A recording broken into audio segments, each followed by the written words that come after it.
Chapter 1. It was a hot summer day at River City's high-speed railway station. A thin figure appeared from the crowd. It was a young man dressed in a t-shirt and a cap, a sling bag over his shoulder. He looked perfectly normal. The ID he squeezed in his hand said that his name was Yichen. It's been 5 years. Yichen walked out of the station, but when the tallest building in all of River City appeared before him, he suddenly froze in his tracks. As he raised his head, his gaze was as sharp as a hawk's, and he murmured under his breath, "River City. I, Yichen, am finally back. 5 years ago, during that banquet at Cloud Lake Manor, the Yi family was wiped out, and I'm left as the only survivor. If my mother had not pushed me into East Coin Lake with the last of her power, the Yi family may have disappeared from River City forever." At that, Yichen abruptly clenched his fists, and a powerful malicious aura erupted in all directions. The tourists around him felt as though an invisible hand was choking them by the throats. That very moment, they were in hell. Jing Jingming, Master Long, and everyone who stood by and watched as my parents were killed. I'm sure you don't know that I still live. Perhaps I should thank you. If it weren't for you, I wouldn't have been rescued by my master, and I definitely wouldn't have returned with such earth-shaking techniques. This time, I swear, I'll make everyone involved in this pay for what you have done 1,000 times over. A few seconds later, Yichen finally relaxed his grip and flagged down a cab, heading toward the center of the city. If he had delayed by even a few more seconds, the passers-by behind him may not have escaped a terrible fate. On the way, memories from the past flashed through Yichen's mind, and the pain was almost suffocating. He had originated from a powerful family, and he had never had to worry about a meal in his life. Although the people in the circle said he was useless, he enjoyed life with his parents nevertheless. However, during that assembly at Cloud Lake Manor 5 years ago, his fate had been irreversibly changed. In order to save a little girl, his father had offended a man who sat at the top of the food chain. The man had lost his temper, slapping his father on the face. He even killed Yichen's father in front of countless others. Throughout the whole thing, no one had stepped out to stop him. Not even the families who had flattered the Yi family in the past. Not even his father's old friends. Not even the uncle he had always trusted. Yichen had gone berserk, struggling, and even rushing at that man with a dinner knife. In the end, however, the man stopped him with just one hand. He could clearly remember that man's emotionless gaze and ice-cold voice as the latter said, "River City's Yi family, huh? Who do you think you are? Even if you're a family at the very top, I can still kill you with a snap of my fingers. And you insignificant trash, I hear you're famous in these parts for being useless. Haha, and you want to kill me? Even if I give you 100 years, you'll still be useless." To everyone's surprise, a woman suddenly rushed forth then, using all of her strength to push the boy into East Coin Lake. The instant he fell into the lake, the boy had watched his mother rush at the man. She ran with the determination to die.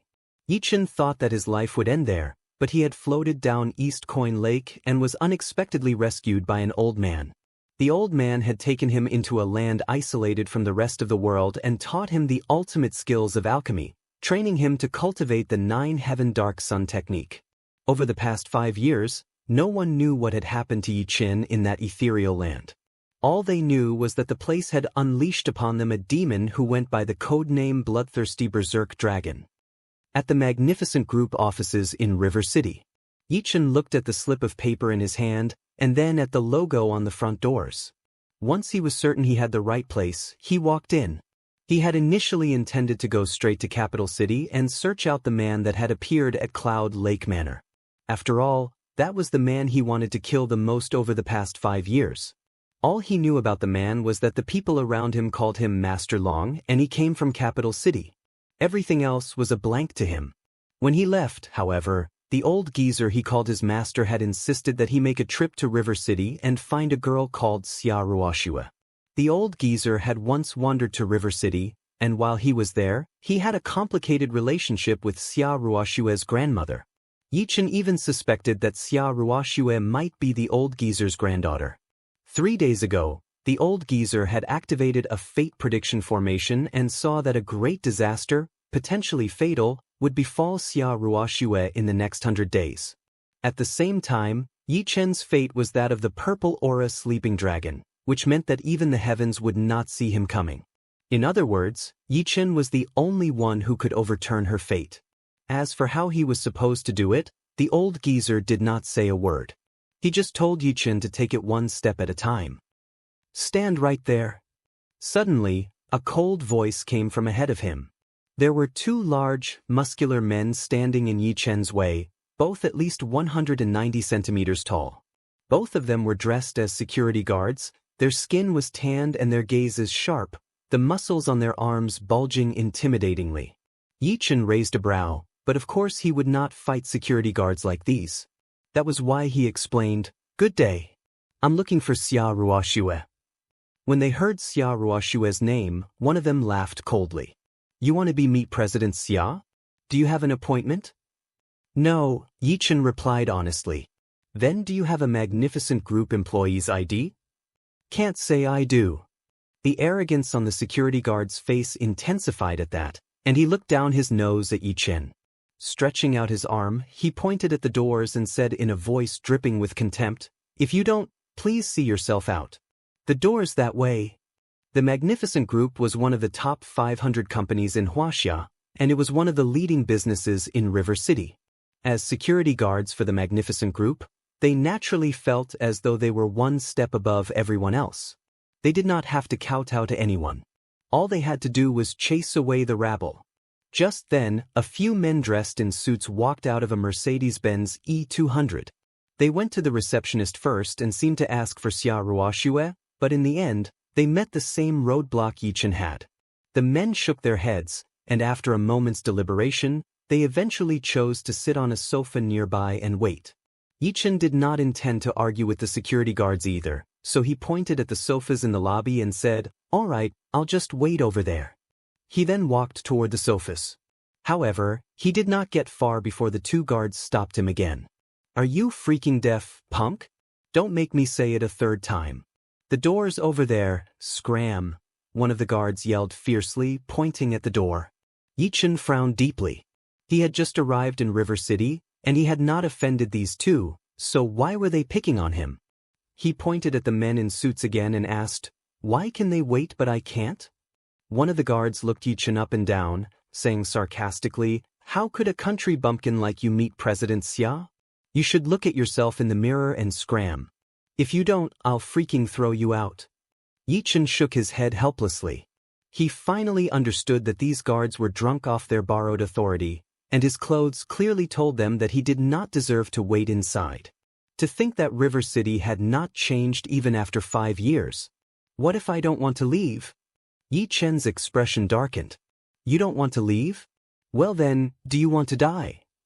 As soon as he said that, one of the guards smacked Yi Chen's shoulder with his hand, the veins on his arm bulging. His lips curved into a cruel smile because he knew that he just had to exert a little force, and this skinny kid would go flying 3 meters away. Just a few days ago, another tactless country bumpkin had tried to challenge his authority, and he had tossed the man out with one hand. The fool was still lying in the hospital even now. The guard abruptly put some strength into his arm, but Yi Chen did not move at all. Gradually, the guard's smile froze. His expression turned to one of horror. It was because he realized that the young man before him was unmovable, like a mountain. At the same time, an aura of death began to crawl up his arm, heading toward his back. His whole body was soaked with sweat. The other guard noticed something was wrong with his partner, and he said with a laugh, "What's the matter with you, Stone? What's with all the sweat all of a sudden? Did your wife dry you out last night? Come, allow me." With that he reached a hand out for Yi Chen too. "Scram. I don't want to kill you." Suddenly Yi Chen spoke coldly, his voice like rumbling thunder. At the same time, he stomped down his left foot lightly, and a whirlwind of aura actually appeared around him, crashing toward the guards. The two of them felt a powerful force crash into their chests, and they could not help but vomit blood as they were sent flying. Eventually, their bodies smashed through the tempered glass panel in the lobby. Fush! The entire piece of glass shattered, crashing into the ground loudly. Chapter 2. In that instant, The entire lobby was shrouded in deathly silence. Everyone was staring at the slightly scrawny young man with their mouths hanging open. "The fuck, are they filming a movie? What the hell is this demon? A murder!" The pretty young receptionists were so scared that they hid behind the counter.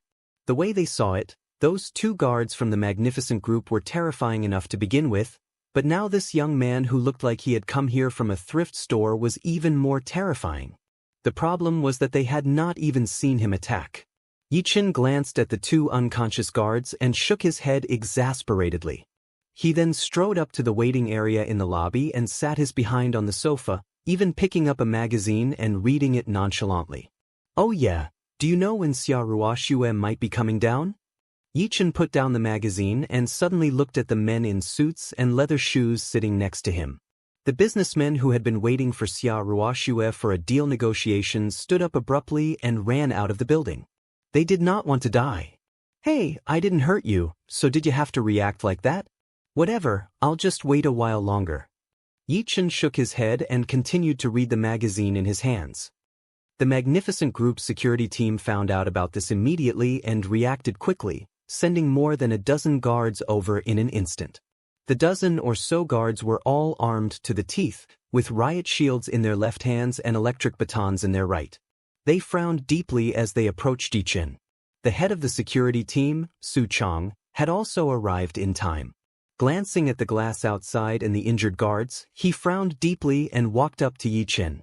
Su Chong was a Special Forces veteran, which meant he was no pushover. Even so, when he saw Yi-Chin, he instinctively felt the hint of a threat. This was the intuition of death from someone who always lived their lives on the edge. Su Chong took a step forth and said tentatively, "Sir, I don't think it's a good idea to wreak havoc at the magnificent group like this. We've already called the cops, so you'll be surrounded in an instant." Yi-Chin looked up and glanced at Su Chong, saying mildly, "You're the boss of those two guys over there, right? Do you still not understand the situation? I just want to sit here and wait for someone." Su Chong's heart skipped a beat. He knew what those two guards were like too. They had always shown off their borrowed swagger, but it seemed they had hit a dead end today. Still, how should he handle this young man before him? Was the latter acting so fearless because he had a contact in the group? Su Chong softened his tone slightly and asked, "May I know who you're waiting for, sir? I can pass the word for you." Yi-Chin looked visibly happier as he said hurriedly, "I want to meet Xia Ruoxue." In an instant, Su Chong's expression changed drastically. He could have put in a word if it was anyone else, but Xia Ruoxue was a different story. She was the magnificent group's president and CEO, and the heiress to Jiangnan province's top dogs, the Xia family. She was the leader of the Three Flowers. That was not someone just anyone could meet. Besides, Xia Ruoxue mentioned that she would not meet anyone without an appointment. In a way, this young man was very dangerous. They could not let him meet President Xia, no matter what. "Sorry, sir, but President Xia isn't around today. If you need to tell her something, you can give me your contact details and I'll pass it on for you," Su Qian said. Yi-Chin knew perfectly well that Xia Ruoxue was upstairs. He had caused such a scene just to lure her out, so he would not be content with having Su Chong pass on a message. "I'm free in the afternoon anyway, so I'll just wait here. Or are you saying the magnificent group can't even lend me a seat?" Su Chong could see through Yi-Chen's intentions in an instant, and he harumphed coldly. "Sir, you're forcing my hand here. In that case, I'll have to apologize in advance. Boys, take this kid down." As soon as he said those words, a dozen guards advanced toward Yi-Chen. At the same time, Su Chong changed his fist into a claw and aimed straight for Yi-Chen's vitals.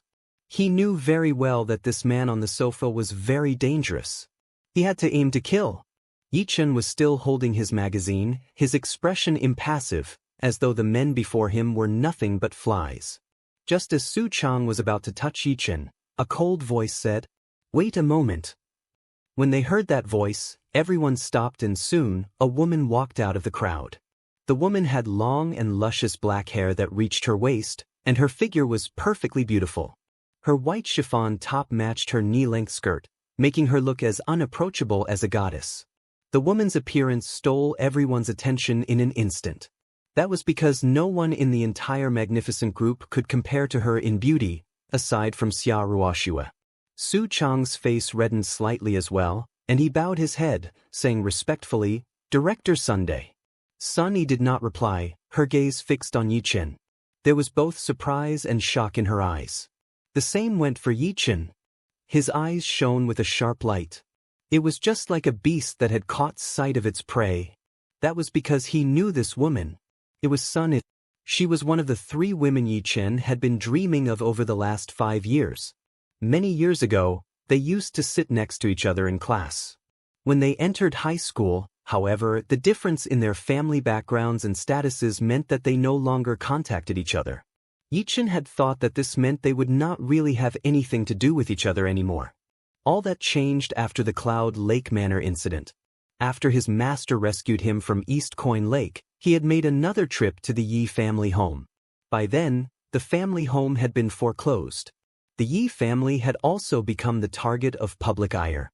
By then, every family had declared that they had cut all ties with the Yi family.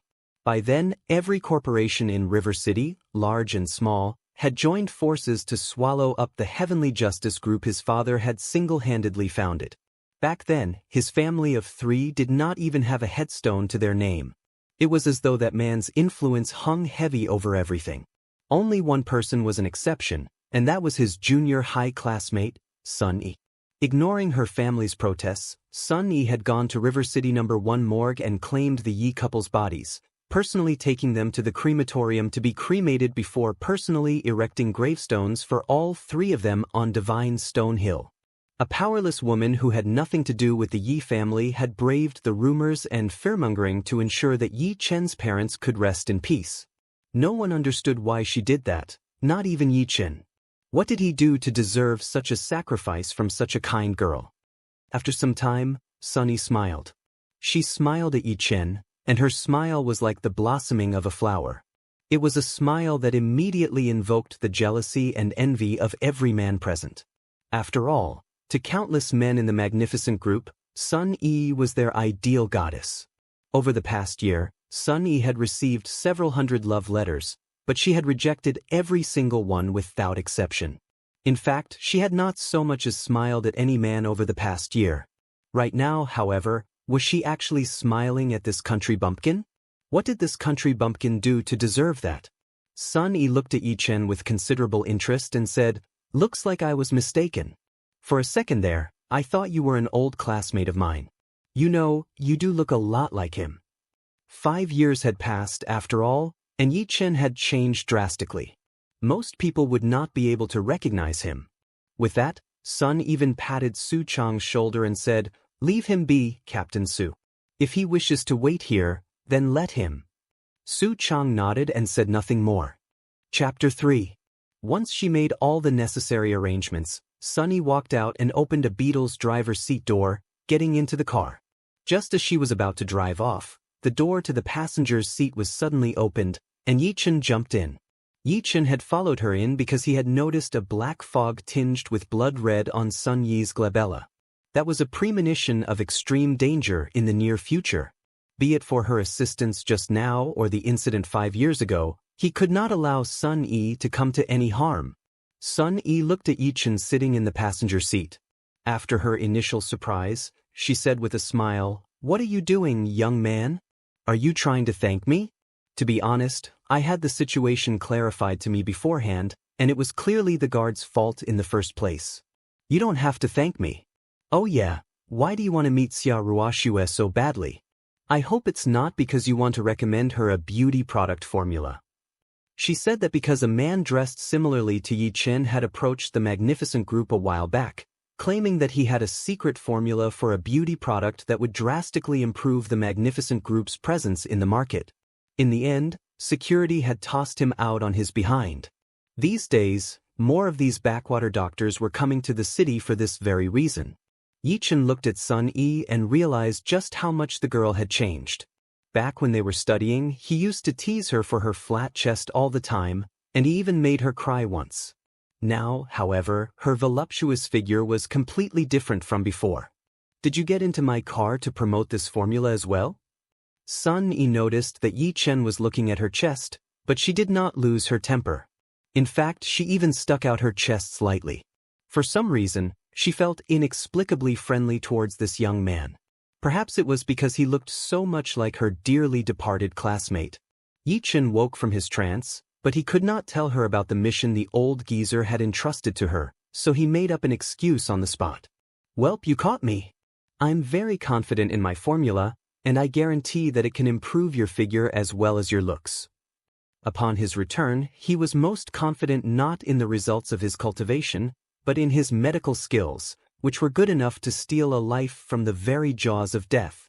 He could casually toss out a simple alchemy formula for a beautifying pill, and he was certain that every beauty product manufacturer in the world would fall over themselves to catch it. Sun Yi rolled her eyes at Yi Chen and started up her car, driving toward the Grand Dragon Lake Hotel. "If you're really all that, it just so happens that I'm going to a gathering right now, so why don't I have you shield me from all the invitations to drink tonight as punishment? How's that sound? Oh, and I haven't introduced myself. My name is Sun Yi, and I'm the marketing director for the Magnificent Group." Sun Yi kept one hand on the steering wheel as she stretched the other toward Yi Chen. When their hands were clasped, Yi Chen could feel how extraordinarily soft and warm hers was. "My name is Yi. Yi Cheng. Cheng as in honesty." Since she had not recognized him, Yi Chen did not intend to tell her more. If Sun Yi found out that he had survived after all it would do was give her a nasty shock. Yi Chen had noticed the way Sun Yi's body stiffened when he said his name. She only heaved a long sigh of relief when she heard his following elaboration. "What a coincidence. Your name is quite similar to that of my former classmate, and I nearly mistook you for him." 20 minutes later, in the Grand Dragon Lake Hotel's Imperial Banquet Hall. The moment Sun Yi and Yi Chen appeared, everyone's gazes instantly shifted toward them. Sun Yi's figure was simply too eye-catching. She was almost 170 centimeters tall, and she had a pair of extremely attractive long legs, her sense of fashion completely at odds with that of Yi Chen next to her. No one had expected Director Sun of the Magnificent Group to bring such a person to the gathering. Sun Yi led Yi Chen to the round glass table at the very center. There were already 7 or 8 others seated there, and they were all men. Their gazes on Sun Yi were burning with passion, as though they wanted nothing more than to throw themselves onto Sun Yi right now. "You're finally here, Director Sunday. Truly, none of the rumors do you justice. I'm the founder of the Cloud-Born Group, Guohaidong. Director Sun, my name is Qian Yong, and my family owns the Sea Surge Hotel." The men who stood up and introduced themselves were especially enthusiastic, clearly because they wanted to show off to Sun Yi. Yi Chen was not interested in such a gathering. His eyes scanned their surroundings as he tried to figure out what was threatening Sun Yi's safety. Soon enough, the banquet began. Be it by coincidence or on purpose, the men at Sun Yi's table kept finding excuses to toast to Sun Yi. On the other hand, Sun Yi was clearly familiar with such a drinking culture, and she diverted their attempts with ease. After an entire round of exchanges, she managed to limit her alcohol intake to a small glass of red wine. Yi Chen tried to take her wine for her several times, but he was rejected each time. After all, at a banquet like this, Sun Yi represented the entire Magnificent Group, so she wanted to avoid any conflict. It was only when that man at the main table not far away stood up that the entire atmosphere of the banquet changed abruptly. The man was dressed in a bespoke suit and held 2 glasses of wine in his hands, his expression full of arrogance. When Sun Yi saw that man approaching, she immediately began to panic. Her body even shook slightly. Why was this guy here? "Miss Sun, it was quite rude of you to leave without a word last time, and I was quite offended. Don't you think you owe me, Chen Feng, a toast in lieu of an apology?" As soon as Chen Feng approached them, he issued a command rather than a request.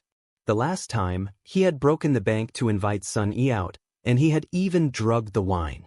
However, contrary to his expectations, Sun Yi had sensed something amiss with the wine and splashed it all over his face. That incident quickly made its way all over the grapevine over the past few days, adding insult to injury.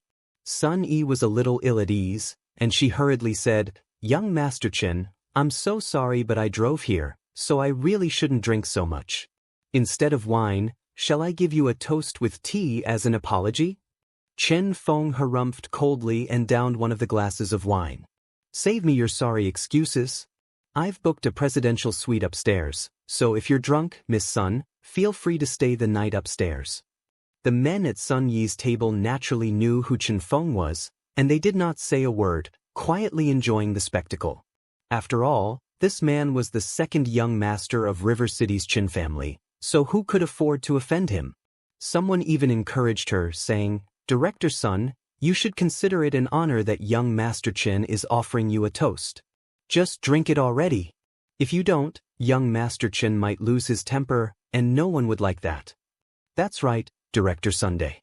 It's just a glass of wine, so what's the worst that could happen?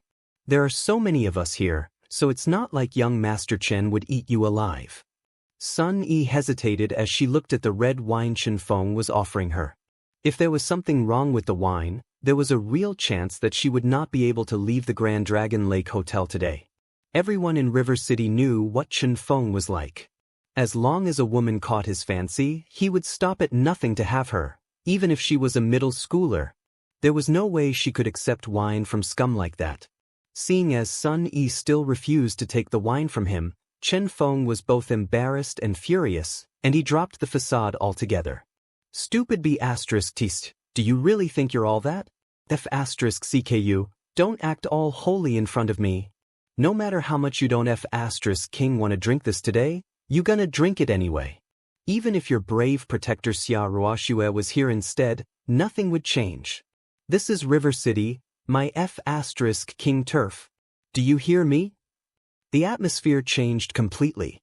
Sun Yi just stood there all alone, motionless, as her eyes began to redden.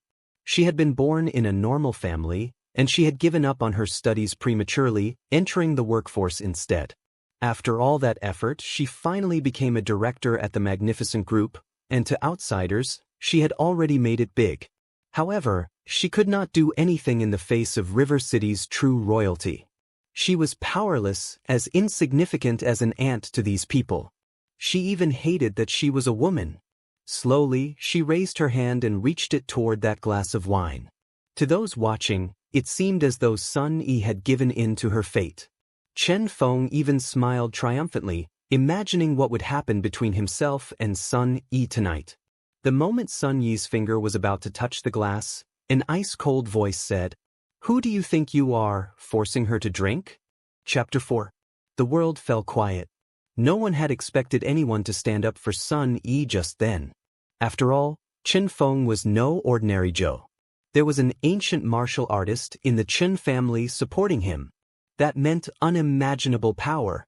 Although that person had gone to Martial Waste Mountain many years ago, Chen Feng retained the right to be arrogant as long as that person still lived. That was the rule that this world ran on. Every road led to Rome, and Chen Feng was born there.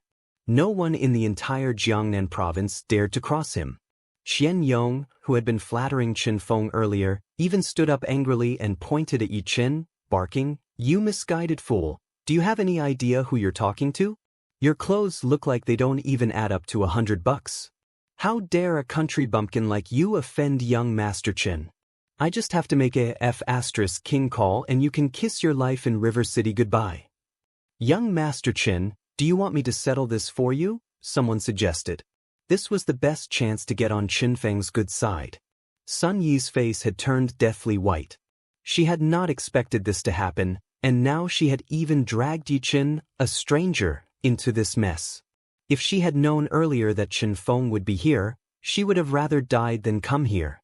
Right now, she was starting to worry about Yi Chen. After all, this was a ruthless bunch and they might actually kill him. Throwing caution to the wind, she grabbed the glass from Chen Feng's hands and said apologetically, "I'm so sorry, young Master Chen, I truly am. My friend here is new and inexperienced, and he did not mean to offend you on purpose. I'll drink this wine, and after I do, you can do whatever you want with me. I just ask that you let my friend go." Her voice was shaking and even slightly pleading. Chen Feng laughed coldly and knocked the glass out of Sun Yi's hands. "Who do you think you are? You can barely save yourself, but you want to save this punk? You're just a F asterisk kingisel." Before he could finish that word, there was a loud smack, and a large handprint appeared on his face. Aside from that, there was also a burst of energy that sent his body flying several steps back. He even vomited a mouthful of blood. His body also crashed into his bodyguards. At that moment, everyone present was stunned. It was because the one who attacked him was Yi Chen. That punk actually slapped Chen Feng? He actually dared to cross Jiangnan's Chen family? When Chen Feng finally woke from his daze, he pointed at Yi Chen and roared, "You peasant! Do you know who I King am? How dare you smack me? You even splashed wine on me. That's it, I'm killing you today, and no one will be able to protect you." With that, he howled at his two bodyguards nearby, "What are you just standing there for, you trash? Kill him. If anything happens, I'll make sure to take the fall." The two guards' gazes sharpened, and they stepped forth, approaching Yi Chen with batons in hand. The young master had spoken, which meant that this punk had to suffer a beating or die. The consequences be damned. Just as the batons were about to land on Yi Chen's body, he moved. His shoulders swayed slightly, and he morphed into a shadow on the spot. The shadow flashed past them. All the two guards could feel was an invisible aura colliding into them. Their bodies were sent flying. Bam! There was a large crash as they hit the ground, and two of them were rendered completely unable to fight. It was an instant kill. Without a doubt, it was the perfect instant kill. Everyone was frozen in shock, and while they were stunned, Yi Chen approached Chen Feng, one step at a time. Chen Feng panicked.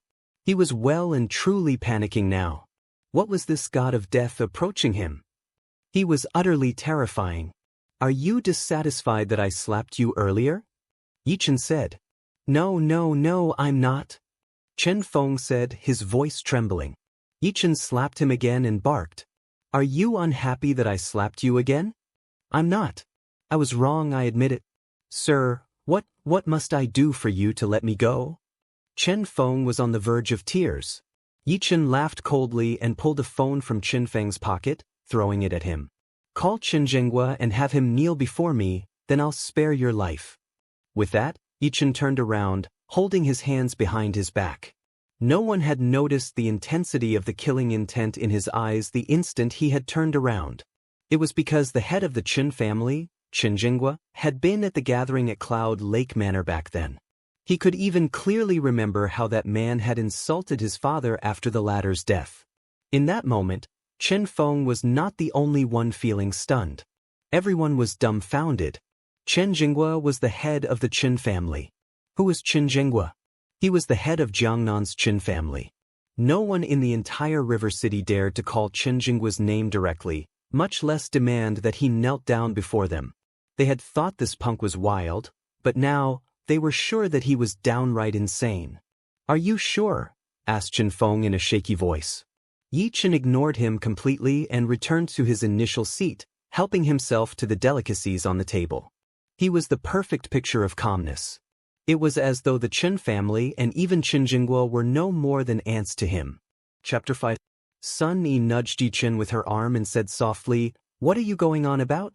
You're still young, there's no need to throw your life away. The Chen family is scarier than you imagine. Why don't we do this?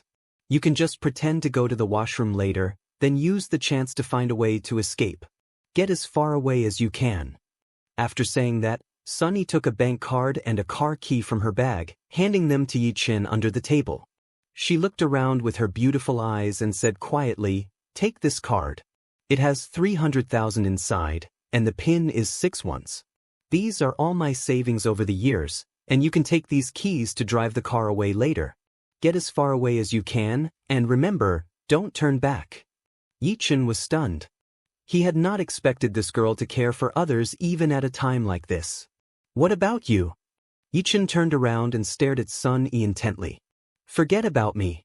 I'm just a girl, so it's not like they'll kill me. If you don't leave now, it'll be too late." Just then, an imposing voice spoke outside. "I won't allow anyone to leave this banquet hall today." Chen Zhenghua was here. The doors to the banquet hall were pushed open, and a dozen bodyguards dressed in black suits lined up in 2 rows. Their eyes were cold and filled with killing intent. They were all extremely powerful. Soon enough, a square-jawed middle-aged man walked in, his expression authoritative and furious. This was the head of Jiangnan's Qin family. An old man followed behind Qin Jinghua, his back bent but his steps nimble as he swept the room with his gaze. Yi Qin naturally noticed this old man too, albeit with some surprise. The old man was also a cultivator. Actually, strictly speaking, the old man was not a cultivator because he did not have a dantian. All he had was a special aura, and according to Yi Chen's old master, that should mean he was one of the ancient martial artists hiding around Huaxia. Interesting, to think there's such a powerhouse in River City too. Yi Chen's lips curved.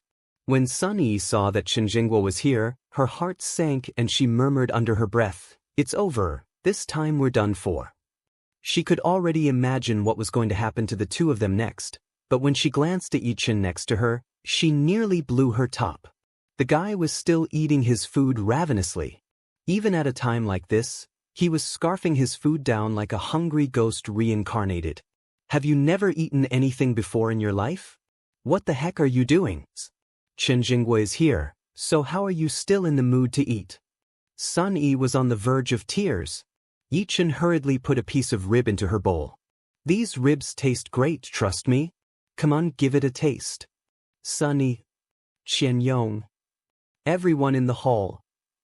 When Chen Feng saw his father arrive, he immediately dashed forth and wept to Qin Jinghua, tears and mucus flowing freely. "Dad, this is the guy. He said he wanted to kill me and wipe out the Qin family. He beat up the 2 guards you assigned to me. Oh, and he slapped me. He even said you had to kneel to him. Dad, you gotta do something." Qin Jinghua glanced at his son and saw that the latter's face was all swollen. His expression turned as dark as the night. Although none of the top dogs in River City were attending this banquet, most of the people here were still River City's more renowned entrepreneurs. If this got out, his Qin family would be the biggest laughingstock in all of River City. Suppressing the fury in his heart, he looked at everyone present and said in a tone that brooked no argument, "Everyone who had a hand in this, I'd advise you to step out now and kowtow to us 10 times. If you do, the Qin family might consider leaving your corpse intact." That was the Qin family's stance. Everyone's gazes moved to Yi Qin in unison, and they all expected to see the punk quaking in his boots. Instead, Yi Qin, the culprit behind it all, was somehow still eating away. That was right. Make no mistake. He was still eating. The heck? Where did this hungry ghost come from? The head of the Qin family has given him an ultimatum, but he's ignoring him anyway. Did he escape from an asylum? Hey, do you think he's just trying to enjoy his last meal because he knows he's gonna die? Should be. Their gazes on Yi Chen turned to pity. Qin Jinghua glanced at Yi Chen's direction and harumphed coldly, telling the bodyguards beside him, "Go bring that punk to me." "Yes, sir." The dozen or so bodyguards rushed forth in an instant, and one of them attacked him with a chop of their hands without even saying a word. Sun Yi could also feel the gusts of wind by her ear, and she hurriedly reminded Yi Chen, "Watch out." Just as the chop was about to make contact, Yi Chen finally put down his chopsticks and slanted his body, grabbing the hand with his own. "You guys are not worth it. Not by a mile." His icy voice seemed to carry its own brand of magic as it echoed throughout the entire banquet hall. The bodyguard whose hand was caught stood there, stunned for a moment, but then he recovered and pulled a dagger from his waist, lunging straight at Yi Chen. At the same time, he told the others, "The target's a little tricky, let's all jump him at once." In that instant, 7 or 8 fists came flying toward Yi Chen. It was the verge of life and death. "Sai, do you have to make me fight?" Yi Chen shook his head exasperatedly and then with a jolt of his arm, he shook off the bodyguard's grip. After that, a faint aura seemed to expand around him. There was a loud boom, and the bodyguard went crashing into his comrades' bodies nearby. In a mere few seconds, the dozen bodyguards were all sprawled across the floor. They were rendered helpless. In that moment, the whole world went quiet. It was because such a battle was too much of an assault to their senses. He was just a skinny and weak young man. His back was even turned against a dozen men. All he did was attack once. It had barely been a few seconds, but the whole lot of them had already been taken down. F*CK, Were these bodyguards all King ragdolls? Sun Yi was utterly dazed. Her breathing was fast, and her chest rose and fell in majestic waves. She stared wide-eyed at Yichen beside her, at a complete loss for words. Did this guy not come from the boonies to sell a formula as a scam? Were even the country doctors so ferocious these days?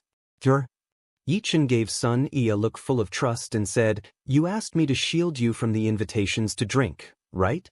That's why, from today onward, I'll make sure no one will dare to force you to drink even a cup. No one at all." With that, he turned around abruptly and pierced Chen Jinghua with his icy gaze. 5 years ago, Yichen was a piece of trash from the Yi family. He had barely survived with his dignity in tatters. 5 years had passed and now he was back. He was back with a level of cultivation powerful enough to change the world. Chen Jinghua was taken aback by his cold gaze too, taking several steps back. Thankfully, the old man behind him supported him. He felt as though this young man was slightly familiar, but he could not remember who he was. "Elder Ming, could this guy be?"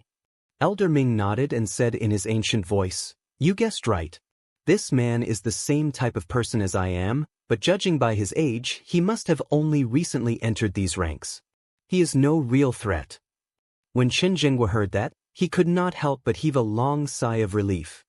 He said respectfully, "In that case, I'll leave this to you. Thank you kindly, Elder Ming." To outsiders, Elder Ming was just the Chen family butler. Only Chen Jinghua himself knew that Elder Ming's position in the Chen family was second only to the old master who was cultivating in Martial Waste Mountain. Most importantly, Elder Ming was a legendary ancient martial artist. His powers were transcendental.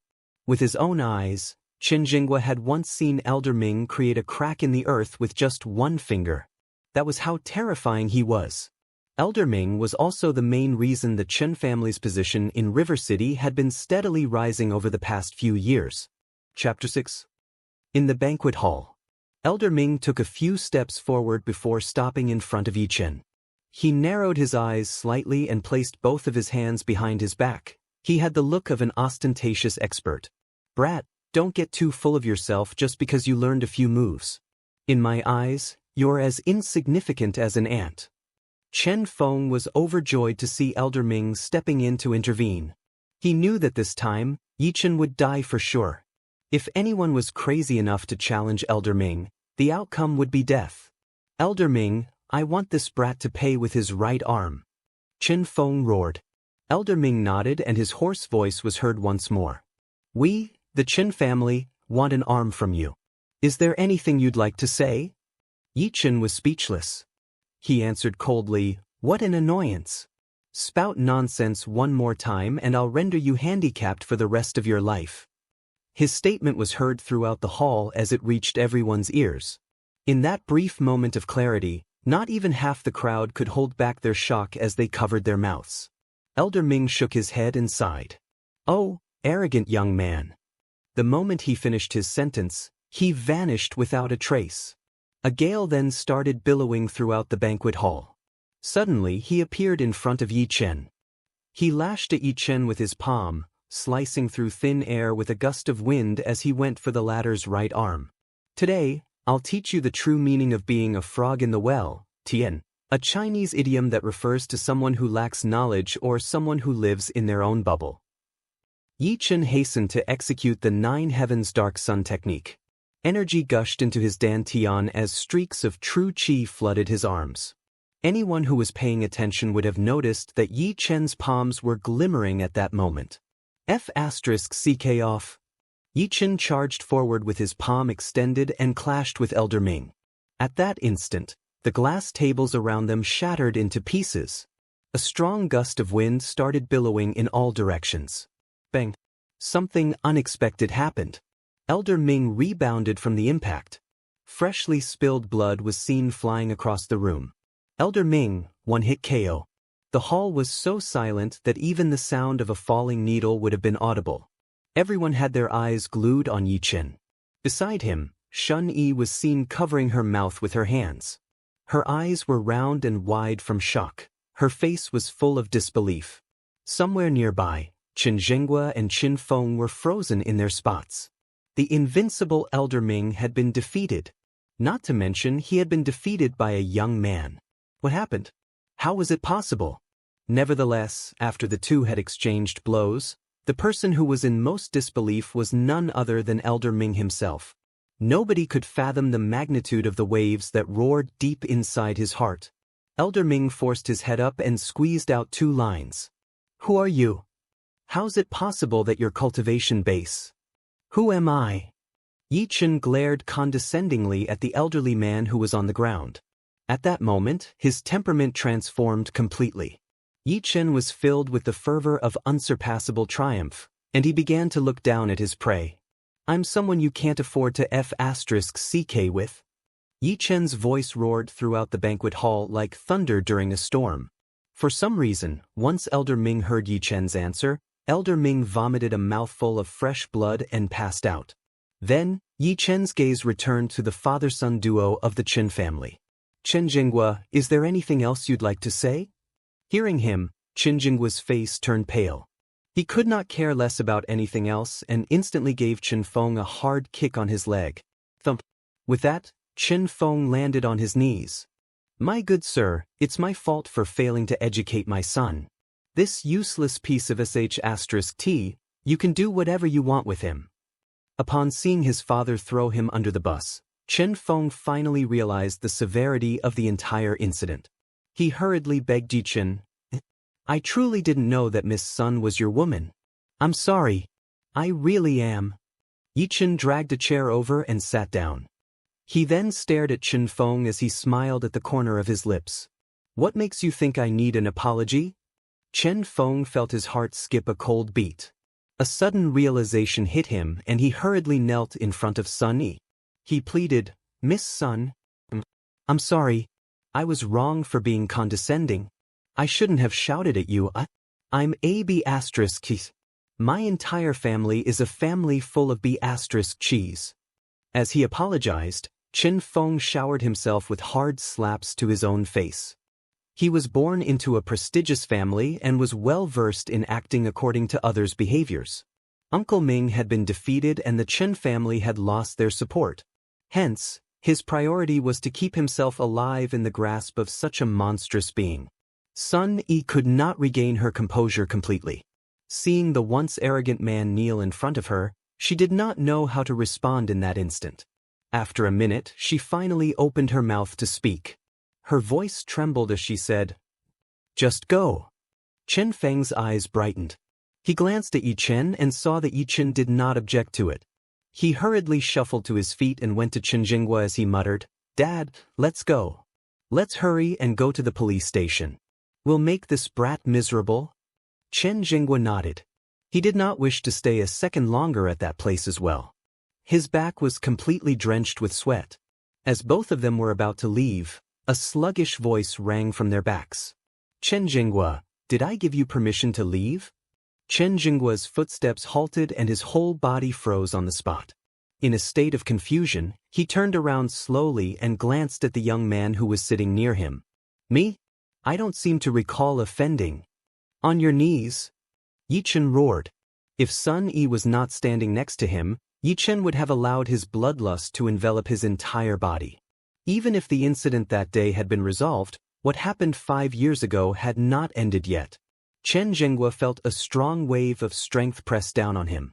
It was as though he was shouldering the weight of a gigantic mountain. Thump. Qin Jinghua fell down to his knees. At that moment, everyone's facial expression changed. The previous fight had ended too quickly. They could not comprehend what had happened except for the fact that Yi Chen was a powerful fighter. So what if Yi Chen was a good fighter? Society was governed by law. Even if he was a good fighter, he would not survive bullets. However, it was a completely different story since Qin Jinghua was on his knees. Despite not being the most powerful family in River City, the Qin family possessed a great deal of influence. The main pillar of support behind such a powerful family was kneeling to a young man who was around 20 years old. No one would believe it even if someone were to spread the news. The first thought that came to everyone's minds was that a great transformation was about to befall River City. A great and thorough transformation. Disregarding everyone's reactions, Yi Chen stood up and sauntered toward Chenjingua, step by step. Yi Chen's footsteps were light. However, in Chenjingua's eyes, it was like the god of death was approaching him. Soon, Yi Chen's footsteps stopped. He looked down at Chenjingua from above, similar to how a god observed a swarm of ants. Slowly, he opened his mouth. Right before he could utter a word, the main door slammed open with a loud bang. A dozen or so members of the authorities rushed into the hall. Freeze! Seeing the uniformed men, Chenjingua involuntarily breathed a sigh of relief. His life had been spared. Although ancient martial artists still existed in Huaxia, they were always restricted no matter how strong they were. Therefore, incidents where ancient martial artists harmed ordinary people rarely occurred throughout the years. Yi Chen scanned his surroundings with calm eyes that were undisturbed by the waves of distraught. The old geezer once told him things about Huaxia, and Yi Chen was aware that ancient martial artists and cultivators were under Huaxia's control. However, Yi Chen had to taste the blood of vengeance that day no matter what. "You there. The one standing. I'm ordering you to get down on your knees and put your hands behind your head. If you refuse, I'm authorized to kill you on the spot. This is your first warning." Chapter 7. Yi Chen was surprised. It was a female voice he heard talking to him. He turned around, and as expected, he found himself facing a woman. The woman had a tall height of 1.7 meters, and she was dressed in an immaculate uniform. She looked oppressively handsome in her slim-fit camo top and straight-cut camo pants. From her ID, Yi Chen found out that her name was Bai Libing and she was a troop leader. Bai Libing noticed that the man who was standing still had the nerve to stare at her bosoms, and she was infuriated. She continued, "On your knees and put your hands behind your head. This is the second warning." Yi Chen remained motionless. As Bai Libing was about to give him his third warning, Sun Yi rushed forward and grabbed Yi Chen's hands without hesitating. She raised both of them to the top of his head and forced Yi Chen to kneel. After doing all that, she kneeled beside him. She whispered to Yi Chen, "Now's not the time to space out. They'll really kill you. Later on, we'll give the police our statement and we should be able to walk away free. This place is under security camera surveillance anyway. It'll prove that you did everything out of self-defense. It'll be fine." Yi Chen was not up to do any sort of explaining. Hence, he merely nodded. Only then did Bai Libing relax. For reasons unknown, something told her that the gangly young boy was someone dangerous. She scanned the surrounding area. It was obvious that a fight had occurred. However, when she noticed that it was Chenjingua who was on his knees, she stood frozen on her spot. Why in the world would he be on his knees? He was none other than the leader of the Chen family. Some rumors even claimed that he was the chairperson of a chamber of commerce. Without a second thought, she ordered, "Lil Zhou, confiscate the security surveillance footage here. Then, ask the hotel for a copy of their guest register." "Chief, what about the rest of the people?" Lil Zhou asked. Bai Libing's eyebrows twitched, and her crystal voice was heard again. "Bring everyone in." 8 p.m., at the front gate of a building in River City. Yi Chen and Sun Yi finally walked out of the place. This time, the authorities did not bring everyone in solely for investigation purposes. However, they were trying to get a complete picture of the incident through everyone's statements. The authorities also went through the surveillance footage at the hotel and came up with a general understanding of the incident. However, a peculiarity stood out to the authorities. The fight between Yi Chen and the old man from the Chen family seemed to have been split in half. Only a huge patch of static snow was left on the screen. With that section of the footage missing, Yi Chen appeared to have been defending himself justly. Therefore, they could not retain Yi Chen. Sun inhaled the air outside in deep breaths and then said in a voice full of emotion, "Nothing beats being outside. I never want to go back to that place a second time in this lifetime. Once I get home, I'll have a clean shower for sure to thoroughly wash off all the bad luck." Yi Chen said nothing. He was well aware that the existence of Chenjingua and his son was still a ticking time bomb to Sun Yi. Once Yi Chen left River City, Sun Yi would definitely be the victim of the Chen family's anger. Despite the tragedy that happened 5 years ago, Yi Chen had to take action for Sun Yi. Seems like I'll have to find some time to visit those two personally, Yichen muttered under his breath. What did you say? Who are you visiting? Sun Yi curiously asked while patting Yichen as she thought she heard him speak. Yichen scratched his head and attempted to cover up by saying, I was just thinking to myself. I only arrived in River City recently and I've no idea where I can go to for accommodation. Sun Yi facepalmed herself. She recalled that Yichen had come all the way from the countryside to River City to promote his secret formula. Judging by his financial status, he definitely could not afford a hotel room. If it was not for the delay at the police station, she assumed that he would have returned to his village long ago. Based on these assumptions, it was her fault that Yichen had to go through it. Sun Yi hesitated for a while before she firmly said, What about this? You can stay over at my house for a night. I have a spare bedroom.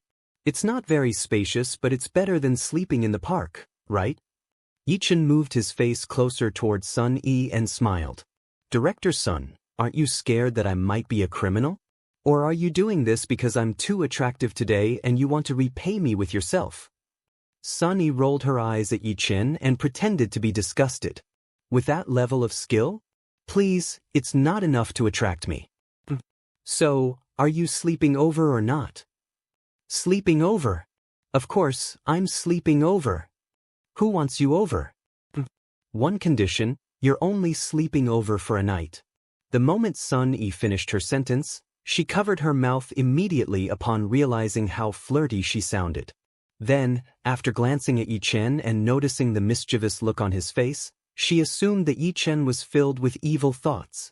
As their ride was still parked at the Grand Dragon Lake Hotel's one underground parking lot, the duo had no choice but to hire a taxi back to the hotel. Soon, the taxi arrived and both of them got into the car. As Yichen closed the taxi door, he gazed at the River City police station. He could sense that a pair of eyes were following them for sure. After Yichen and Sun Yi left, a woman dressed in sports attire walked out. It was Bai Liebing, the person who had detained Yichen that afternoon. The sports attire accentuated Bai Liebing's voluptuous figure perfectly. Her all-for-business ponytail encapsulated her dedication and experience in her work. It was at this crucial moment that her beauty came to light, the kind that could ruin countries and bring disaster to people. She returned to her car and switched on a laptop that had been stowed away in it. She played the surveillance footage obtained from the hotel on loop. During the final replay of the video, she slowed down the video's speed by 100 times. People say that the Chen family's hired bodyguards are all decommissioned special agents. Then why are they so weak in front of this fellow? Is it luck or is the fellow really powerful? She suddenly remembered something and quickly made an international phone call. Soon enough, the call connected. Eldest senior brother, are you on a mission? I'm sorry for troubling you, but there's something I need your help with. Eldest senior brother, can you take a look at the video I just sent you and help me analyze the young man in it? I'll wait for your call. Bai Liebing hung up and immersed herself in contemplation. At that same time, far in the Ural Mountains, Siberia, smack dab in the mountain range, there was a small house with an area of about 20 square meters. It was the Siberian sanctuary that belonged to the mysterious Dragon Soul Commando unit of Huaxia. A wide array of weapons were displayed in the house, from the smallest daggers to the biggest guns and bombs. They filled the house with dread. A muscular young man dressed completely in camo-themed attire hung up the phone as he sat on the wire bed frame below him. The following second, his eyes were focused and he gently clenched his hand into a fist in the air. The laptop that was 2 meters away from him suddenly defied the laws of gravity and took off into the air before landing in his palm.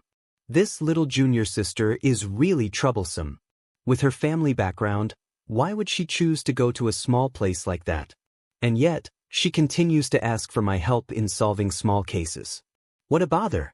No matter what, I'm the leader of the Dragon Soul Commando unit. There's no reason for me to deal with her requests from morning till night like I have nothing better to do. Despite nagging to himself, Qing obediently switched on his laptop, signed in into his email, and downloaded the video that Bai Liebing had sent him. After playing the video for a few seconds, he labeled it as a normal fight. Displeasure crept up his face. He muttered under his breath, What's there for me to analyze in such a meaningless fight? Did the boy here get beaten to death by the group of bodyguards or what? That's possible. Looking at their hand movements, Ching assumed that the bodyguards were made up of decommissioned special agents. He thought to himself. A bunch of members from the special forces bullying a helpless young boy, what an embarrassment. He concluded that he was bored out of his mind with the footage and popped a sandwich in his mouth. Suddenly, his eyes narrowed into slits and his back straightened. His eyes were glued to the young man in the footage. He even slowed down the footage to scrutinize his every move. Chapter 8. Ching replayed the footage a few more times. However, each time he watched the video, the waves of fear in his heart rose higher. He did not realize that the sandwich in his hand had fallen to the ground. On the laptop, the screen was frozen to the face of a young man. His face was filled with singular pride, confidence, and indifference all at the same time. He stared long and hard at Yichin, who was in the video, and said nothing. However, he felt something that no one else would understand.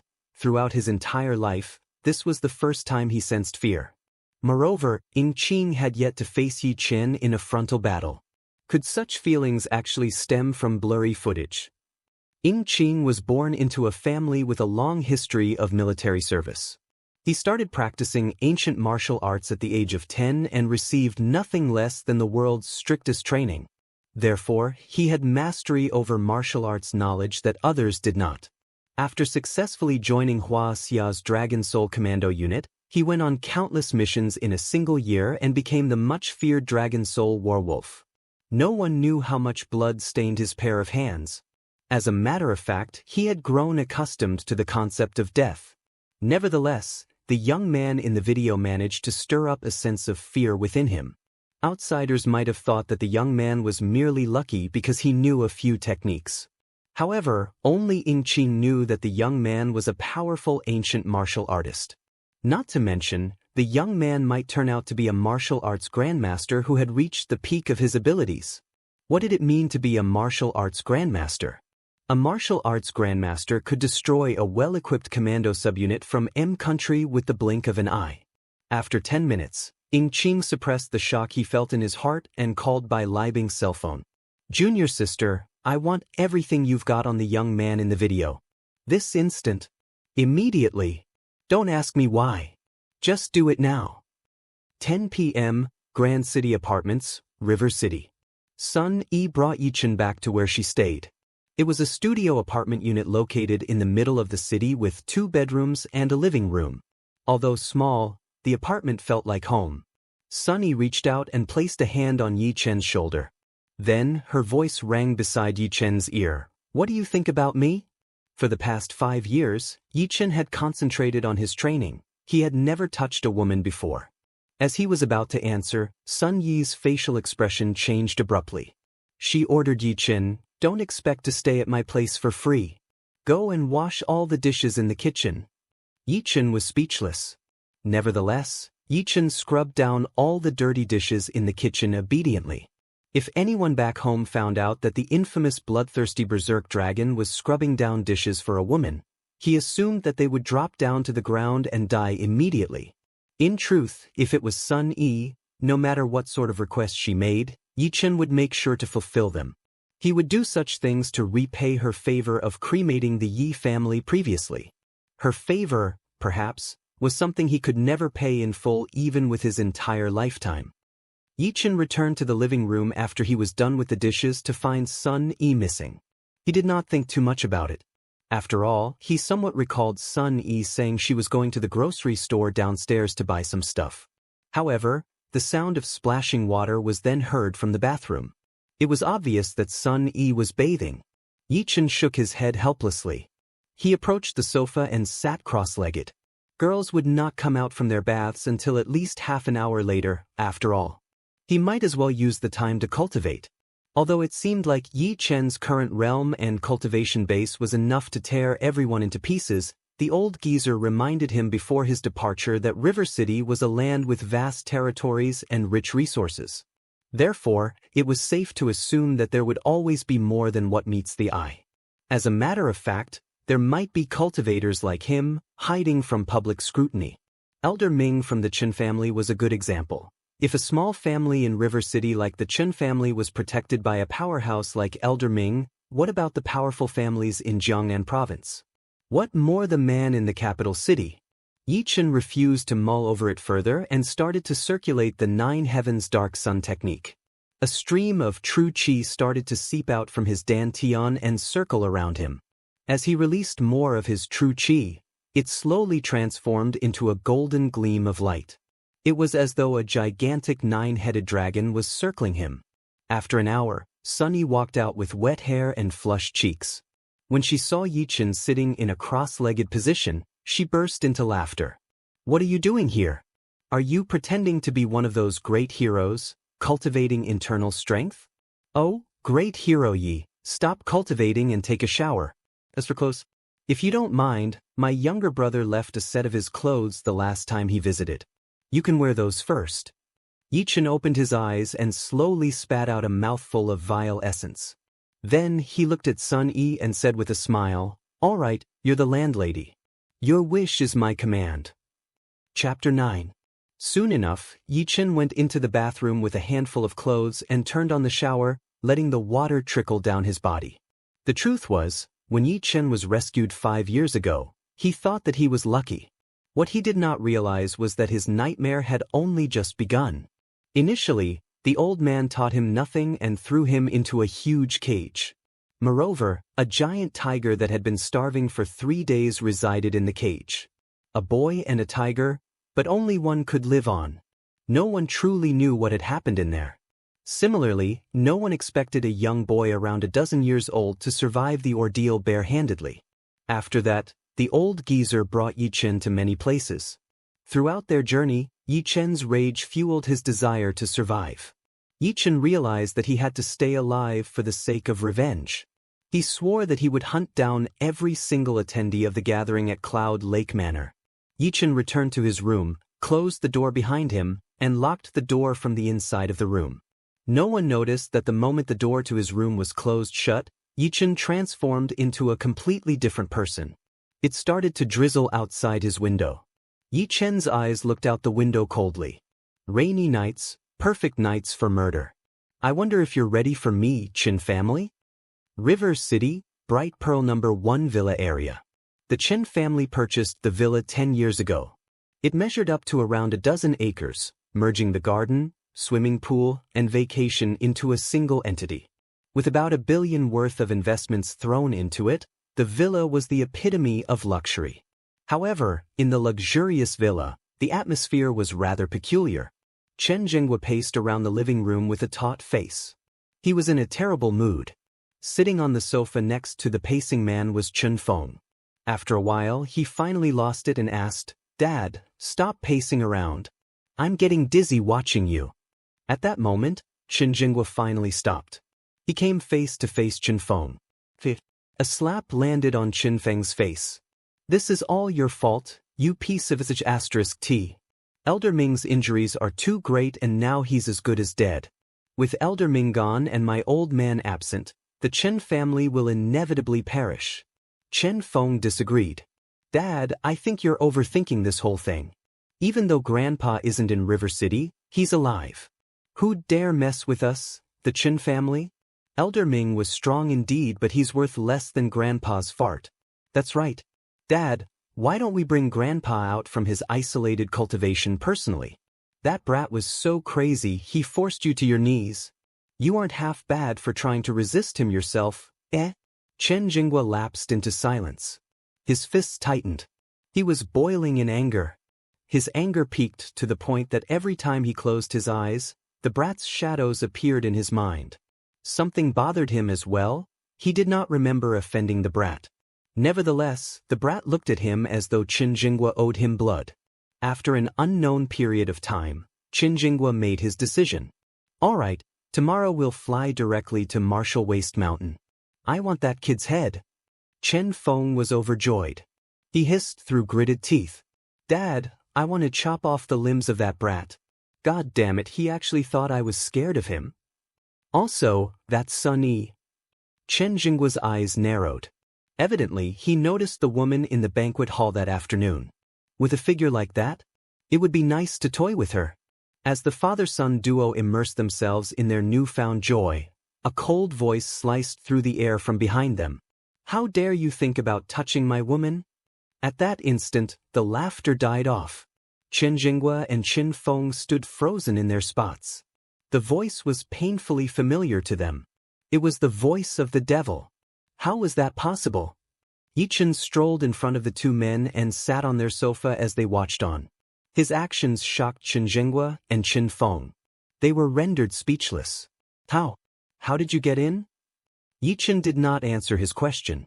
Instead, he casually made himself a cup of tea using the tea set laid out in front of him. He swirled the tea gently under his nose and inhaled its aroma. He then took a small sip and swirled the tea gently in his mouth.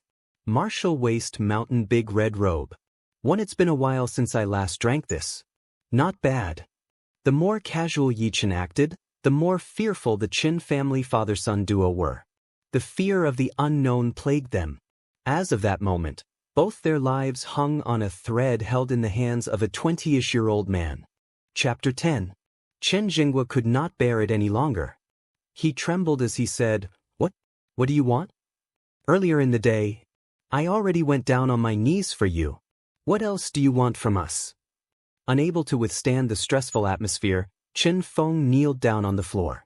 "Brother Yi, Master Yi, I beg you, please let me go. Whatever you heard about Sun Yi just now was all my dad's idea. It has nothing to do with me. If you let me off the hook, I'll do anything for you. I'll even become a cow or a horse for you if that's your wish." Chen Jingwa did not expect his own son to betray him at such a moment. He understood that it would be difficult for him to survive the encounter. Therefore, he stood up and forced himself to calm down. He cleared his throat and said, "I don't care who you are or where you're from. I'm telling you, there's a martial arts grandmaster in the Chen family. If you dare harm a single strand of hair, trust me, a grandmaster's wrath isn't something you can withstand." "Grandmaster?" Yichen smiled. "You're talking about Chen Baogua who left for a mountain 10 years ago to cultivate, aren't you?" Knowing that Yichen recognized who he meant, Chen Jingwa heaved a long sigh. "I know you're an ancient martial artist. Furthermore, I know that there are rules imposed on ancient martial artists as well. If you kill me today, you're not going to face the wrath of a single grandmaster, you'll be pursued and eliminated by the organization. If something happens to us, do you think you'll walk away alive?" "Oh, is it now?" Yichen raised his head. A snicker hung at the edge of his lips. Suddenly Yichen moved. In his palm, he condensed the surrounding air to form a white energy arrow. Bursts of air blustered around the energy arrow as it flew toward the escaping Qin Feng. The arrow pierced through Qin Feng's throat. Qin Feng then collapsed onto the ground. "Now, what were you saying about me?" Yi Chen's glacial voice echoed through the entire villa. Chen Jingwa's face was drained of blood. He glanced at his immobile son and he realized that he would not be able to escape death. He supported his weight by holding onto the sofa and sank into it. It was as though he aged 10 years overnight. "I know I'll die today, but I hope you can give me a reason why you're doing this to us." "But we've never crossed paths." Yichen laughed shrilly. He stood up and started walking toward Chen Jingwa. Standing in front of him, Yichen stared down at Chen Jingwa.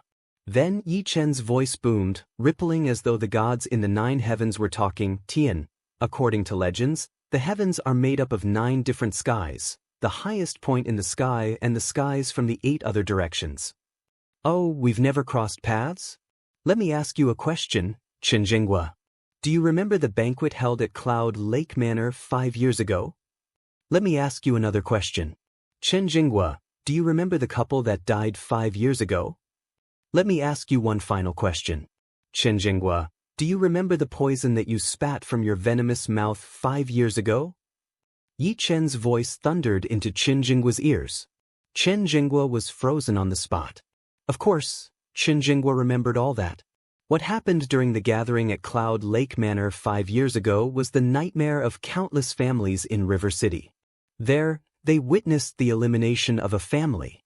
From then on, all of them lived in fear, traumatized by the shadow of that man. Everything was destroyed with a snap of his hand. It was terrifying. Suddenly, as though he had recalled something, Qin Jingguo raised his head. With dilated pupils, he extended a finger at Yi Qin and exclaimed, "You're that trash from the Yi family, the Yi Qin who fell into the river. How's that possible? Aren't you supposed to be dead?" No one could comprehend the gravity of shock and surprise that roared at the bottom of Qin Jingguo's heart. That trash from the Yi family had returned to life. Moreover, he returned to River City in a body loaded with a terrifying cultivation base. That was him. He was here for revenge. Furthermore, he could see that the entire city would be uprooted soon. Yi Qin bent down and put his face next to Qin Jingguo's ear. He whispered, "Let me tell you another secret. Actually, I'm not an ancient martial artist like all of you claim. I'm just a cultivator. In your eyes, perhaps ancient martial artists are strong. But little do you know, to us cultivators, the entire Huaxia or even earth, they're as insignificant as dust. No matter how strong you are, even if there's a martial arts grandmaster standing behind your back or even if it's an entire clan, I, Yi Qin, will cut all of you down." The second his sentence ended, a strong gush of malicious qi started swirling around Yi Qin. The malicious qi engulfed Yi Qin's body and it flashed brightly in a blood-red color. In an instant, his arm transformed into a shape similar to that of a blood dragon and pierced through Qin Jingguo's chest. Concurrently, at the peak of Martial Waste Mountain, an ethereal elder wearing a Daopao, Tian, traditional formal attire worn by men in the Ming dynasty of China. https://ian.wikipedia.org/wiki/Daopao, sat cross-legged. When scrutinized, one would notice that the elders seemed to be floating in midair. Flashes of light in the shape of the 8-trigram array emanated beneath him. The elder in the Daopao was none other than Qin Guobao, the great-grand old master of the Qin family. After all of the storms he had weathered, the great-grand old master made the choice to withdraw from Jianghu. Jianghu, its literal translation is lakes and rivers, but it refers to the community of martial artists, to focus on his cultivation. In the blink of an eye, 10 years passed. At that time, the spiritual energy of heaven and earth flooded Qin Baoguo's dantian and his cultivation base rose rapidly. It was apparent that he was about to achieve a breakthrough. At this very crucial moment, the wind started to roar. The elder's eyes snapped open and he crashed into the ground. He spat out a mouthful of fresh blood. The spiritual energy of heaven and earth around him dispersed immediately. Even the 8-trigram array beneath him disappeared without a trace. After several seconds, the hoarse voice of an old man roared and echoed through the entire Martial Waste Mountain. Who was that? Who dares to kill people from my family? And destroy 10 years' worth of foundation that I laid? I, Qin Baoguo, swear to the heavens that I'll personally hunt you down. And then, I'll butcher you and destroy your soul. It was a night of silence. Yi Qin woke up early from his cultivation. Initially, he wanted to cultivate a while longer. However, the spiritual energy in Huaxia was too thin compared to where he had come from. At that moment, it was impossible for him to improve his cultivation base. It seems like I've to find a way to brew some medicinal pills and elixirs. Yi Qin opened up the canvas bag that he carried with him everywhere. The bag contained only 2 things: a badly crumpled up photo and a black rock. He obtained that photo the year after being rescued and returning to the Yi family house. As for the black rock, it was a gift from his father for his 11-year-old birthday. It was said to be a valuable inheritance passed down from generation to generation in the Yi family. At that time, Yi Qin brushed it aside. He thought it was incredulous to take a mere rock as family inheritance. With a simple wave, he chucked the rock to the bottom of his bed. He only remembered the rock after tragedy befell his father. From that day onward, he kept the rock with him at all times. It's father and mother's death anniversary next week. I should pay them a visit at Divine Stone Hill then. As Yi Qin was about to put back the rock into his canvas bag, he noticed a line of tiny words on the rock from the corner of his eye. The words were so tiny he never noticed them throughout the past few years. Yi Chen held the rock closer to his face and scrutinized the few lines of traditional Chinese writing. Although obscure, he could make out the words written on the rock. It looked like the characters for stone and dripping blood. Is it telling me to drip some blood on it to claim ownership? Without further ado, Yi Chen forced out a drop of fresh blood and dripped it on the black stone. All of a sudden, a wave of information flooded his brain. He felt like his brain was about to explode. He could not bear the pain even as a cultivator. F***CK. What in the world is this? Yi Chen shouted loudly and blacked out. Chapter 11. In a daze, he felt like he had arrived at a wide open space. A graveyard, to be more precise. His surroundings were extremely dark, cold, and eerie, as though he had entered the deepest levels of the underworld. At a glance, he could see almost 100 black gravestones, all squeezed tightly together. Even more terrifyingly, there were thousands upon thousands of swords embedded around the gravestones, as though forming an extremely large formation. The black gravestones formed the very center of the formation. What on earth is this? Yi Chen had just opened his mouth to speak when the ground began to tremble. The 100 gravestones started to shake as well, and immediately after, the thousands upon thousands of swords actually shot up from the ground and flew into the heavens. The image was majestic and awe-inspiring. Before Yi Chen could recover, a hoary voice echoed through the sky. How dare a mere realm dweller step into the samsara graveyard? Do you have a death wish? You can't even budge the weakest of the gravestone's obsessions. Scram! With that, Yi Chen was booted out of the graveyard, waking up again in the outside world. Yi Chen looked at the black stone in his hands, surprised. Could this be the ancient magic treasure the old geezer mentioned? Judging from what that guy said, does it mean that once his powers reach a certain level, he can awaken the obsessions of the powerhouses inside the gravestones? What kind of a joke is that? There were 100 gravestones there. Could there really be 100 powerhouses beyond them? Just then, there was a knock on the door. Sun Yi's voice came from outside. Are you awake yet? If you're still in bed, I'm coming in. I heard you men all have morning wood, but I ain't gonna give a damn. That familiar voice made Yi Chen feel warm inside, and he calmed the turmoil in his heart, hiding the black stone away. As it was, he was not nearly strong enough yet. He was going to take it slow when investigating the secrets of this stone. He opened the door and immediately saw Sun Yi, dressed for work. Perhaps it was due to the awkwardness from yesterday, but Sun Yi avoided his gaze somewhat, and her face was slightly red. It was utterly adorable.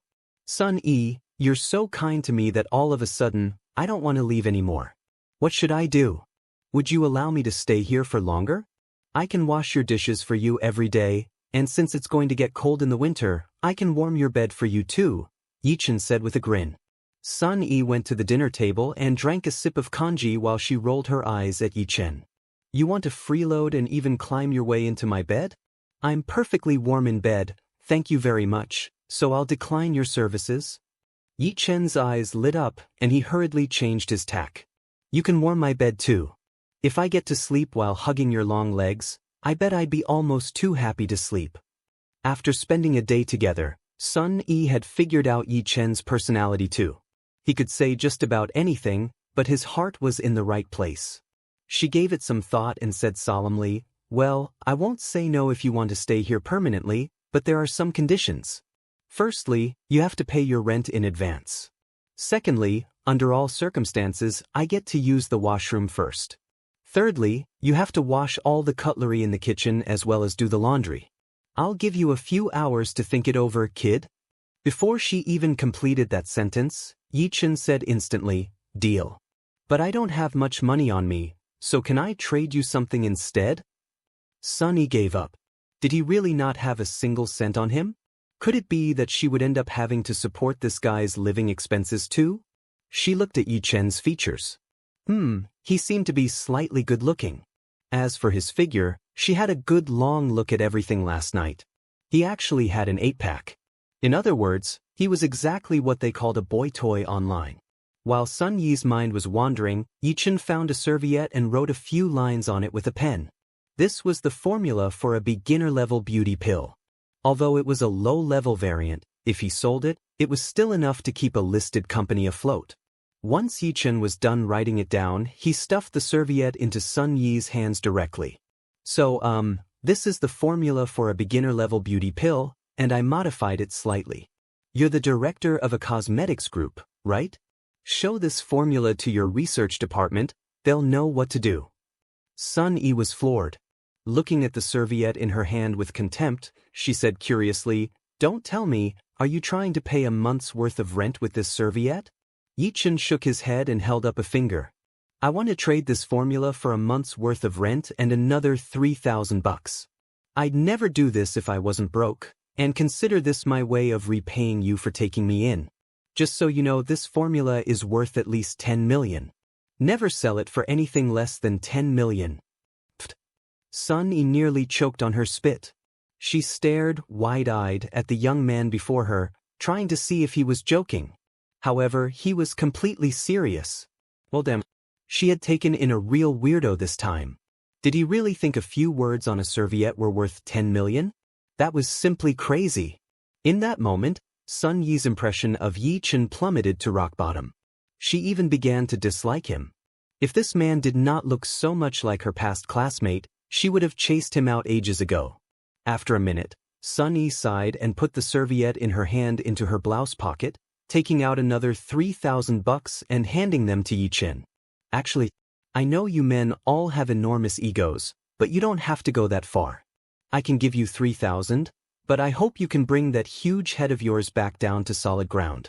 Use this money and go get a proper job. Also, you can only stay here for a month. After a month, you can go wherever you want, and it won't have anything to do with me.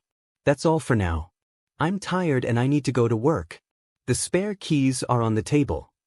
Sun Yi grabbed her bag and walked right out, disappointment in her gaze. This man would soon be kicked out of society. Yi-Chen watched Sun Yi's back as she left, and he shook his head helplessly. "Sun Yi, oh, Sun Yi, you're underestimating me.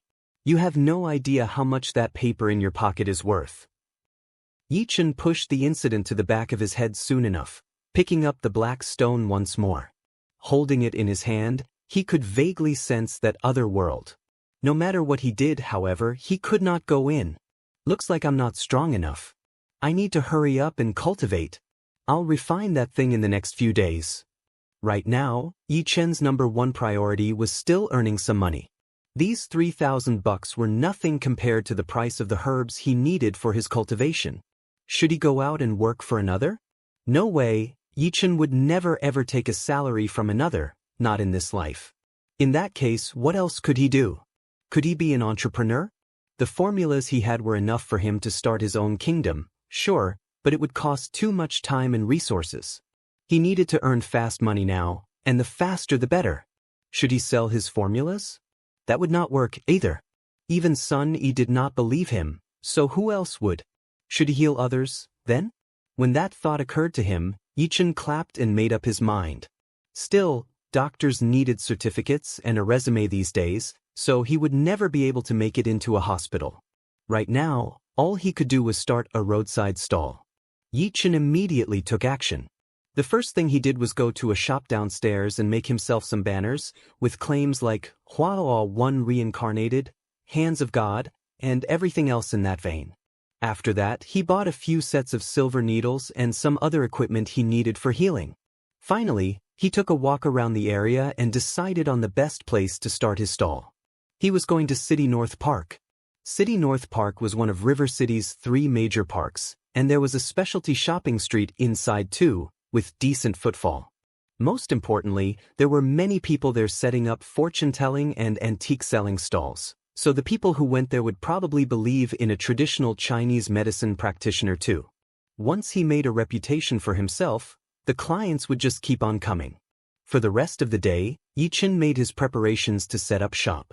Chapter 12. That night, when Sun Yi got off from work, she wanted to check if Yi-Chen was angry. After all, her words from that morning could be slightly hurtful.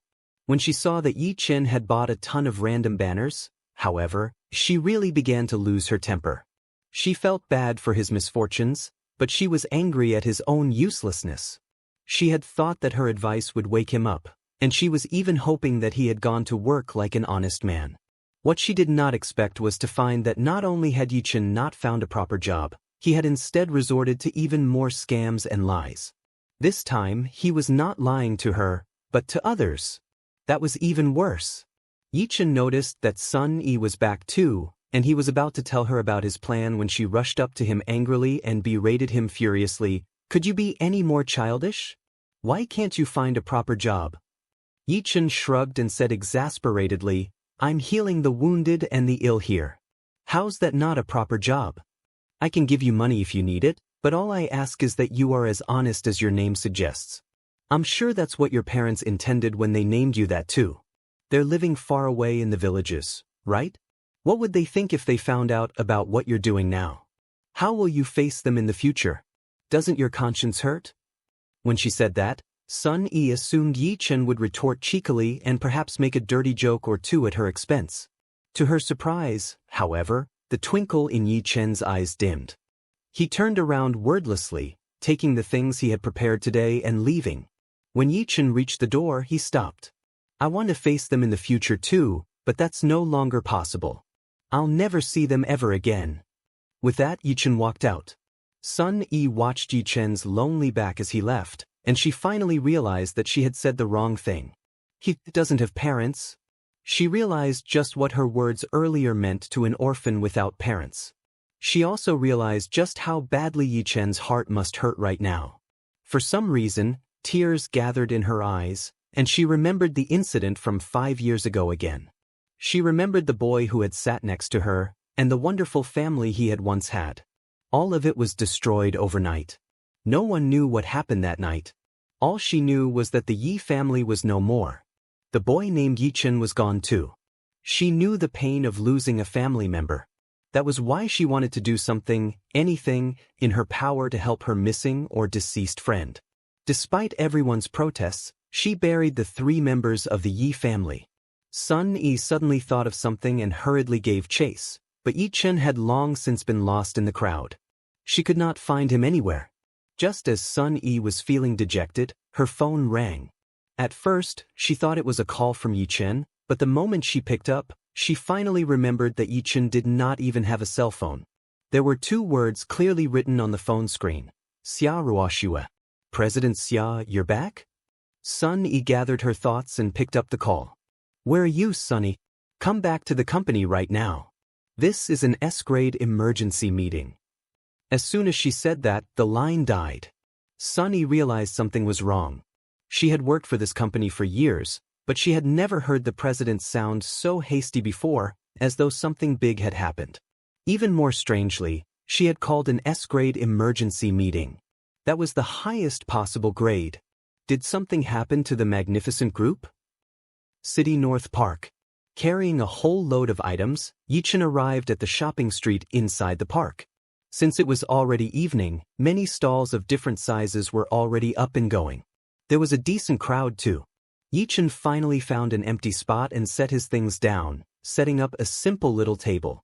Once he had that done, he suddenly noticed a very serious problem. He had forgotten to bring a chair. He could not treat the ill while demanding that they stand, could he? Don't tell me, do I really have to postpone my grand opening on the very first day? While Yi Chen's brows were knotted in frustration, an older man selling ceramics next to him walked up to him. "Hey kiddo, you new here? I ain't seen you before." Only then did Yi Chen notice the man next to him. After a short chat, they got to know each other better. The older man's name was Zhong Shueong, and he came from Pine Mountain County, south of River City. He was setting up a stall here to earn a living, and he had a sunny disposition with a cheery smile. "Kiddo, you looked pretty down in the dumps there. Did you run into some trouble?" Yi Chen said honestly, "It's my first day here, Uncle Zhong, and I forgot to bring a chair. Now I plan to pack my stuff up and come again tomorrow." When Uncle Zhong heard that, he handed Yi Chen the chair he had been sitting on without hesitation. "I don't like toss it too much either, so you can have this chair. There are plenty of people around today, so it'd be too bad if you don't set up shop. But if you don't have a chair, Uncle, you'll have to stand all day. Won't you?" Before Yi Chen could complete that sentence, Uncle Zhong waved him off and returned to his stall. Don't worry about it, kiddo. I gave it to ya so it's yours. If your business gets boomin' someday, just gimme a cigarette as payback. Yichen did not hesitate any longer either. Thanking Uncle Zhong, he placed the chair directly in front of his stall, and then he hung up the banners he had prepared beforehand. Uncle Zhong had been curious about Yi Chen's stall to begin with, so he snuck a peek, but when he saw the banners, he was instantly stunned. The first was one still relatively normal, saying, "Careful, genuine, sincere." The second one was slightly off, though. "The medicine of heavens, the hands of God. Bien K1 and Hua Tuo reincarnated." Uncle Zhong never expected Lil Yi to be a doctor, but what kind of doctor praised themselves so exaggeratedly? Even the doctors from River City's #1 hospital did not dare to say such things. Was Lil Yi insane? To make things worse, when he saw the third banner, Uncle Zhong nearly lost it altogether. Opening promotion, 20% discount for all. Will heal all diseases for consultation fees starting 100,000. Oh goodness! What was Lil Yi doing? Who gave discounts on medical fees? Plus, discounts aside, your consultation fee alone was 100,000. What the heck was this?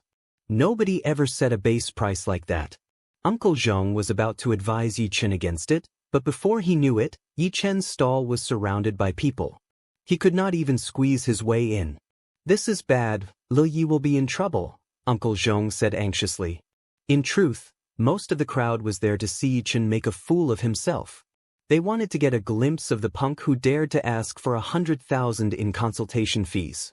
A blond man stepped forth and looked Yi Chen from head to toe, saying with a cold snigger, "You just got here, right, punk? You here to heal people? 100K you say? Sure you ain't joking around?" Yi Chen could tell at a glance that the blonde was here to stir up trouble, so he said, "Pay me 100,000 in consultation fees, and you can see for yourself if it's worth it." The blonde had not expected the stall owner to be so rude, so he said contemptuously, "You? Demanding 100,000 from me? I've beaten up tons of scammers like you." Yi Chen took one step forth. "Why don't you give it a try, then?" Yi Chen did not use any of his true chi, but he was a man who had clawed his way out of a mountain of corpses. A glare alone was enough for him to stun everyone present. In that second, the blonde felt as though he was being watched by the god of death. Large droplets of sweat beaded from his forehead, and he felt like he had been plunged into ice. "Aye!" The blonde instinctively took a step back, but he slipped and fell on his butt. The scene sent the onlookers into a bout of hearty laughter, and too ashamed to stay, the blonde ran away with his tail between his legs. Chapter 13. Friend, are you looking for your consultation fee to be paid in Japanese yen or Korean won? Suddenly, a man in a suit and leather shoes spoke up.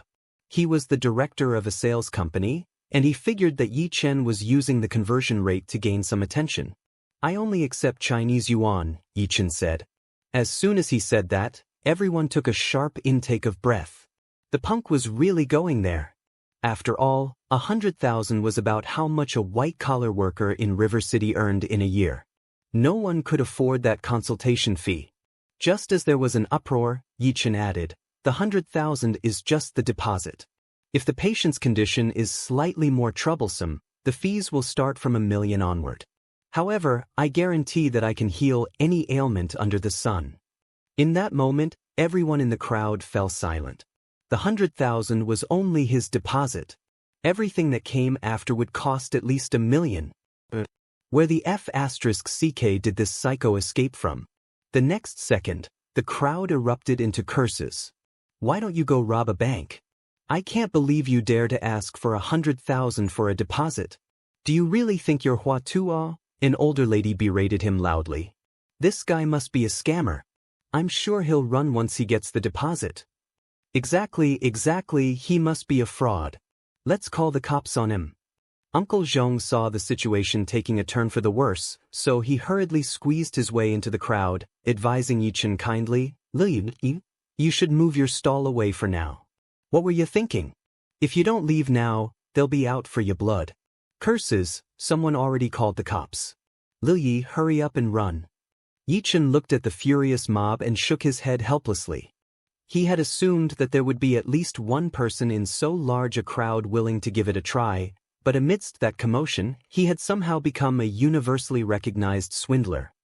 He could even see an older auntie nearby preparing to throw her newly bought eggs at him. Fine, I'll close up shop for now. I still need to earn some money, though, so back to the drawing board it is. Just as Yi Chen was about to pack up, two young girls squeezed through the crowd. The girl's appearance caused the cursing to die down, because everyone's eyes were drawn to one of the girls. She was just too beautiful. The girl wore a yellow baseball cap that covered half of her face, but even then, they could tell that she must be absolutely gorgeous, stunningly so. The girl glanced at Yi Chen's banners, and although she was slightly skeptical, she chose to speak anyway. Can you really cure anything? Yi Chen nodded. All right, then come back with me. The girl was unusually decisive, so much so that it was Yi Chen's turn to feel incredulous. As soon as the girl said that, the short-haired girl beside her said, Are you out of your mind, Mengjia? This guy is clearly a fraud. You can't just fall for anything. Besides, a team of experts from overseas will be flying here tomorrow for Uncle's surgery, so why would you still believe in such a fraud now? Besides, look at this guy. He's about our age. At most, he's a med student. Do you really think someone like that can heal all ailments? When the girl named Mengjia heard that, she hesitated.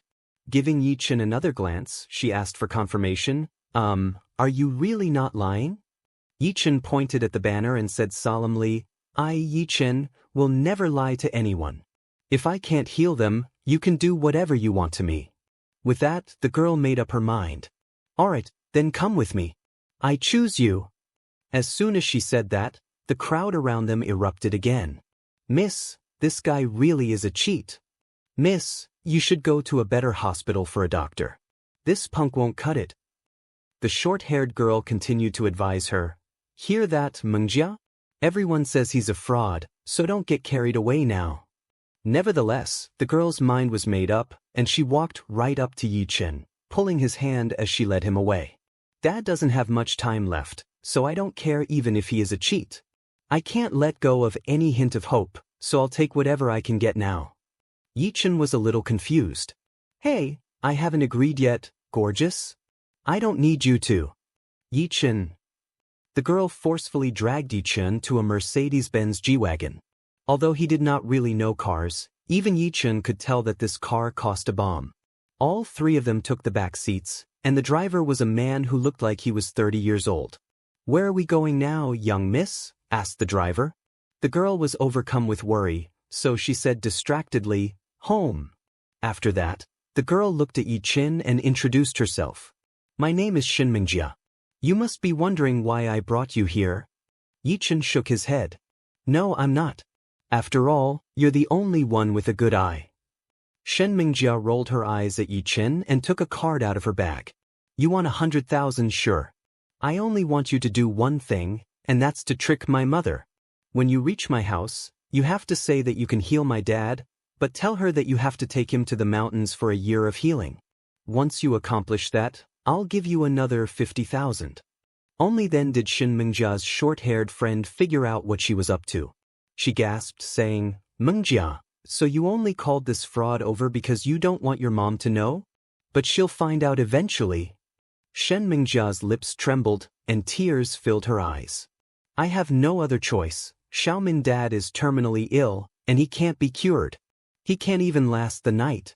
Besides, you know how bad my mom's health is.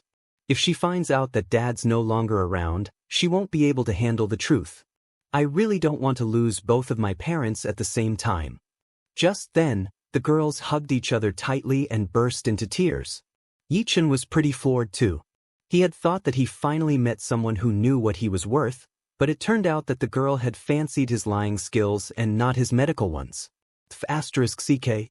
He should be the one wailing over here. In the villa area of Dragon Leap Bay, north of River City. The G-Wagon drove into the villa area and stopped in front of the number 1 villa. After that, the three of them got out of the car. Before they went inside, Shin Mengjia reminded Yi Chen again, remember what I said earlier, and watch for my cues. Yi Chen harumphed coldly and ignored her, walking right in. The The two girls' eyes widened. It was their first time seeing such a proud swindler. "Mengjia, why do I feel like we can't trust this guy?" said Xiaomin. "Sai, whatever. He's already here, so we can't just chase him out." With that, the two of them walked in as well. Chapter 14. On the third floor of the villa, Yichen finally met Shen Mengjia's father. The latter was lying in bed with a drip in his arm, his eyes tightly shut and his lips purple, his body stick-thin. There were no signs of life emanating from him at all. This was a man with 1 foot already in the coffin. No mortal medicine could save him. Yichen could even sense an aura of death on him. It had nearly filled his entire chest. Once it went past his head, even the gods above would not be able to save him. When she saw Yichen shake his head, Shen Mengjia walked to his side and explained, "My dad has been really busy with his business these past few years, so he neglected his health. When he went for a check last month, they suddenly found that he had terminal lung cancer. We went to the best hospitals overseas for some treatment, but it didn't work. The doctors said he only had 3 days left to live. After that, we somehow managed to invite Miracle Dr. Chiu from the capital, which was why we could keep Dad alive until now. But yesterday, Miracle Dr. Chiu told me that my dad may only have 1 day left to live. Thankfully, my mom doesn't know about this yet. I hope you can help me hide it from her, please. I'll make sure to pay you in full." Yichen was about to say something when a wealthy-looking woman in a qipao hurriedly rushed toward them, an old man in a white coat following behind her. It went without saying that this rich-looking woman was Shen Mengjia's mother, and the person he was supposed to lie to. As for the old man in the white coat, he was probably the one Shen Mengjia called Miracle Dr. Chiu. Madame Shen walked up to Shen Mengjia and promptly burst into tears, hugging her tightly as she wailed, "Jia, I just heard Miracle Dr. Chiu say that Haihua doesn't have much time left. Is that true? If Haihua dies, why should I keep living?" Shen Mengjia widened her beautiful eyes and looked straight at Miracle Dr. Chiu, who was next to them. Before she left, she had clearly come to an agreement with Miracle Dr. Chiu. She told him not to tell her mother. So what was happening here? She was caught completely off guard.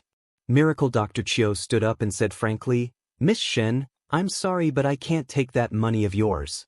This is a life at stake, and we doctors must be responsible for our own words." Shen Mengjia was so angry she was about to explode. This old coot was despicable.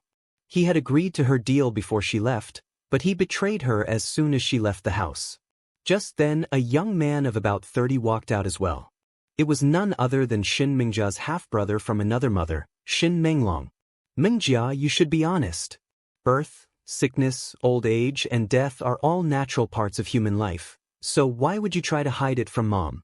Dad's almost on his way, and I even arranged for a funeral home already. When the time comes, let's send Dad off with a bang." As soon as Shen Menglong appeared, she understood perfectly well what had happened. That man had always wanted to inherit their father's wealth. After their father died, the 3 of them were supposed to share his inheritance equally. However, if her mother died from the trauma as well, he would naturally earn a larger cut. How despicable! How disgusting! Madame Shen was already sobbing uncontrollably, and Shen Menglong's words nearly made her faint. Thankfully, Miracle Dr. Chiu pressed the acupuncture point between her nose and her lips, waking her up. Looking at old Master Shen lying in the room, Miracle Dr. Chiu sighed deeply and tried to console her, saying, "My deepest condolences, madam." Madame Shen fell apart completely and even threw herself at the wall. "Haihua, wait for me." Shen Mengjia's expression turned to one of panic, and she tried to stop her mother, but she was too late. Her mother was too far away. While Shen Menglong and Miracle Dr. Chiu were closer to Madame Shen, they had no intention of stopping her. They even smiled arrogantly. "Monsters! You 2 monsters!" Shen Mengjia's eyes were bloodshot and her fists clenched tight. In fact, she held them so tightly that her nails dug into her skin and a trail of blood trickled down. She was perfectly aware that the Shen family could very well fall apart right now. They might even lose 2 lives in one night. What to do? Just what can I do? At the most critical moment, something happened to take all of them by surprise. A black shadow flashed past, and in an instant, A pair of large hands appeared out of nowhere, grabbing hold of the suicidal Madame Shen. I can heal the man inside that room. Just then, the whole world seemed to fall silent. Everyone was staring at the owner of those large hands. He was a young man of unassuming looks. The clothes on his back did not even add up to 200 yuan. Shen Mingjia looked at her mother, who Yi Chen had saved from her suicide attempt. The girl heaved a sigh of relief and was about to thank him, but when she heard his bold declaration, all she could feel was a headache coming on. The ruse is clearly already over, so why are you still bluffing? Are you an idiot? Can't you read the current situation? Madame Shen raised her head and stared unblinkingly at Yi Chen, even gripping his hand tightly as she asked, can you really heal Haihua? For real? Yi Chen nodded and said nothing more. Just then, Shen Menglong laughed from beside them. Mom, would you really believe a charlatan like him? Dad has terminal stage lung cancer, and no one in all of Huaxia, no, in all of the world has ever been healed from that. How could this punk save him? Also, just look at this kid. He barely has a whisker on his face, and yet he says he can treat people? What a joke. Even Miracle Dr. Chiu said it's hopeless, so what can this kid do? Yi Chen was calm as he said, others can't save him, but that doesn't mean that Yi Chen, can't. Miracle Dr. Chiu stepped up as well, demanding, Kid, do you have a medical license? Which school did you graduate from? I might even have taught your dean. Yi Chen shook his head. I never went to medical school. With that, both Miracle Dr. Chiu and Shen Menglong burst out laughing. You don't even have a medical license, and yet you want to treat the patient? Why don't you go heal your mama? As soon as those words were spoken, a gust of powerful wind seemed to blow around them. Smack! Shen Menglong was slapped directly on the face. His body was instantly sent flying. He even crashed into the large marble pillar. Shen Menglong was stunned, holding his face and staring at Yi Chen intently as he roared, How dare you slap me? Do you have any idea who I am? Yi Chen looked down his nose at Shen Menglong and said in an icy voice, Say that again and I'll kill you. Everyone had a landmine that could not be touched, and for Yi Chen, it was his parents. Shen Menglong was too terrified to speak. Those eyes seemed to swallow his entire body whole. They were unbelievably cold, like the eyes of a death god. Yi Chen looked at the people next to him, all of whom were frozen in shock. If you want me to heal the person in there, I can. But my consultation fee is 10 million. Everyone there took a sharp intake of breath. He wanted 10 million before he even began treating the patient? That was quite the price. Shen Mingjia hurried up to him and whispered to Yi Chen, you can cut the act now. You've done enough already, I'll give you 100,000 once we leave this place. Yi Chen ignored her completely. Even Miracle Dr. Chiu could not stand by and watch this any longer, harumphing coldly. 10 million, huh? What a haughty demand. Do you really think of yourself as Huatu? Yi Chen looked at everyone and explained, Sorry, you misunderstood me. The 10 million is only for me to wake him up. If you want me to heal him completely, there will be another extra procedure, and that will cost you 50 million. That's non-negotiable. Chapter 15. When everyone heard his demand for 50 million, their expressions changed completely. He was crazy. He was a literal lunatic. Was a life worth 60 million? Of course, it was worth much more than that in fact. However, that was only if he could actually save that man's life. This was terminal stage cancer, something everyone in the world knew was impossible to heal. Yi Chen put his hands in his pockets. I'll give you 3 seconds to think it over. My time is precious after all. If you don't want me to treat him, I'll leave. 2. Heal him. I'll pay. Madame Shen practically roared. She had no other choice. Even if this kid was a charlatan, she had no choice but to take his offer. All right. Yi Chen walked toward the room without further delay. Prepare 10 million, and I'll perform the first treatment to wake him up. While I'm working, no one is allowed to go in. With that, he closed the door behind him, leaving behind the confused masses. A few seconds later, everyone finally came back to their senses. Can that guy really heal Dad? Shen Mingjia said incredulously. The machines have confirmed it, and the ECG can't even detect a heartbeat anymore. Dad is dead as a doornail, so what do you think? If he can't do it, I'll call the cops and have him arrested as a fraud. Shen Menglong got back on his feet and said angrily. Miracle Dr. Chiu explained as well, I checked the patient's condition an hour ago, and there were no signs of life at all. He's medically considered dead. I would suggest that you give up hope and start preparing for his funeral. Madame Shen looked at the tightly shut door and stayed silent, her hands shaking. She desperately needed a miracle. Inside the room, Yi Chen looked at Shen Haihua, who was on his deathbed, and murmured, I guess you're pretty lucky to have met me in your last moments. The divine healing skills the old geezer taught me are enough to drag you back from death's door. As soon as he said that, Yi Chen activated his 9 Heavens Dark Sun technique, and a wisp of yellow-colored true qi emerged from his dantian. It even gradually gathered around his fingers. The next instant, his fingers moved quickly, forming a hand seal. By the black sky and the yellow earth, by the demons below and the devils above, I invoke the dark demon resurrection formation. Rise. The true qi from Yi Chen's dantian surged out rapidly, and a golden glow from the formation enveloped his entire body. The formation continued to shrink until finally, Yi Chen grabbed it in the center of his hand. Go forth. Yi Chen smashed the formation onto Shen Haihua's body. The next second, something strange happened. Shen Haihua's body actually began to levitate. Countless ancient symbols swam around him. Now, the human body had 12 principal meridians and 8 extraordinary meridians. Of these, the 12 principal meridians, the conception vessel, and the governing vessel were collectively called the 14 channels. What Yi Chen wanted to do now was to connect Shen Haihua's Yang 1 vessel with the silver needles and the formation. That was because the Yang vessel represented life. In no time at all, the aura of death flooding Shen Haihua's chest had dissipated completely. It was practically inhuman. As time passed slowly, Shen Haihua's initially pale face began to regain some color, and he even began to breathe faintly. The flat line on the ECG monitor next to his bed also began to beep. By then Yi Chen's forehead was drenched in sweat, and his clothes were all soaked through.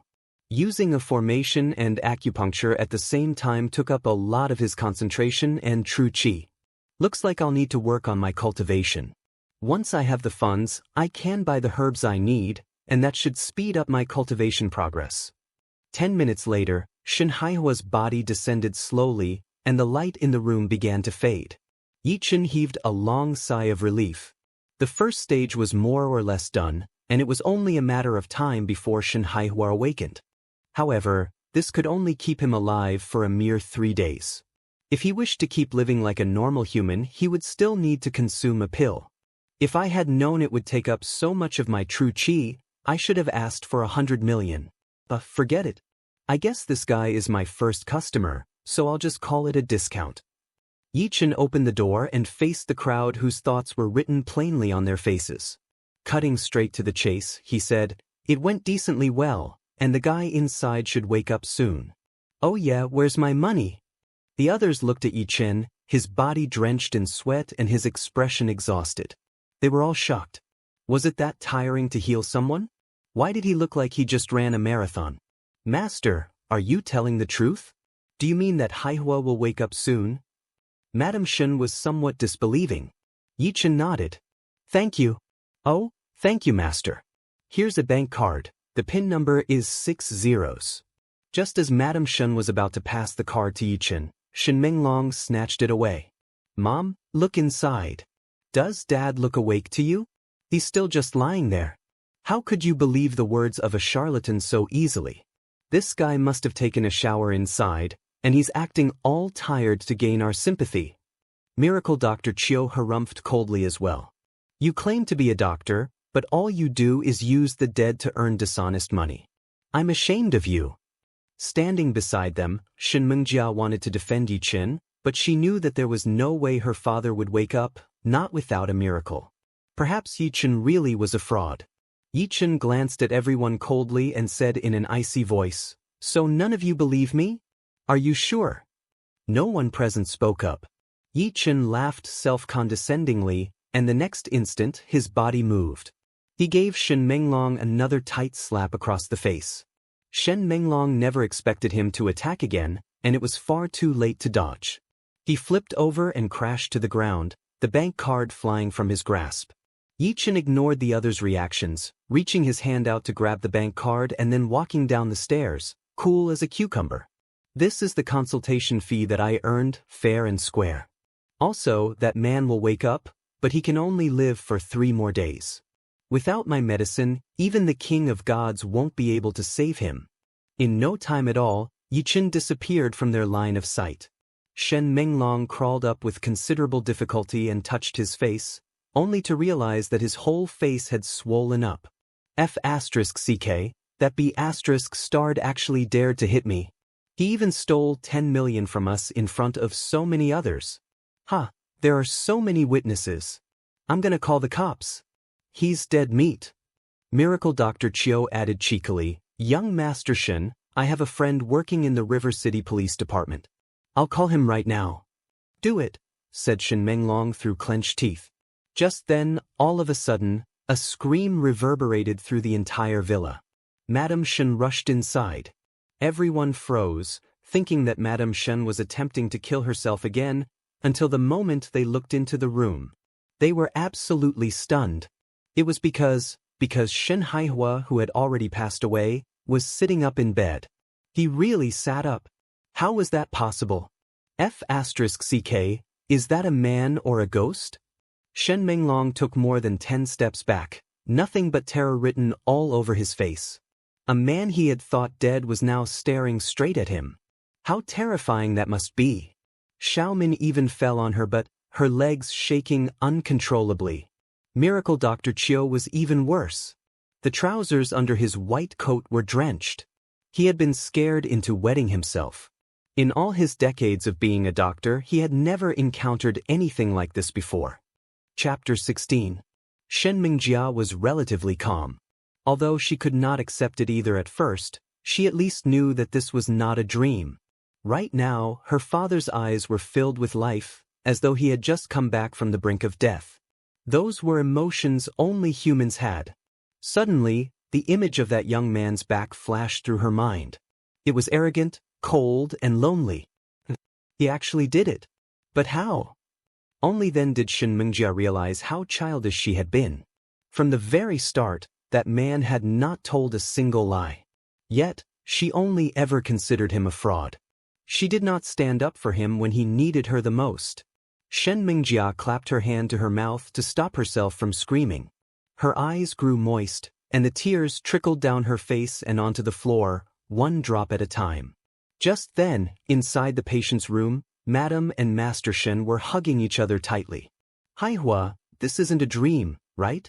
Pinch me? Shen Haihua reached out his hand to wipe Madame Shen's tears. Yanfang, this isn't a dream. I really came back to life. Oh yeah. What about that miracle doctor? Where is he? I have to thank him properly. Without him, I probably would have died a long time ago.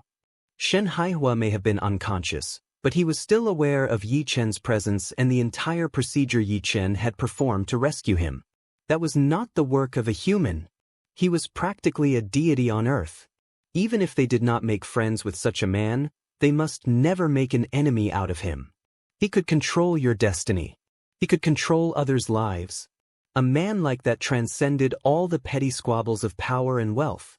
However, no one replied to Shen Haihua's question. The entire room went completely silent, such that even the dropping of a pin would be clearly audible. Master Shen sensed something amiss, and his expression darkened in an instant. One of you explain. Finally, Shen Mingjia stepped forth and told him about everything that had happened. When he heard the entire story, Master Shen disregarded his body and immediately stood up, using all the strength he had left to slap Shen Menglong in the face. Idiot! You stupid idiot! You angered the miracle doctor away. You useless piece of trash. Do you want to see me die that badly? From today onwards, you won't get a cent from me. You're no longer my son. Shen Menglong panicked, this time for real. His father's wrath was not something he could withstand. His sports cars, his women, his entire life of luxury, They were all funded by his father's wallet. Now, with just a few words from his father's mouth, he would be left with nothing. No, Dado. I'm sorry.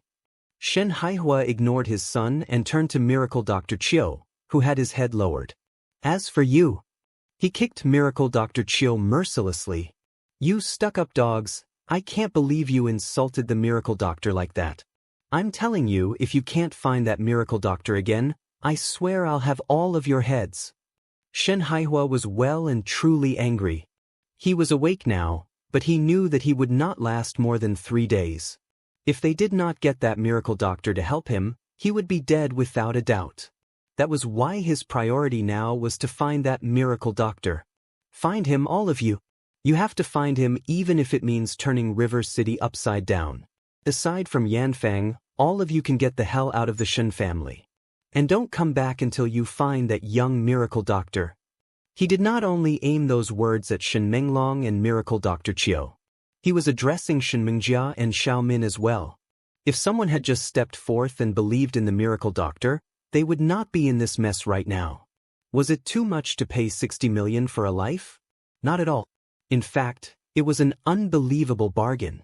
After all, Shen Haihua could earn 100 million in a month.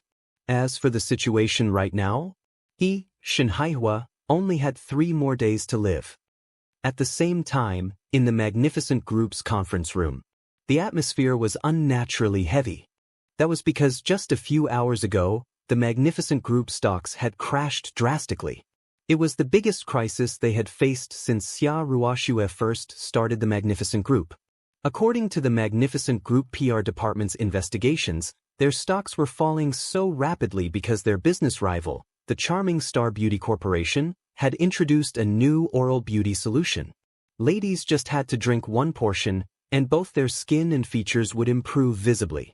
Although the oral beauty solution was not available on the market yet, some reporters had tried a sample at the grand reveal, and they had personally experienced some effects. While these effects were minuscule, they were of immense importance to women. The outside world believed that the Charming Star Beauty Corporation would be able to change the entire form of the beauty industry, leaving Jiangnan's current champion, the Magnificent Group, in their dust. In their earliest days, the Magnificent Group had also taken the top spot by virtue of their oral beauty solutions. Over the past few years, these solutions had also been the main source of their income. Now that an even better product had been created by their rivals from Capital City, they were at a dead end. Sun Yi had arrived soon enough, and on the way, she had more or less gotten the general picture of the situation through their WeChat group. She looked around her and saw that those on her left were higher-ups who rarely ever showed up, whereas those on her right were the core members of the Magnificent Group's R&D department. These core members were not your ordinary Joes. Some were professors from Capital City's medical university, some had been traditional Chinese medicine practitioners for years, and some were even mammoths of the medical world. Now, however, all of these experts were stone-faced, because they knew very well that the first party Xia Ruoxue would turn on once she came into this conference room was none other than themselves. The entire conference room was a mess of voices, and some people kept trying to chat Sun Yi up, but she was in no mood to respond. All she could think of was Yi Chen's back, and she found herself wondering if Yi Chen would come home that night. Suddenly, Sun Yi remembered something and took the serviette Yi Chen had given her out of her pocket. There were a few lines scribbled onto it, but she could not read them.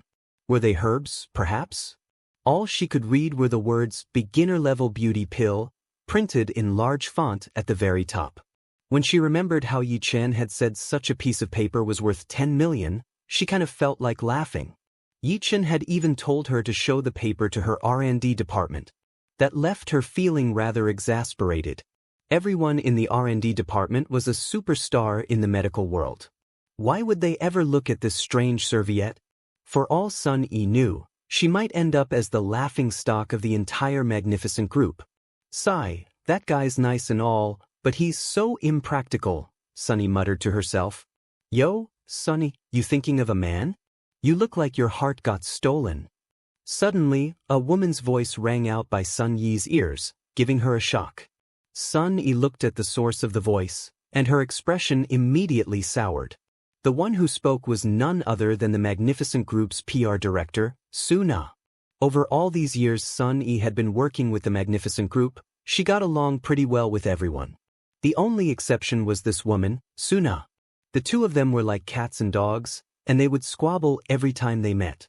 Suna managed to bag a wealthy businessman a few days ago, and she had been showing off in front of Sun Yi ever since. She even demanded to know why Sun Yi was single in front of everyone in the company, saying unspeakable things like suggesting that Sun Yi was a mistress or a whore. They had even fought over it. Sun Yi rolled her eyes at Suna, harumphing coldly, "What's it to do with you if I'm thinking of a man or not?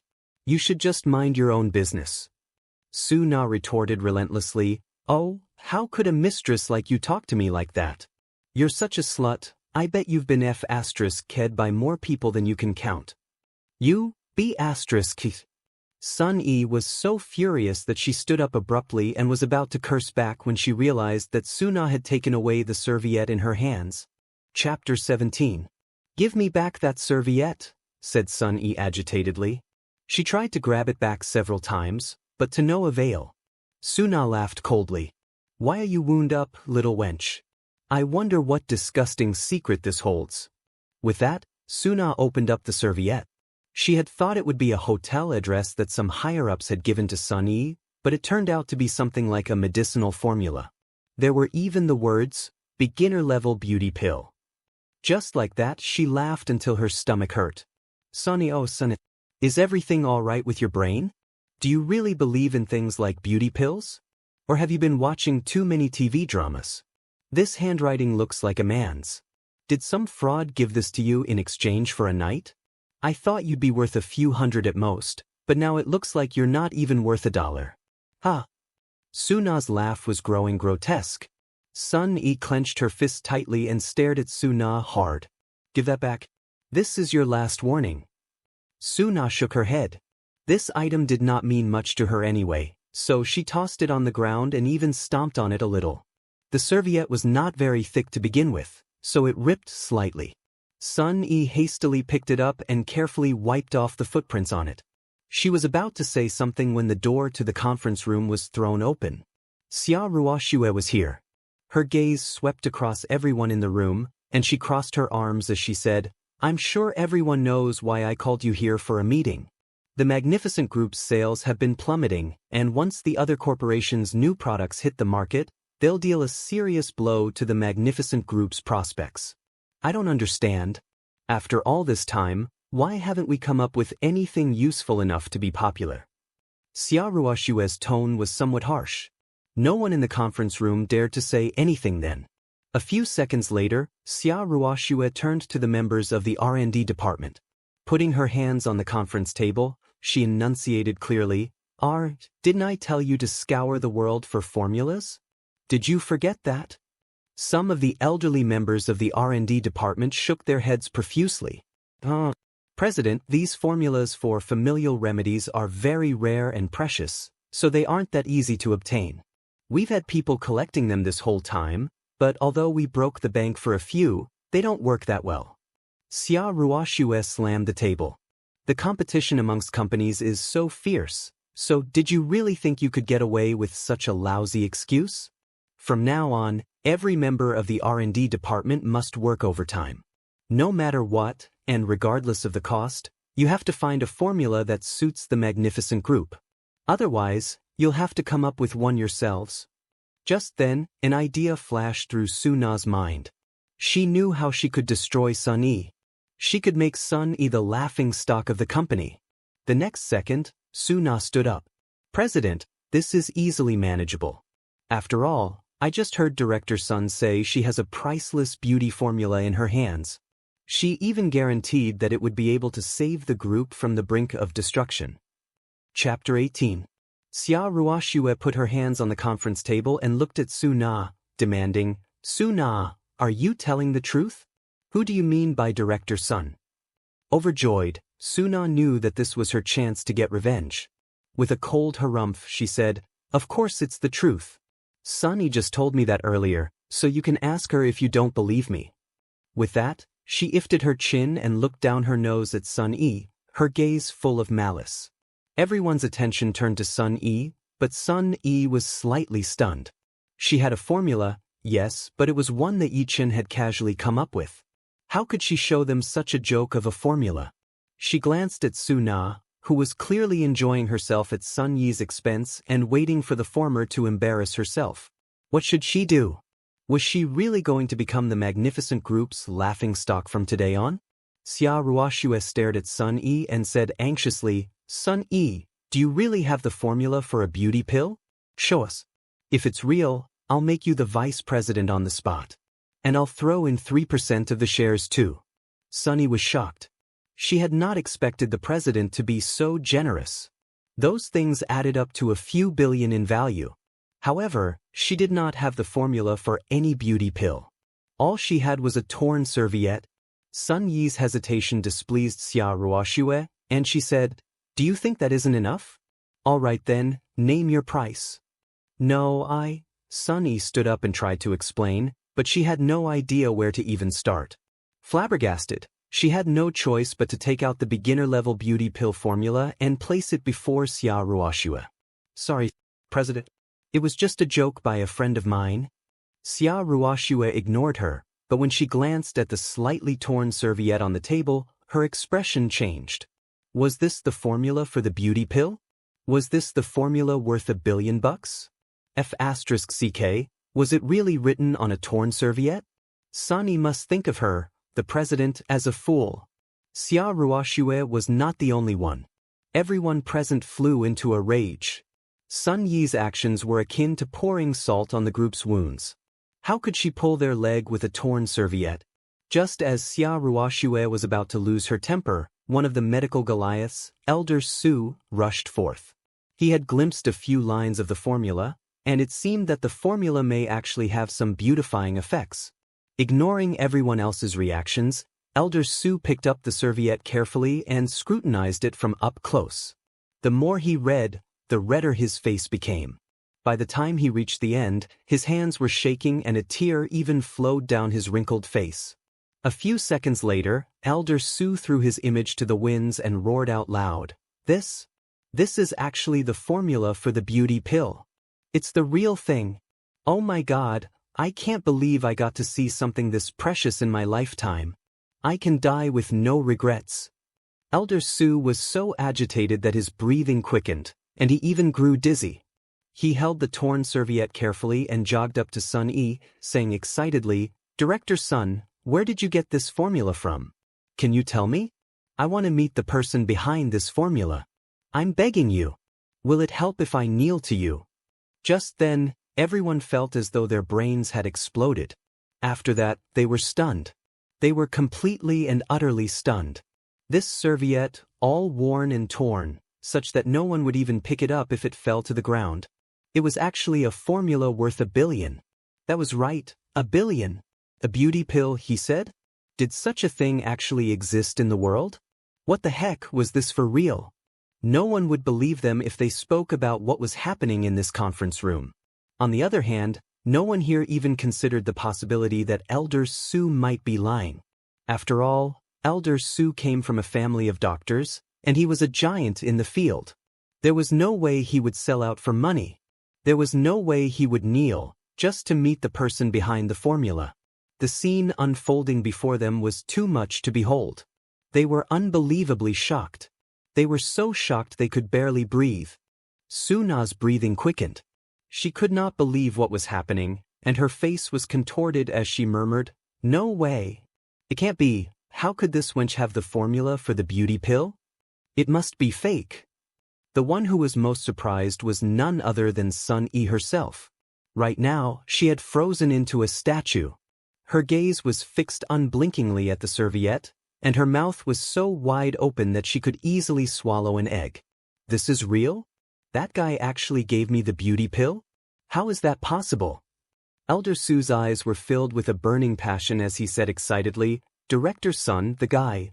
The person you mentioned, could that be the person who gave you the formula? Could you bring me to him? I'm begging you. I'm really begging you. With that, Elder Su knelt on the ground before Sun Yi despite his old bones. That was the reality before their eyes. rendering even the disbelievers speechless. The medical mammoth of a generation was on his knees, so this had to be real. Only then did Sun Yi recover. She hurriedly helped Elder Su up and said, "Don't do that, Elder Su, I'm not worthy." Elder Su raised his head and said in a trembling voice, "Will you bring me to meet that great master?" Yi Chen's lonely back suddenly appeared in Sun Yi's mind, and the cruel words she had flung at Yi Chen this morning even resounded in her ears.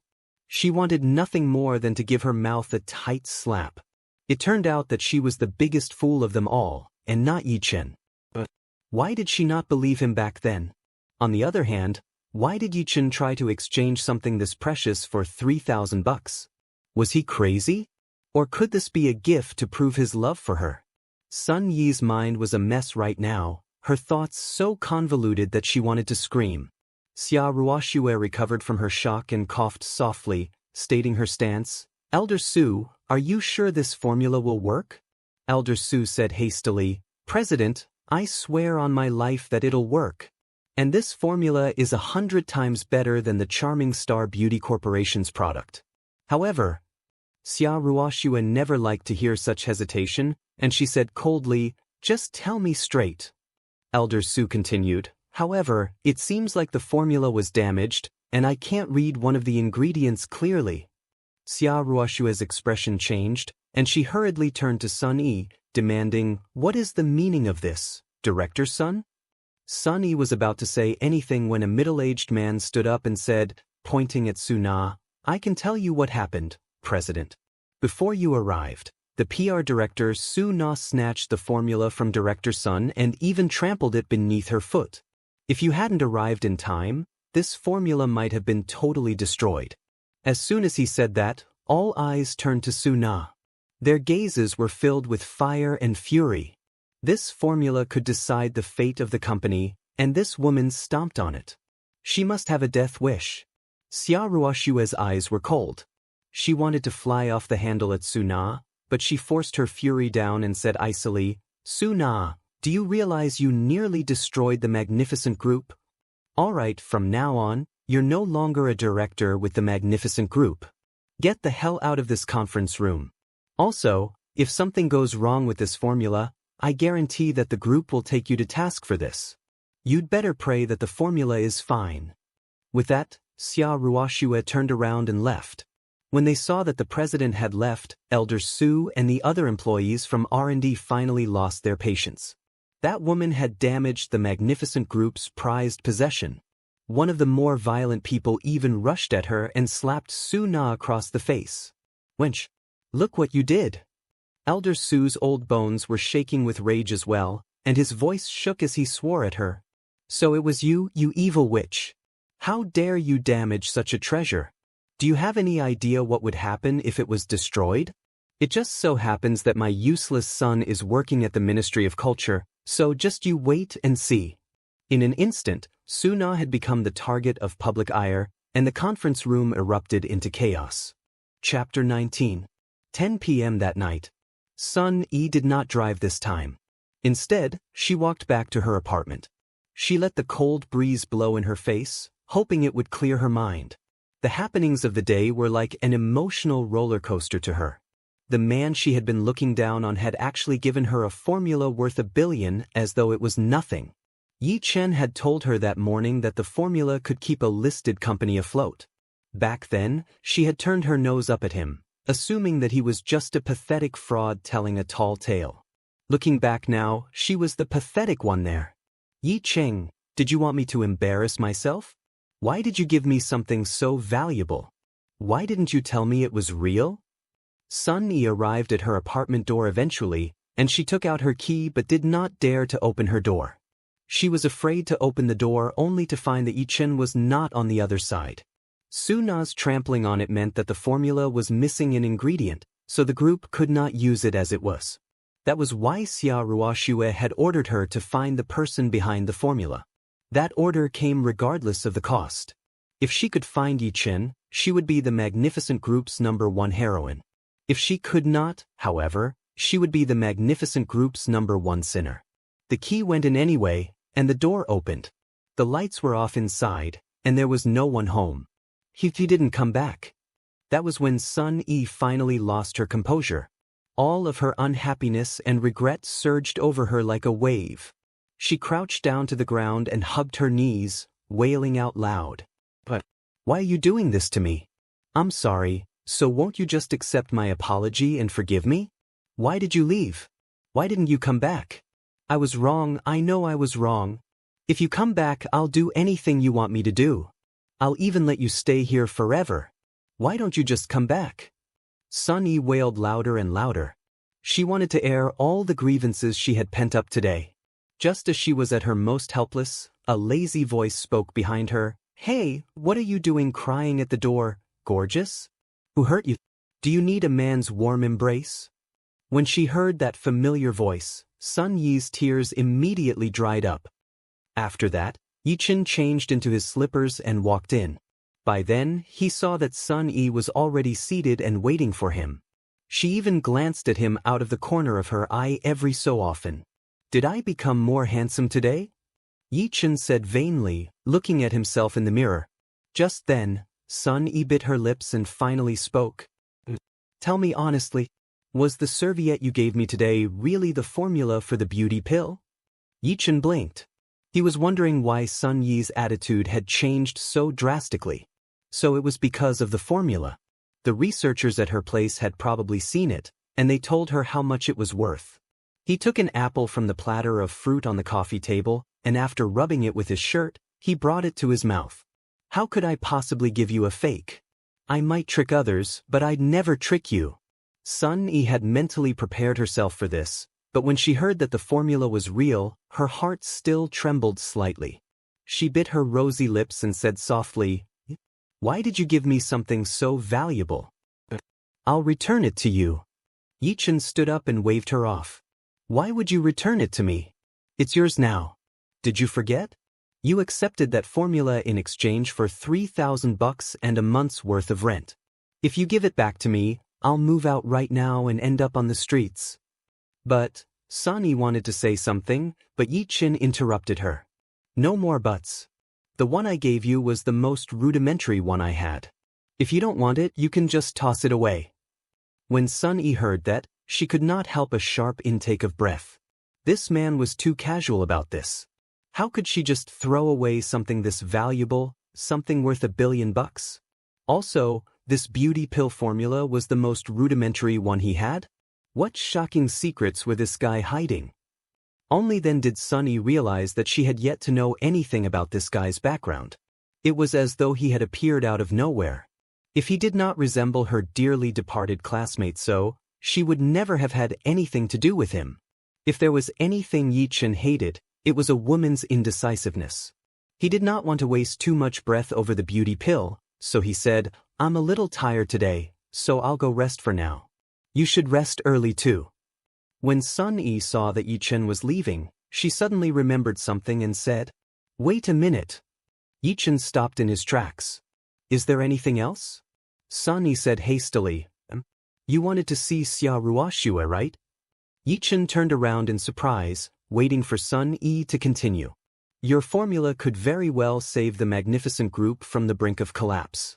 That's why President Xia wants to meet you personally, tomorrow morning at 10, at the magnificent group's presidential office. Would you be available?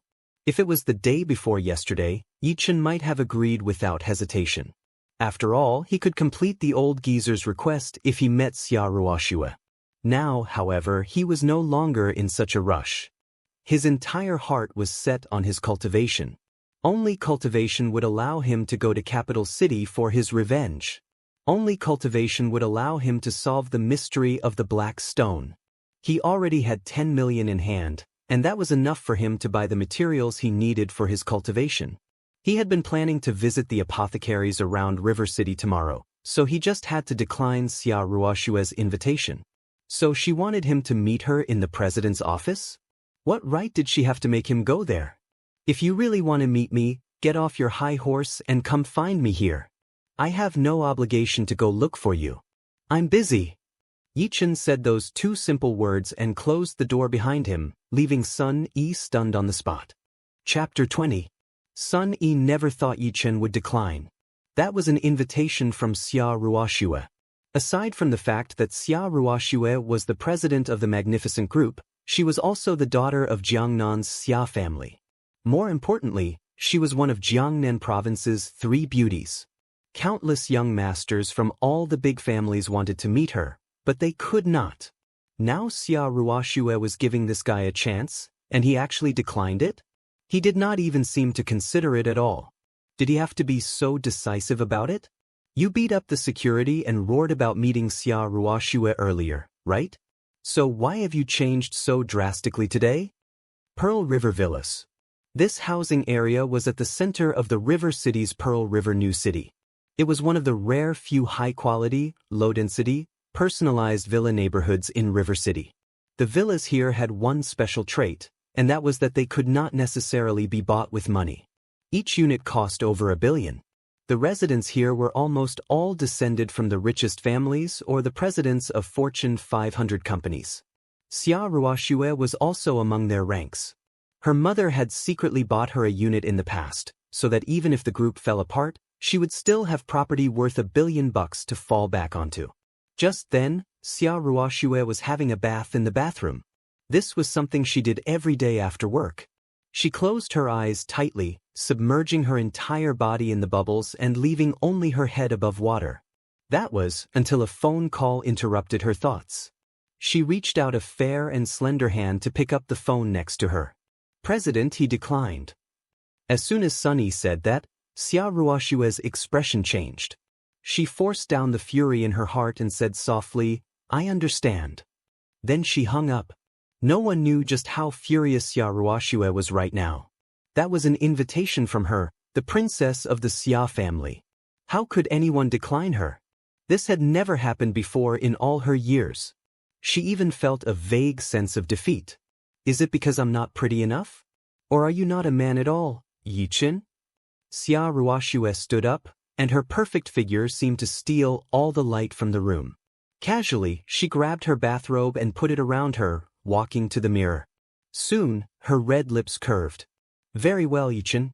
I grow more interested in you by the moment. Let's see what kind of man you are to reject me, Xia Ruoxue." The next day, Yichen woke from his cultivation. The first thing he did was pick up the black stone and attempt to enter it. However, the results were quite obvious. That presence sent him flying out again. At this rate, I'll never be able to solve the mysteries within. No, I have to go check out the apothecaries nearby. It was a Saturday, so Sun Yi did not have to go to work. She was still asleep, and Yichen had no intention of waking her up, so he wrote her a note before leaving. River City was not too big, and there were only 3 traditional Chinese medicine stores. Yichen chose the largest of the 3.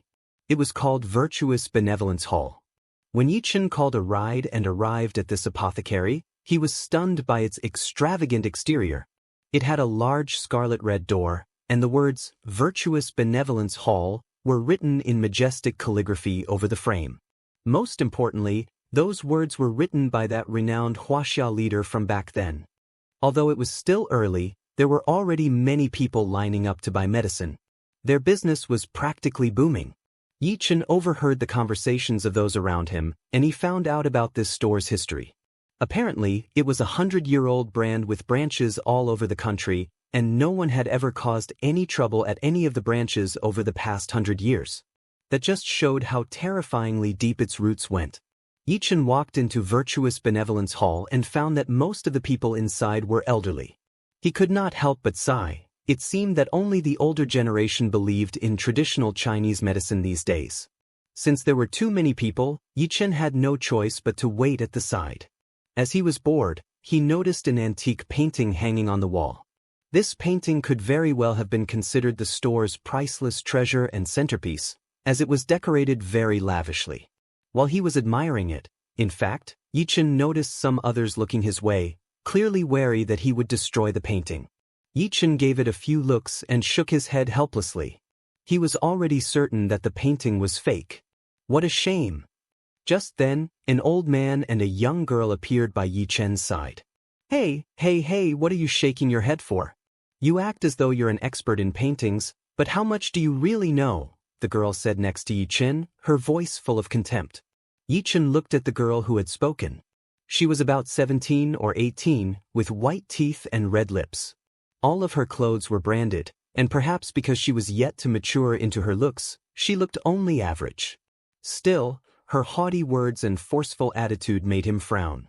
Nevertheless, he was only here to buy medicine, so he was naturally disinclined against starting an argument with a girl like that. Instead, he walked away. "Did I say you can leave? What did you mean by that? You look like you got dressed at a night market, so I bet you've never had the right to even touch treasures like these."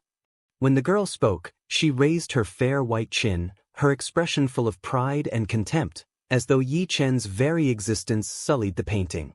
"Oh," said Yi Chen mildly, and he made a move to leave. He should stay away from this girl, he decided. She was practically unreasonable. Yi Chen's attitude only angered the girl even further, and just as she was about to pull Yi Chen back, the old man next to her finally spoke. "Zixuan, don't be rude." The girl immediately fell quiet, pouting as she gave Yi Chen an evil glare. The old man was dressed in traditional Tang clothing. His hair was white and he even held a cane, so he came off as an extremely well-read gentleman. He looked at Yi Chen and said apologetically, "I'm so sorry, young man. My granddaughter has a bad temper because her parents have spoiled her rotten, so I hope you'll forgive her." Yi Chen nodded. He did not want to continue wasting time with this grandfather-granddaughter duo, so he turned to join the line. When the girl saw how her grandfather was so courteous with that punk and even berated her instead, she grew ever more dissatisfied. "Grandpa, why are you wasting your breath on a country bumpkin like that? What does he even know? Look at his crafty face, he might even be here to steal something." The old man coughed at his granddaughter's insolence, and her voice immediately turned quiet. After that, the old man called out to Yi Chen again, asking curiously, "Young man, you seemed very disappointed in this painting. May I know why? Is it that the technical aspects are lacking? Or perhaps the inspiration? Or maybe—" Before the old man could complete that sentence, Yi Chen said evenly, "This painting is a fake." As soon as he said that, the atmosphere in the entire hall changed. The old man's wrinkled face twitched, and the girl stared wide-eyed at Yi Chen before her, as though she was seeing a ghost. That punk really said it. He actually called Virtuous Benevolence Hall's treasure a fake. This was the very item Virtuous Benevolence Hall had paid a high price for at the Autumn Waters auction 5 years ago. Countless collectors had determined that it was truly the work of Tang Bo who won.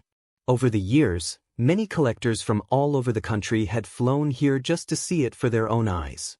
In fact, every mayor and secretary of River City would make a poem about this genuine masterpiece when they first took office. Now, such a young man was saying that this work, admired by countless high-ranking officials and nobles, was a fake? More importantly, he spoke as though it was the objective truth. Was he a lunatic who had escaped from River City's No. 7 People's Hospital? Chapter 21. You bastard! Do you have any idea what you're saying? The fake? Believe me when I say that you will be taken away at any moment now for defamation. You didn't come to Virtuous Benevolence Hall with good intentions today, did you? The young girl's face burned with rage and despise. In her eyes, Yi Chen was merely uneducated trash. He was trying to smear Virtuous Benevolence Hall's reputation. The security guards nearby noticed Yi Chen as well. As they started their approach to apprehend Yi Chen, the old man snapped out of his dumbfounded shock just in time to dismiss the security guards with a small wave of his hand. The old man gave Yi Chen a long look and told him in a serious tone, "Young fellow, one can be nonchalant with the food they put into their mouths, but one should be selective in the words that they spit out. To tell you the truth, I'm Zhu Rend, owner of Virtuous Benevolence Hall in River City. I obtained the painting with a hefty amount from an auction in the capital city. More than 300 collectors have examined it for its genuineness, and everyone established that the painting was the original one without any exceptions. Are you insinuating that those collectors are a bunch of scams now that you claim that it's a fake?"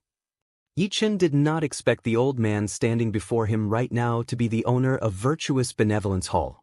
In spite of that, Yi Chen continued anyway, "That's right. Those collectors are definitely scams. You, Even with all of his patience and virtue, Zhu Ren could not bear to hear Yichen speak in this manner. After all, he was among the 300 collectors too. Zhu Ren's face flushed a furious red. At that moment, there was nothing he wanted more than to smack Yichen with the cane in his hand. He swallowed the bursting anger back down into his throat and raised his cane to point at the painting. He said, "All right, very well. Brat, since you claim that this painting is fake, you should at least give me an acceptable reason. If you don't, you'll have to forgive me for what I'll do next." Seeing her grandfather in this state, the girl hurried over to hold him and whispered, "Grandpa, calm down. The doctor said you shouldn't have any emotional outbursts. Why did we even bother talking sense to this country bumpkin anyway? Watch me get rid of him with a kick." With that, the girl kicked one of her legs out toward Yichen. He was surprised at the presence of qi in her kick. Another ancient martial artist? Fascinating. Seems like there's more to Zhu Ren's family than meets the eye, thought Yichen.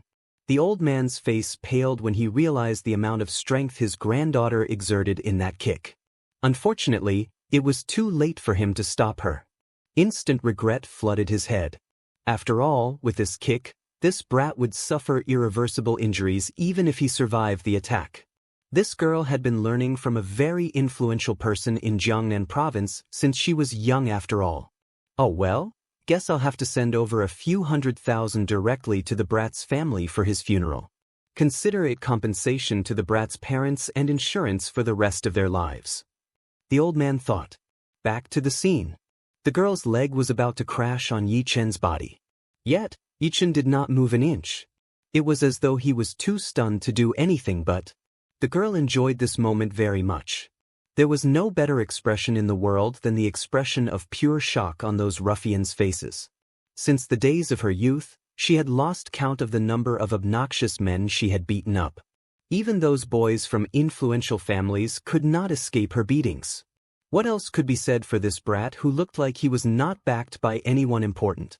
However, the instant her leg landed on Yichen's body, the arrogance on the girl's face vanished. Slowly, it was replaced by shock, and eventually, utter horror. It felt like her leg had landed on a piece of hard wall and could not move an inch further. How was that possible? A single kick from her was enough to break apart 2 solid sandbags.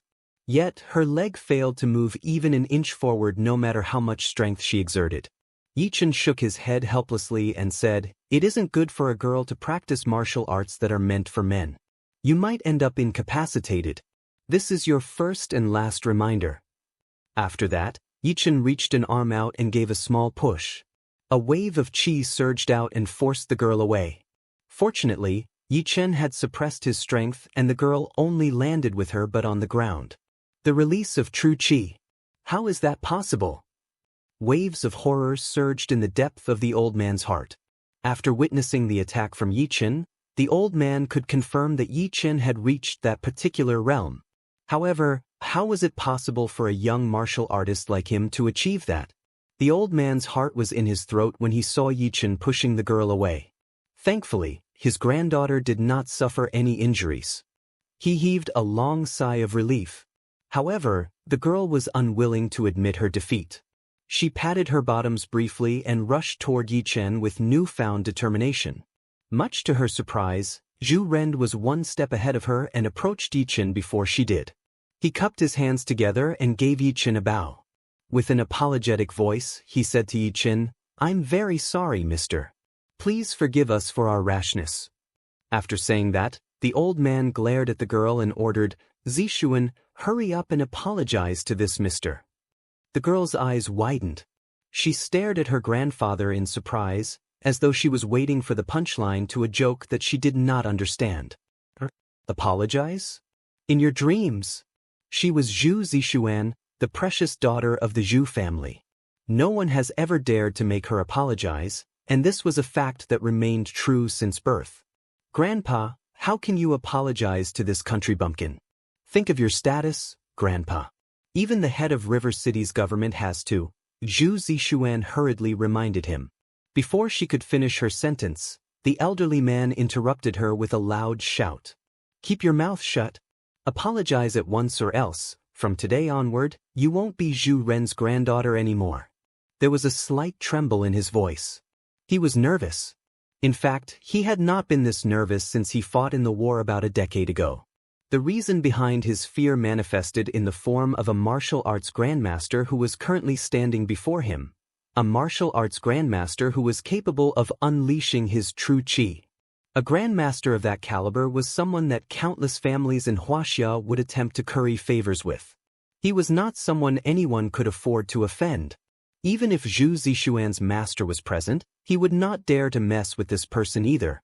The old man observed Yi Chen closely, afraid that Yi Chen would cut down his own granddaughter in a fit of fury.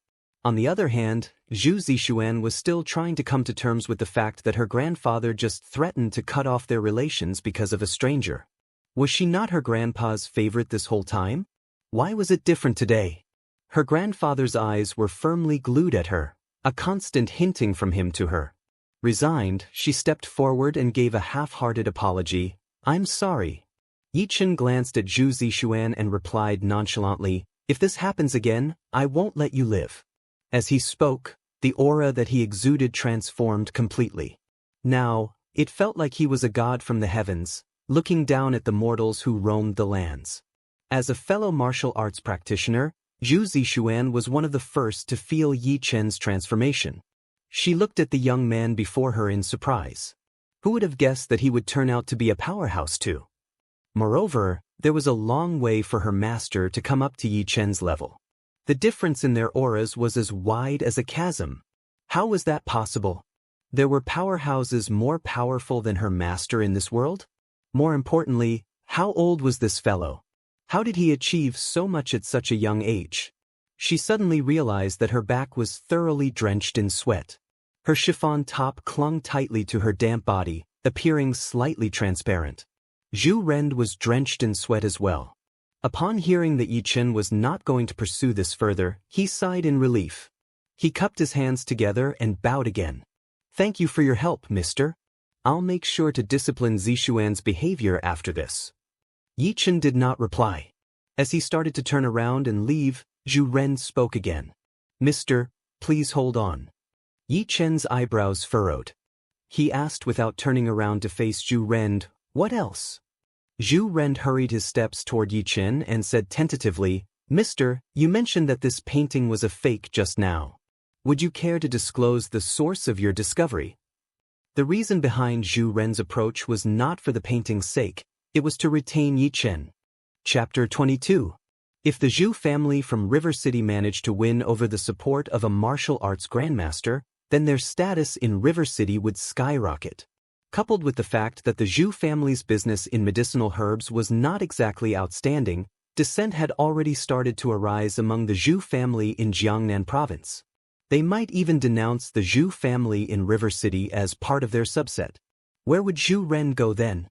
The only way he could ensure the subset Zhu family would be taken seriously by the main Zhu family in Jiangnan province was to maintain close relations with this young man before him. Yi Chen contemplated for a while before turning over to Zhu Ren and said, "If you wish to find out the authenticity of this painting, take it down and bring it to me. I'll prove it to you." Zhu Ren did not hesitate. He immediately ordered the security guard to remove the painting and handed it over to Yi Chen. In his heart, he knew that even if this painting was the real deal, it was worth nothing if compared to this young man in front of him. "Mister, please enlighten us." Before Zhu Ren could finish speaking, Yi Chen tore the priceless painting into two. Everyone was stunned witless by the unexpected action. The security guard who removed the painting was stupefied by the foolery. The customers standing in line were baffled as well. The old doctor who was on pulse diagnosis for the elderly thought his heart almost stopped. Motherf asterisk cur, that was virtuous benevolence Hall's piece de resistance. You tore it without consulting anyone just because you felt like it? Worse than that, you had to do it in front of the owner, Zhu Ren? What the F asterisk CK? Even if death was what you sought, this was not the way to go. The security was about to make a move toward Yi Chen when he received a glare from Zhu Ren. He shouted, "Don't disturb that, mister. Go back to your position." The security guard's mouth could not stop twitching when he heard Zhu Ren referring Yi Chen as Mr. Damn, it was still a valid question to ask if the young man had even passed his 20s, yet the great-grand old master Zhu addressed him with the honorific Mr. Yichen could not be bothered with everyone's reaction and fished out a small piece of note from the tear in the painting. The note was so small that most people would not notice its existence. You'll know when you read the writing on it with a magnifying glass. Zhu Ren took the note carefully from Yichen and had someone fetched him a magnifying glass. When he deciphered the words on the note, his aged face paled. "Grandpa, what did you see?" Zhu Zixuan poked her head out in curiosity. When she saw the note under the magnifying glass, she burst out in laughter. Written on the note was this: "I wonder which idiot would end up buying this fake. I'm so sorry about that, bro. Lu Yuan 2002. The truth was out. Lu Yuan was obviously the culprit behind this forgery. What was more exasperating was the fact that he had the audacity to leave such a message behind. It was as though Lu Yuan had traveled through time to call Zhu Ren an idiot. One really could not blame Zhu Ren for his reaction. Zhu Ren only recollected himself after a long while. He ordered his staff to burn the painting straight away. Then he looked at Yi Chen and bowed again. "Thank you for your assistance, mister. Otherwise, I'll still be in the dark." "But I didn't quite catch your name. How should I refer to you, mister? And why did you show up at my humble virtuous benevolence hall?" "Yi Chen. Chen from Xingchenwen. I'm just here to buy some medicinal herbs." Zhu Ren beamed. He could use this reason to befriend Yi Chen. In the entire River City, who would be more suited to talk about medicinal herbs than himself from Virtuous Benevolence Hall? Suddenly, a thought occurred to Zhu Ren. Why does this name sound so familiar? Zhu Ren thought. He immediately recalled the incident that happened 5 years ago. In a single night, the Yi family in River City was massacred by that influential person from the capital city. Among the family of 3, one of them was called Yi Chen. Yi Chen should be around 10 years old when it happened. After 5 years, he would have been almost the same age as Mr. Yi, who was standing before Zhu Ren now. The entire shebang did not merely cause an uproar among the people in River City but also attracted the attention of powerful people in Jiangnan province. Yet, no one had intervened because that powerful person from the capital city was untouchable. For him, destroying a small clan was as easy as crushing an ant. For that, the Zhu family from Jiangnan province had Zhu Ren investigate the massacred Yi family in secret. Therefore, Zhu Ren was quite clear on the affairs related to the Yi family in River City. The late Yi Chen had a low social standing in River City. Despite being a young master in his family, he was constantly the target of abuse and insults by countless members from other clans. Rumor had it that he became a shut-in one and attempted suicide, to no avail. Perhaps, for a disabled person like him, to die was a relief. Then, Zhu Ren glanced at the young man in front of him and shook his head. He sighed. How did 2 people sharing the same name end up so differently? One of them was a useless piece of trash trodden on by many, while another is a martial artist grandmaster who reigns above everything else, nearing the peak of heaven. It would never occur to Zhu Ren that Yi Chen, who now stood before him, was the same piece of downtrodden trash who everyone thought was dead. That piece of trash had returned. Zhu Ren jerked back into reality from his memories. He smiled lightly and said with respect, "Mr. Yi, would you tell me what medicinal herbs you need? I shall send them to your address." Yi Chen did not stall. He fished out a list and passed it over. "I need all the medicinal herbs on the list. The more the better. As for the payment, just charge me according to the market price." Zhu Ren gave the list a quick scan and froze. He expected Yi Chen to request some typical medicinal herbs for healing wounds, but he was taken completely by surprise when most of the medicinal herbs on the list were rather valuable and rare. Other than that, a lot of herbs on the list had contradicting properties. If anyone consumed the mixture of herbs without knowing any better, it would undoubtedly be fatal. "Mr. Yi, this prescription is extremely poisonous." Yi Chen brushed Zhu Ren aside and headed for the door. He said on his way out, "Pay no mind to the prescription. You'll only have to get me everything on that list. I'll pick them up personally tomorrow." With that, he disappeared from Virtuous Benevolence Hall, leaving a dumbstruck grandfather-granddaughter duo. Soon, both of them recollected themselves. Zhu Zixuan could not hold it back any longer and asked her grandfather, "Grandpa, don't you think you might have placed that brat on too high a pedestal? I'll admit that he's very powerful, but there are still many powerhouses in River City. What is a mere martial artist like Yi Chen in comparison?" Zhu Ren's gaze was still fixed on Yi Chen's retreating silhouette. He sighed and said, "Zixuan, you're still not seeing the big picture. Do you know what I saw just now?" "What?" "The emergence of a grandmaster." Zhu Zixuan almost shrieked when she heard the word grandmaster. She apprenticed her master in martial arts since she was young. Of course, she knew what the word grandmaster entailed. "Grandpa, are you sure? He's too young to be a grandmaster, isn't he?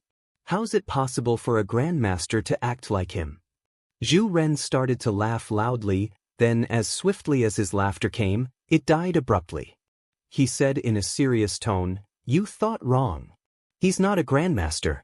He's someone more terrifying than a grandmaster. Zixuan, remember this. From today onward, we from the Zhu family will do everything to win over this person." Chapter 23. Naturally, Yi Chen was unaware that he became the Zhu family's newest target to win over. Right now, there was nothing he wanted more than to cultivate in peace and journey to the capital city to kill the man on top of the food chain. After exiting Virtuous Benevolence Hall, Yi Chen wanted to hail a taxi at first. However, possibly because it was the rush hour, not one taxi passed by after he had waited for the whole day. "Oh well, I'll just run back. This place isn't that far from the apartment," Yi Chen thought. Yi Chen pulled the hood of his hoodie over his head and started running with steady footsteps. If anyone paid attention, they would be sure to notice the qi flow underneath his feet. Running down the street, he noticed that River City had undergone vast changes in the last 5 years. The fragrant Barley Garden cake shop was no longer located at the corner of Youth Street. Instead, a few milk tea shops popped up in its place. Yi Chen remembered that his mother often brought him there for cake. This was his fondest memory. How time flies. Mom and Dad's death anniversary is coming up soon, Yi Chen thought. All of a sudden Yi Chen's eyebrows twitched. The corners of his lips curled into a mischievous smile. He was being followed. Somebody had a death wish. Yi Chen quickened his footsteps. Soon, he came to an alley and disappeared into it. After a few seconds, a man with a cap on showed up in the alley. He scanned his surroundings with mild surprise on his face. "I lost him? That's not right. This is obviously a dead end. Where did the guy run off to?" Before his strings of complaint ended, a dark shadow descended from the heavens. The shadow did not allow his opponent the privilege of response. A pair of strong arms seized his throat and lifted him off the ground. Bang! The hand slammed his body mercilessly against the wall. That simple slam in brute force was enough to make the man in the cap feel like his internal organs were smashed into bits. He was completely appalled. He could not move an inch of his body. It felt like his movements were suppressed under a huge weight. He struggled with all his might with the hopes to release himself from the binds to no avail. The pair of arms were akin to cold hard stone. His face was red from suffocation. The redness started receding into a greenish pallor. His eyes were bloodshot and all the veins in his neck popped in monstrous clarity. He felt the last of his consciousness slipping away.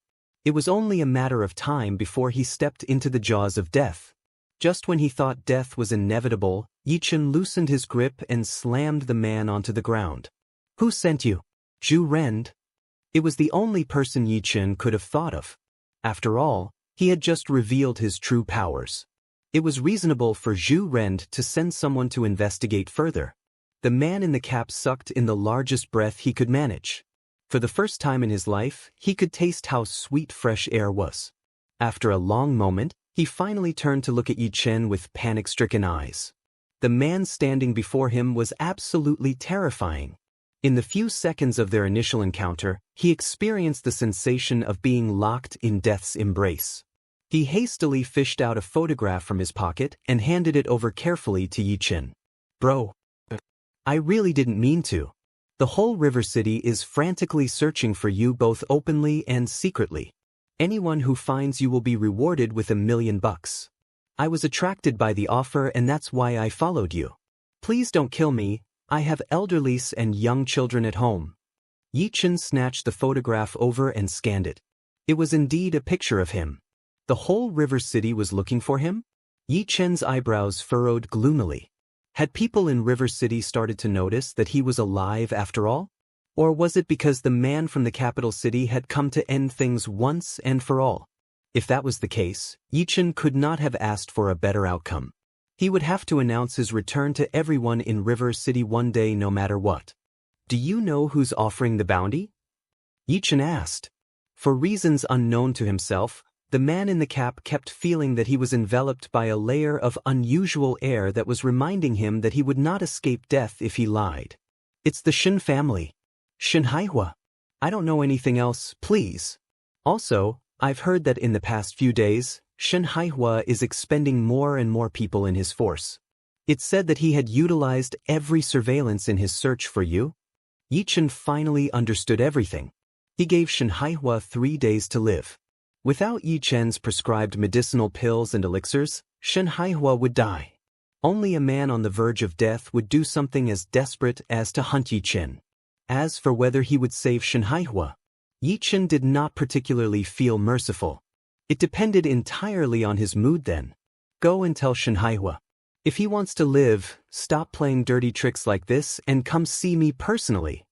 Yi Chen's voice was embedded with a trace of true qi. His words sounded like rolling thunder in the capped man's ears. Before he could respond, Yi Chen disappeared into thin air. North of River City, Dragon Leap Bay Villas. The Shen family. Dressed in a tang costume, Shen Haihua paced back and forth in his living room with his eyebrows creased.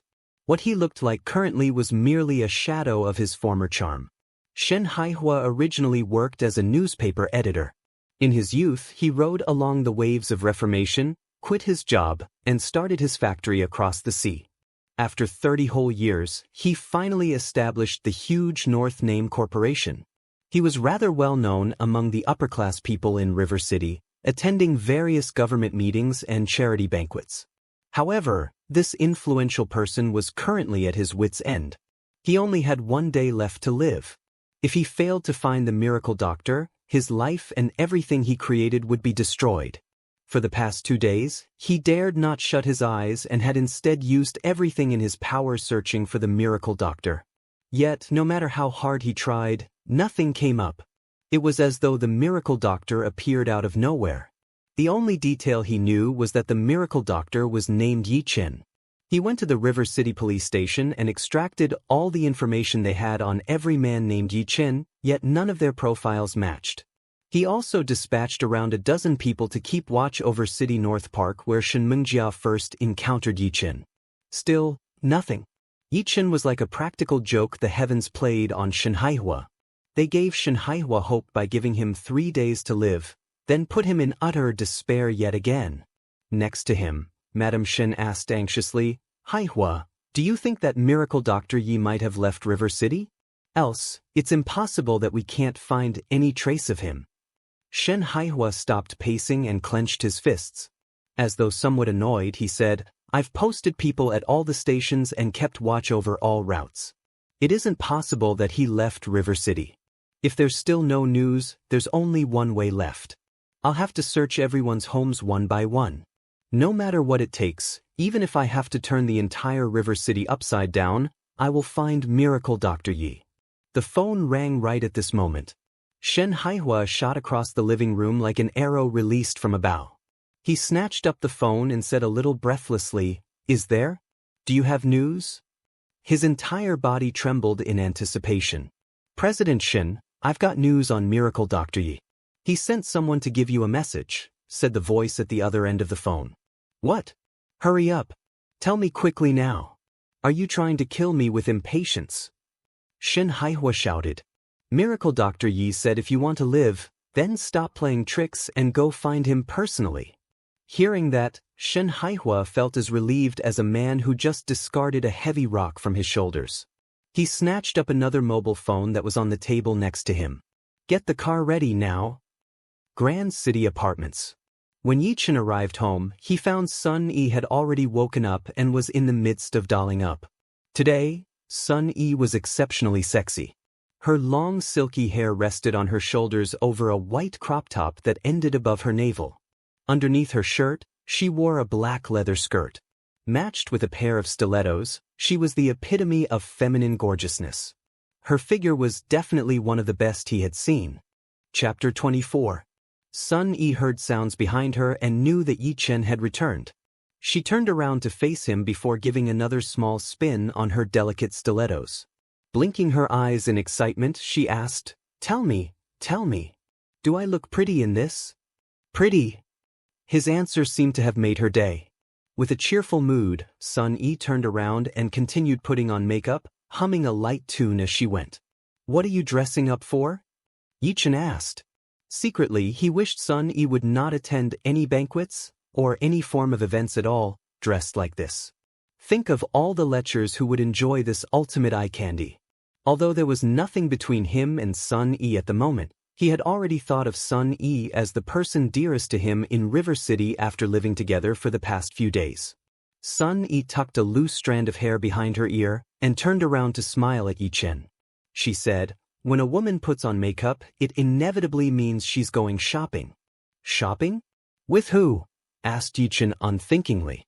Sun Yi rolled her eyes at Yi Chen and explained, "With you, of course. It's a Saturday today, and it's finally my day off. Just the right time to bring you shopping. Take a look at what you're wearing. Sloppy mess or a messy slop, take your pick. We should get you a mobile phone on the way too. I'd hate it if I can't contact you during an emergency." A surge of warmth blossomed in Yi Chen's heart when he heard Sun Yi saying all that. In this familiar but equally strange city, there was no one else who cared for him like Sun Yi. Then he looked down at his own attire. In spite of what she said, he still felt pretty good about how he looked. "But I don't like shopping." "No, you must go." Sun Yi dismissed Yi Chen's idea. She continued, "Actually, I'm curious to see what you look like if you dress up. You might even sweep some ladies off their feet." Yi Chen glanced at Sun Yi in her gorgeous getup. He looked as though an idea had occurred to him suddenly and said, "It's not impossible to get me to go out.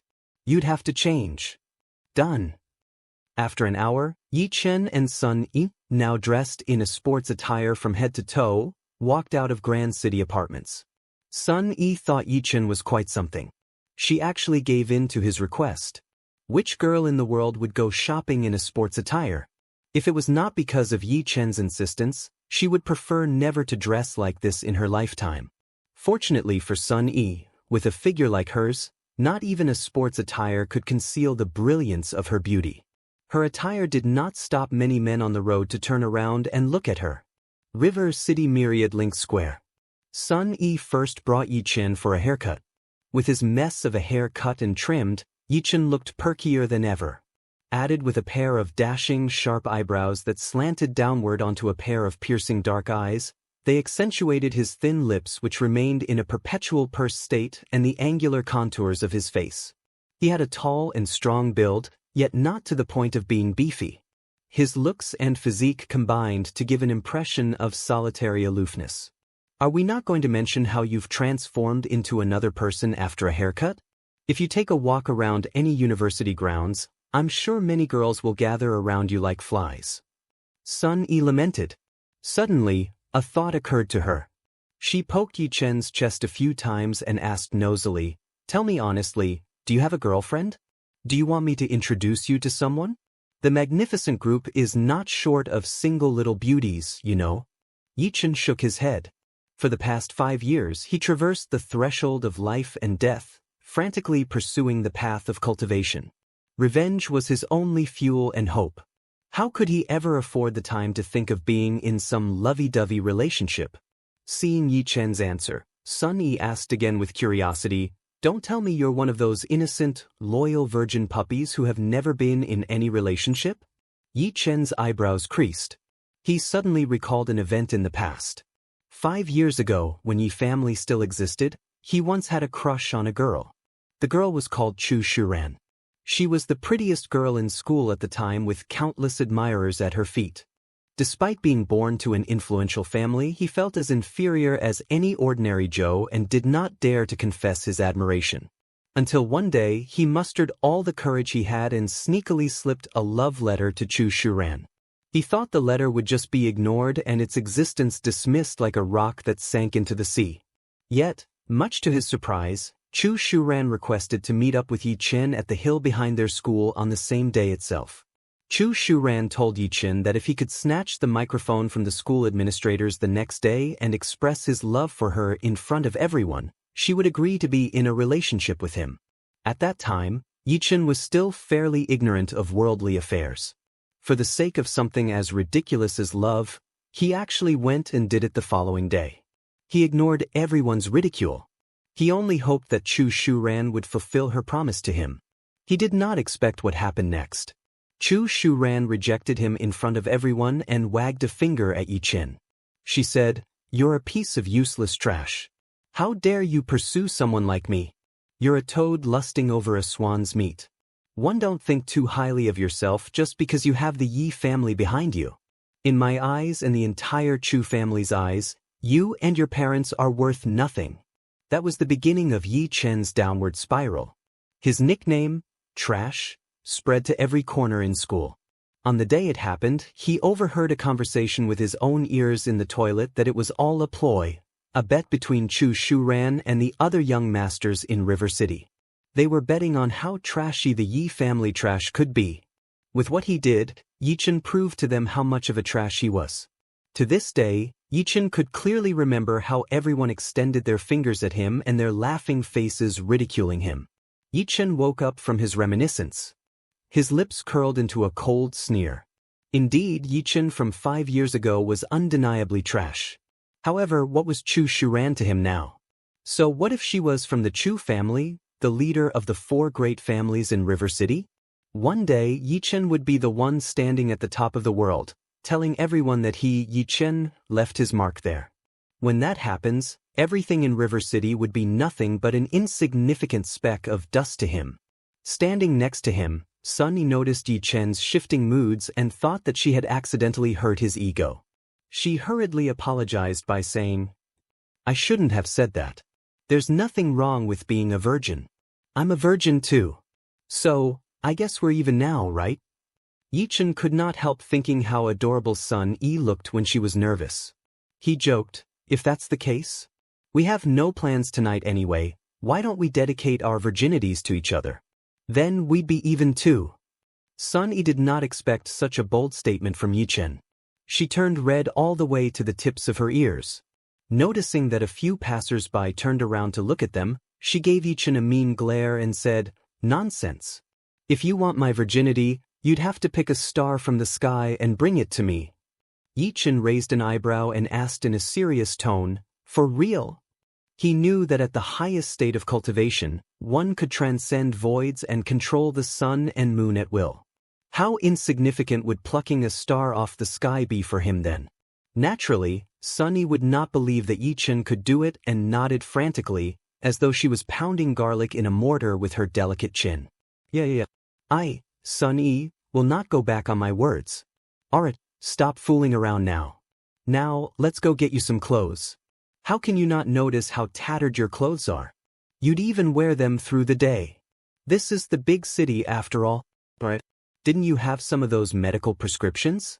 I'm sure if you sell a few of those, you'd be able to afford taking over myriad links over here." Despite it being the truth, Yi Chen would never do that. It was true that he possessed countless prescriptions.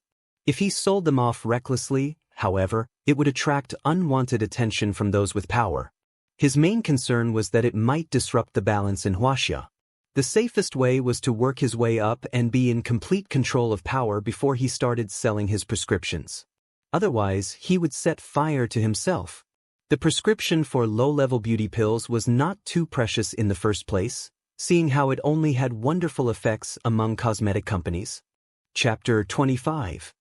Sun Yi led Yi Chen on the shopping trip and stopped when they passed by a store with Armani printed on top. Truth be told, she really wanted to step into the store and get Yi Chen a set of clothes. After all, men had to keep up appearances. If Yi Chen was dressed in this, it would hinder some people from messing with him. However, she hesitated at the thought of the prices in the store. After years of working with her tears, sweat, and blood for the magnificent group, she purchased a car and an apartment. That did not leave her a lot in her savings. If she bought a set of clothing for Yichen from here, then she would truly be broke. Should they go in? Or no? Yichen noticed Sun Yi's indecisiveness. He glanced at the store and realized the reason behind her hesitance. Despite everything that happened, he was once the young master of an influential family in decline. Of course, he recognized the fashion brand, Armani. On their way here, Sun Yi mentioned that she would pay for everything no matter what. Yichen did not doubt that Sun Yi was having an internal debate on whether to get him something from the store. Let's move on. Clothes from this brand aren't my thing. Oh, look, the Adidas shop next door has an ongoing promotion. I'm quite fond of sportswear, they're really comfy. Also, we've only known each other for a few days. Why are you getting me such expensive things? Are you trying to be my sugar mommy? After saying that, Yichen took a few steps forward before getting pulled back by Sun. But I want to see what you look like if you dress up in the set on display. That's not necessary. They just slap on the brand anyway. There are stores selling similar clothes next door, Yichen said with a shrug. But, as Sun Yi and Yichen focused on their argument, a surprised shout came up behind them. Sun, is that you? Sun Yi froze momentarily when she heard the voice. Then, she turned around to see a woman dressed in rather fashionable clothes. The mood shift was as clear as the sun on Sun Yi's grimacing face when she saw the woman. Yichen scanned the woman. Although she looked quite attractive, she was several grades inferior when compared to Sun Yi. Moreover, it was quite the coincidence that Yichen recognized the woman too. She was Yichen and Sun Yi's classmate in senior high, Hiqian. Yichen remembered her clearly for several reasons. Other than the fact that Hiqian was once Chu Shuren's supporter, Hiqian often found ways to mess with Yichen. Insults spilled from her lips like a snake spitting venom. Useless Yi, Yi the useless, or other variations of the same insult. A tall and good-looking man clad in branded goods was standing next to Hiqian. His eyes ogled Sun Yi's breasts like a greedy beast. Sun Yi, I can't believe it's you. Why didn't you attend the high school get-together last year? I heard that you're currently working at the Magnificent Group. Are you selling beauty products? It's really hard to earn a decent amount of money selling beauty products nowadays. My advice to you is that you should hurry up and marry yourself off to some rich man. Easy peasy. It was hardly possible to miss the haughty undertone in Hiqian's words. Her family was substantially well off. Even though she might not be of the same social class as Chu Shuren, it was enough for her to show off in front of others. Moreover, Hiqian found out that Sun Yi was from a poor family since high school. Otherwise, there was no reason why Sun Yi had to give up on university after Gaokao and start working. Sun Yi threw a glance at Hiqian without any intention of replying. As she started to pull Yichen away, Hiqian opened her mouth once more. Oh, Sun Yi, I haven't seen you in years. I see that you've gotten yourself a boyfriend. Your boyfriend looks somewhat mediocre. Other than his pretty face, his taste in clothing. I assume he's just as poor as you. Oh well, that's understandable. The poor from the gutters flock together. Speaking of which, why does your boyfriend look somewhat familiar? Hiqian's eyebrows mashed together like she was trying to recall something. Suddenly, she slapped her thigh and laughed. That's right. Do you still remember that insignificant trash from the Yi family from 5 years ago? What a toad that lusted over a swan's meat. Can't believe he confessed his love to our dear Chu Shuren. Huh, your boyfriend here kinda looks like that useless Yi. Sadly, the trash died too young, too early. Otherwise, our darling Chu Shuren would enjoy making fun of him more. Yi Chen's expression was piercingly cold. It never occurred to him that after all these years, these insignificant ants still remembered what happened that day. As he was about to make a move to shut her up, Sun Yi stepped forward and wagged an angry finger at Hiqian. She shouted, "He's gone now. How dare you make fun of a dead person like this?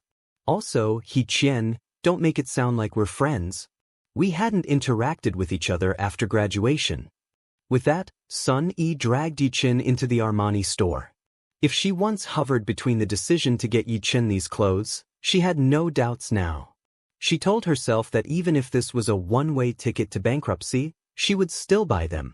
This was her statement to everyone to prove that she was making her own way in the world. Just like that, Yichen was forcefully dragged into the store.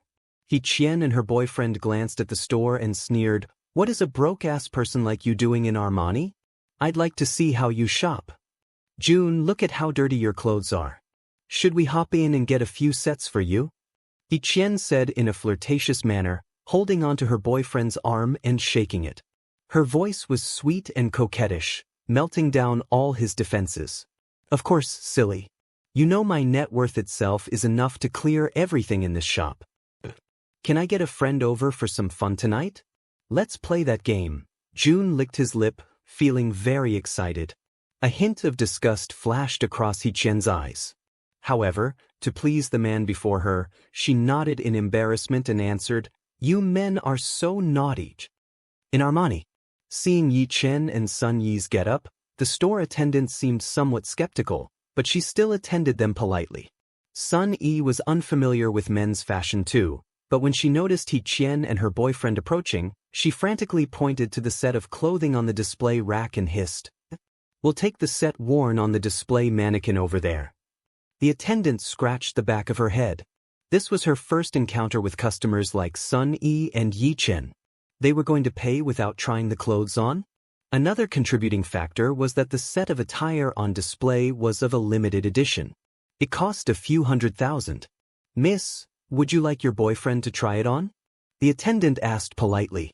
Hearing the word boyfriend, Sun Yi blushed like a tomato. No need. He is almost the same figure as the mannequin. It should fit him like a glove. "Wrap them up for me, please."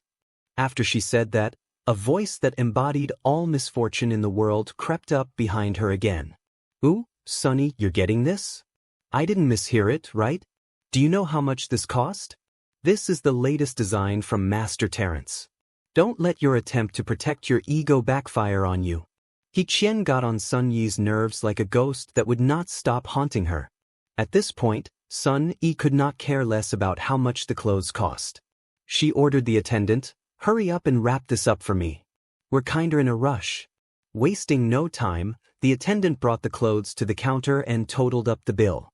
Then she told Sun Yi with a smile, "Miss, your purchase has exceeded 200,000, therefore you're automatically upgraded to Armani's premium membership. You can now enjoy a 5% discount on new arrivals. After the discount, your total bill is 390,000. When the attendant mentioned 390,000, Sun Yi's half-extended hand froze in midair. Her bank card hung limply in her grasp. The F*CK? 390,000 for a set of clothes? What sort of a joke was that? Even luxury items would not cost as much. Nevertheless, the issue at hand was that at the very most, there were only 300,000 bucks in her bank account. Chapter 26. The store attendant of Armani extended a hand to retrieve the bank card in Sun Yi's hand. Before she could do that, Sun Yi drew her hand back abruptly. Her sudden movements shocked the attendant. "Monsieur?" Sun Yi pretended to look at the clothes once more. Her eyebrows mashed together to form a frown and said, "I've decided that the colors on this attire don't look good on him at all. We'll browse for another." Without waiting for anyone's response, Sun Yi grabbed a hold of Yichen's hand and headed toward the exit. If anyone found out she did not have enough money on her card, she would end up embarrassing herself for real. Before they could leave the Armani store, Yichen appeared, no one knew when, and blocked the entrance. Her amused grin was affixed on Sun Yi's face. "Sunny, oh Sunny, don't tell me you don't have enough money to make the purchase? If that's true, why bother coming to a place that only the upper class can afford?" Yichen raised her fair chin up high. Her eyes were full of disdain and contempt as she looked at Sun Yi. Anger burned in Sun Yi's heart, yet she replied politely, "It's my right to decide what I want to buy. It doesn't concern you. I think the colors don't suit him at all. What's the problem with that?" Yichen sneered, "Oh, I know the truth. You don't have enough money in your card, do you? There's only so much you can earn from selling beauty medicine. Oh, that's right. You still have a boyfriend, right? Don't tell me he's broke too? Two broke asses in Armani. Ha. What a joke. Yi Qian was getting ahead of herself. She took a few steps forward and teased, "Don't expect me not to know how poor you were since senior high. You managed to gain more than 600 marks in Gaokao that year, didn't you? You should have been able to enroll in the key university in the capital city, but why didn't you? That's because you wanted to earn some quick money to foot your younger brother's medical bills, right? Why is it so hard to admit that you're broke?" Redness bloomed on the rims of Sun Yi's beautiful eyes. There was nothing she wanted more right now than to walk over and give Yi Qian a slap. However, she knew very well that if the slap found its way to Yi Qian's face, Sun Yi would lose her footing in River City. Yi Qian had a good relationship with Chu Shuran. The Chu family had immense power and influence in River City. If Chu Shuran decided to target Sun Yi would no doubt become unwelcome in River City. It did not matter to Sun Yi if she was forced out of River City. However, she was concerned that they would target her brother too. She did not want that. Therefore, she must swallow her grief and make sure the slap never happens, no matter what. Cat got your tongue? I'm right, no? It's sad enough that you're poor, but pretending to be rich? What a joke. Then again, you're quite a looker. So, why don't you marry a rich man and be done with it? You'd get whatever you want then, wouldn't you? Yi Qian was getting carried away. She pointed to her boyfriend and said, "Oh, right. I forgot to introduce you. This is my boyfriend, Zhao Jun. Wanna know where he's working at? I'm sure you've heard of North Name Corporation, haven't you? North Name Corporation is worth so much more than your pathetic magnificent group. My Jun is none other than the CFO, Chief Financial Officer, in North Name Corporation, earning 5 million annually. Would you think about that?" Yi Qian was about to continue when a lazy voice intercepted her. "What CFO? I'll give you a UFO." The voice belonged to no one else but Yi Qian. He could not endure the conversation any longer. Yi Qian remained the same after so many years had passed. Give her the chance to speak, and she would bullshit her way to heaven, as though she was above everyone else in the world. He could never comprehend where people like her get their confidence from. Yi Qian finally noticed Yi Qian's presence after he had interrupted her speech. She scanned him from head to toe and said, "Oh, I forgot about you, you poor F***er. I was just starting to wonder what your greatest achievement might be. Don't tell me you're a garbage collector? We have a bottle of mineral water in the car. Do you want it?" Yi Qian and her boyfriend laughed. Yi Qian shook his head. Sounding rather confident, he said, "I'm a miracle doctor. A miracle doctor with the power to decide life and death." Everyone lapsed into a deafening silence after he spoke. Then they exploded in laughter. "Ha, Sunny, you've got yourself an interesting boyfriend there. Miracle doctor? Deciding life and death? Pa, I can't do this anymore. I'm going to laugh myself to death. Ow, my stomach hurts." Sunny rolled her eyes at Yi Qian too. She whispered, "Mentioning that job of yours in front of me is fine, just not with anyone else." The image of the ridiculous banners he made popped up in her head. Yi Qian touched his nose with a helpless feeling forming in his heart. Why was it that no one believed the truth even when they were being told nowadays? He was an authentic miracle doctor. Was there not a fella named Shen Haihua who was tearing the world down to search for him? Must he drag that fella over to testify? But if Yi Qian recalled correctly, Shen Haihua from the Shen family called all the shots at North Name Corporation. Thinking about that, Yi Qian suddenly shifted his gaze to Yi Qian's boyfriend with a strange expression on his face. Sun Yi could not bear to hear all the insults Yi Qian was receiving and tried to pull Yi Qian away. "Let's go. You should leave the clothes. We're not taking them anymore." However, Yi Qian did not budge. He stared at Sun Yi intently and asked, "Do you really want to see me wearing this?" Sun Yi froze. For reasons unknown to her, a sense of impending doom started to grow. In the blink of an eye, Yi Qian approached the cashier, retrieved a card and said to the store attendant, "Wrap it up. Swipe the card." Sun Yi's mouth was agape in horror. Had Yi Qian lost his mind? What in the world was he doing? There was no one clearer than Sun Yi when it came to how much money Yi Qian had. He could not afford to pay his own rent. As a matter of fact, he just borrowed 3,000 bucks from her. How could he afford something that cost several hundred thousand? Moreover, He Qian was watching them from the back. If the card failed, she would rain the cruelest insults on him. Yichen, oh Yichen, why must you be so rash? Sun Yi lamented internally. After observing what went on for a while, the store manager realized that Yi Chen and Sun Yi had no money. As the store manager was about to turn down Yi Chen's request to swipe the card, she accidentally glimpsed the card in Yi Chen's hand from the corner of her eye. All of a sudden her face paled. That was the VIP black card issued by the Industrial and Commercial Bank of China. You could only apply for the VIP black card if you had more than 10 million in savings. After working at Armani for 3 years, it was not difficult for her to recognize the card for what it was. She gave a hasty smile and said politely, "Glad to have you, sir. As you're using the VIP black card, in collaboration with the Industrial and Commercial Bank of China, we shall give you another 10% discount after the original discount for this." Hearing that, everyone's face changed.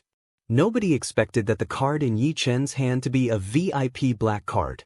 Yi Chen stepped forward and spat in an accusatory tone. "Don't think you'll be able to get away with a fake card.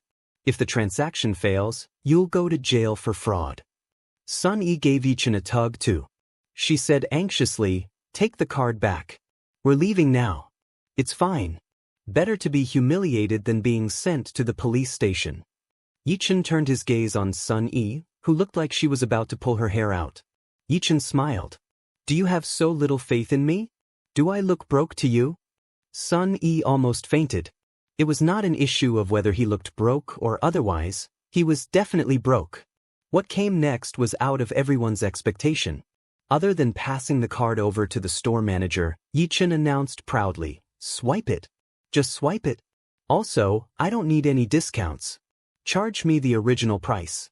This man, I am not short of money today. Parvenu much? So be it. I'll be a parvenu for the day." Chapter 27. At the moment, the store manager was stunned into silence. In all of her years of service as the store manager, she had never encountered a customer as peculiar as Yi Chen. A customer who turned down discounts? Not just that. A customer who insisted on paying the original price? She began to wonder if this customer whom she initially thought was invaluable was actually a nutjob. Even so, there was nothing she could do other than follow his instructions. "Sir, please key in your password." Yi Chen refused to believe that the man dressed in cheap rags could afford the clothes. She teased, "Brat, I'd like to see you key in the password.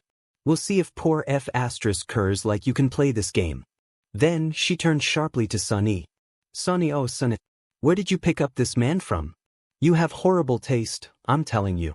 I know all about your little crush on that useless garbage from the Yi family 5 years ago. And that after the Yi family incident, you buried all of them. I'm so confused. What is so great about that useless piece of sh*t from the Yi family? I thought after that good-for-nothing died, your taste would improve. Who would have expected that you're still the same after all these years? Look at that dude next to you. What's good about him? Why don't you go ahead and sell your body then? Your customers might even turn out better than this guy." The more words Yi Chen spat, the more overboard she went. Tears started welling in Sun Yi's eyes. Sun Yi might allow everyone to walk over her this way, but she would never allow anyone to speak ill of the late Yi family. Sun Yi clenched her fist. Her nails dug into the flesh of her palm, and blood started to seep out from the cuts. On the other hand, Yi Chen continued yapping, "Sun Yi, do you want me to refer customers for your whoring business?"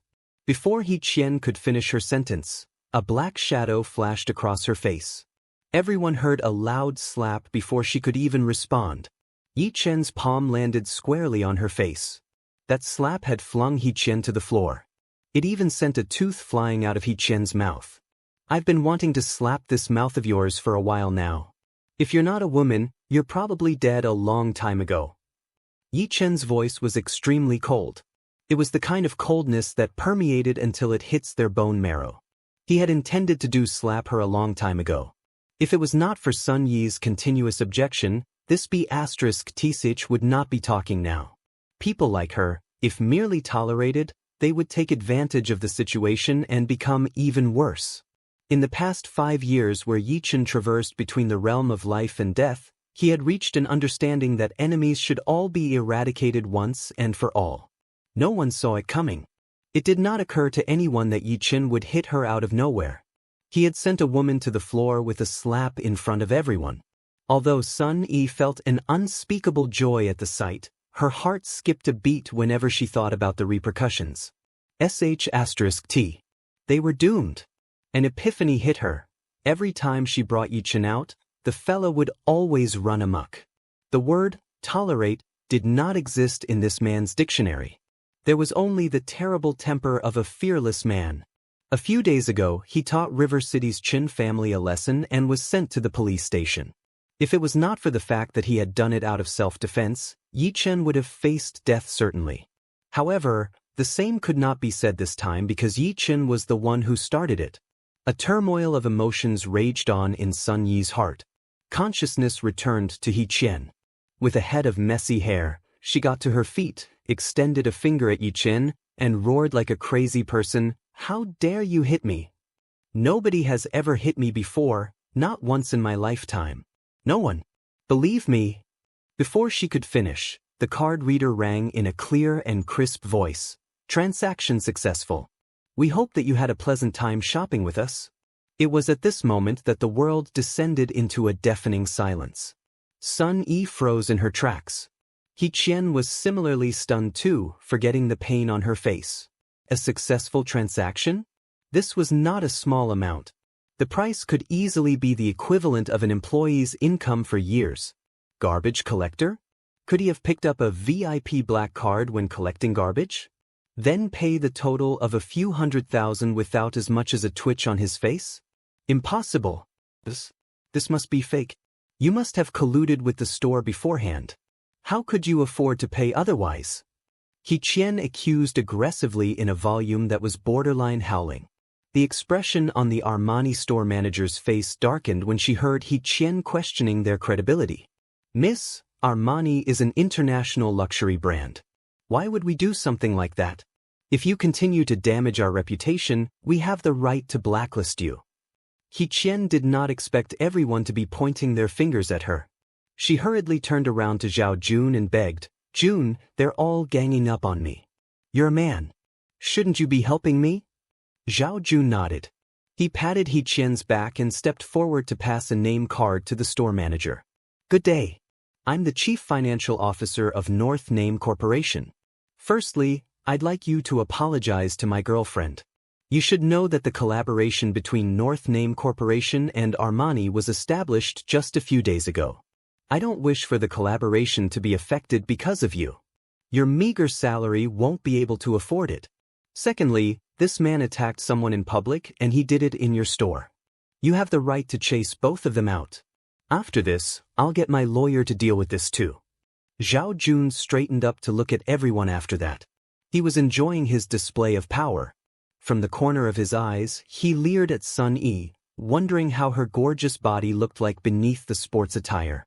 Zhao Jun planned to ask for this woman's WeChat ID after settling the issue. Perhaps, if he threw in a bunch of money, he would get her to bed. Then he could have as much fun he wanted.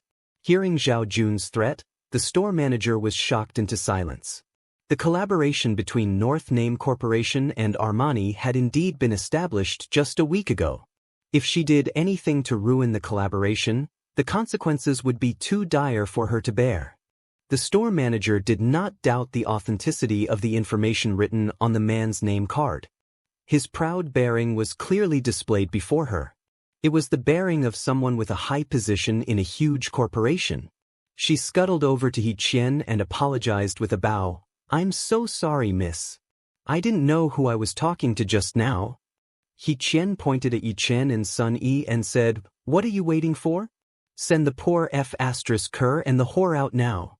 Once the words slipped out from her mouth, another slap to her face followed. It was not Yi Chen who did it but Sun Yi this time. She had lost her patience. Sun Yi kept taking a step back in situations like this, but that did not mean she was an easy pushover. Which woman in the world would be able to withstand endless insults about being a whore? Yi Chen could not help nodding at Sun Yi's action. Just because Sun Yi was a woman did not mean that she should be meek and let everyone walk over her. A woman had to be tough when dealing with a troublesome character like this. Zhao Jun saw his chance. He stepped forward and said to Sun Yi, "Miss, it's not right to hit someone. I have a few relatives and friends in River City's police station. Your action can definitely guarantee you a few days' stay. But seeing that you're a girl, I'll give you a chance. Tonight, you shall go to the Hilton Hotel and accompany me for drinks. Do that, and I'll think about letting you off the hook." His lewd smile was well hidden from everyone. However, Sun Yi saw through his intentions. She knew exactly what he meant. She opened her mouth and presented him with only 2 words, F***CK off. Zhao Jun did not expect someone from a tiny corporation selling medicine would reject him like this. He humphed coldly and said, "If that's the case, just wait and see, you bastards. From today onwards, I'll exert pressure on the magnificent group on behalf of North Name Corporation. We'll see how long you can last in River City." Zhao Jun's expression was hideously savage. He would not mind falling in love with the feeling of being in power. Yet his proud moments were short-lived. Someone threw cold water on him. A steady voice rang behind him and said, "Such ambitious sentiments. Today I, Shen Haihua, would love to find out who's using my North Name Corporation to harass Miracle Dr. Yi." Chapter 28. Zhao Jun froze on the spot when he heard the voice. He knew very well whose voice it belonged to. Half a year ago, he had to hear it almost every day in his office. This was Shen Haihua's voice. The founder of North Name Corporation. The indisputable existence in the entire North Name Corporation. However, after being diagnosed with a terminal disease, Shen Haihua stopped appearing in the office. All the directors in the corporation seemed to think that North Name Corporation would lapse into an inheritance war and the position of the president might go to Shen Haihua's children. As for Zhao Jun's own post as CFO, he owed it to his father. When everyone started to panic in the corporation, his father, in order to obtain more shares in the corporation, pushed Zhao Jun to the front line. Zhao Jun was aware that he could never have gotten the position on his own. Now, the rightful owner had appeared. Zhao Jun's back was drenched in sweat. Zhao Jun turned slowly on his back. When he came face to face with the man clad in a Tang costume, he felt the last of his spirit escape him. It was Shen Haihua. Was he not dead? Did he come back to life? Was that a person or a spirit? "Uncle Shen, what brought you here? I heard that you were sick, right?" Whatever arrogance he had just now had been suppressed into the utmost minimum. There were even hints of flattery in his smile. Shen Haihua harumphed coldly. "If I reached here any second later, I'm sure someone will destroy my entire life's work." Zhao Jun's smile froze, but he still extended a hand out to him. He said politely, "Uncle Shen, you must be joking again." "That's right. Are you here to inspect how the collaboration with Armani is doing?" Zhao Jun initially thought that Shen Haihua would hold back from embarrassing Zhao Jun because they were outside in public. Yet, much to Zhao Jun's dismay and surprise, Shen Haihua simply slapped Zhao Jun's hand away with a loud piak. Then, Shen Haihua stormed off toward another direction. Looking at the direction where Shen Haihua was headed, only 3 people stood there. Yichen, Sun Yi, and He Qian. Both Sun Yi and He Qian were in a state of confusion. What reasons did the president of North Name Corporation have to come over? Could he be here to help Zhao Jun pick up the pieces? Seeing Shen Haihua walking toward her, He Qian mistook it as an attempt to console her. Feeling flattered, she hurriedly closed in on the distance between her and Shen Haihua. "Uncle Shen, I've heard so much about you from Jun. Really, you don't have to come to us personally. We can deal with these 2 ourselves. I'll inform my family about this later. By then, none of them will be able to escape." He Qian threw a nasty glare at Sun Yi after speaking. It was as though He Qian's eyes were screaming at Sun Yi, "This is the real meaning of power. This is how influence works. A poor F***er like you will never understand this feeling." Sun Yi's legs trembled. She knew this incident had attracted a lot of unwanted attention, yet she would never have expected Shen Haihua to show up in person. If North Name Corporation blacklisted them and made it difficult for them to make a living in River City, Yi Chen and her would no longer be able to survive here. As everyone engaged themselves in an unspoken understanding, Shen Haihua shot past Yi Chen and went directly for Yi Chen. His usually austere face was now laden with smiles. He said respectfully to Yi Chen, "Mr. Yi, I've found you at last. If you're still in hiding, I'll probably be dead." Shen Haihua's every word sent everyone into a kind of absolute silence until the sound of a falling needle could be easily heard. Everyone's eyes bulged. Shen Haihua actually used a low and submissive tone to speak. He sounded like he was attempting to flatter Yi Chen. Moreover, he used an honorific. "Mr. Yi, you won." Why would a big shot like Shen Haihua speak in such a submissive way to a young man? Moreover, Shen Haihua had been looking all over for Yi Chen? He would die if he could not find Yi Chen? Was it not too much of an exaggeration? Gulp. The scenario hit Sun Yi hard. She stood next to Yi Chen with a face full of horror. Gulping down a mouthful of saliva, she remained stunned on the spot. Sun Yi's eyes were glued at Yi Chen. She could not believe all of this was happening. Did he not travel to River City only recently? How did he get to know influential people like Shen Haihua? Another crucial detail was that Yi Chen could make Shen Haihua speak in such a submissive manner. At this moment, she felt a layer of fog enshrouding Yi Chen, preventing her from seeing him for who he really was. Yi Chen backed away involuntarily. She rubbed her eyes and wondered if she saw everything in the wrong way. Yet, reality gave Yi Chen a cold, hard slap. Why would this fella know Shen Haihua? Impossible. Absolutely impossible.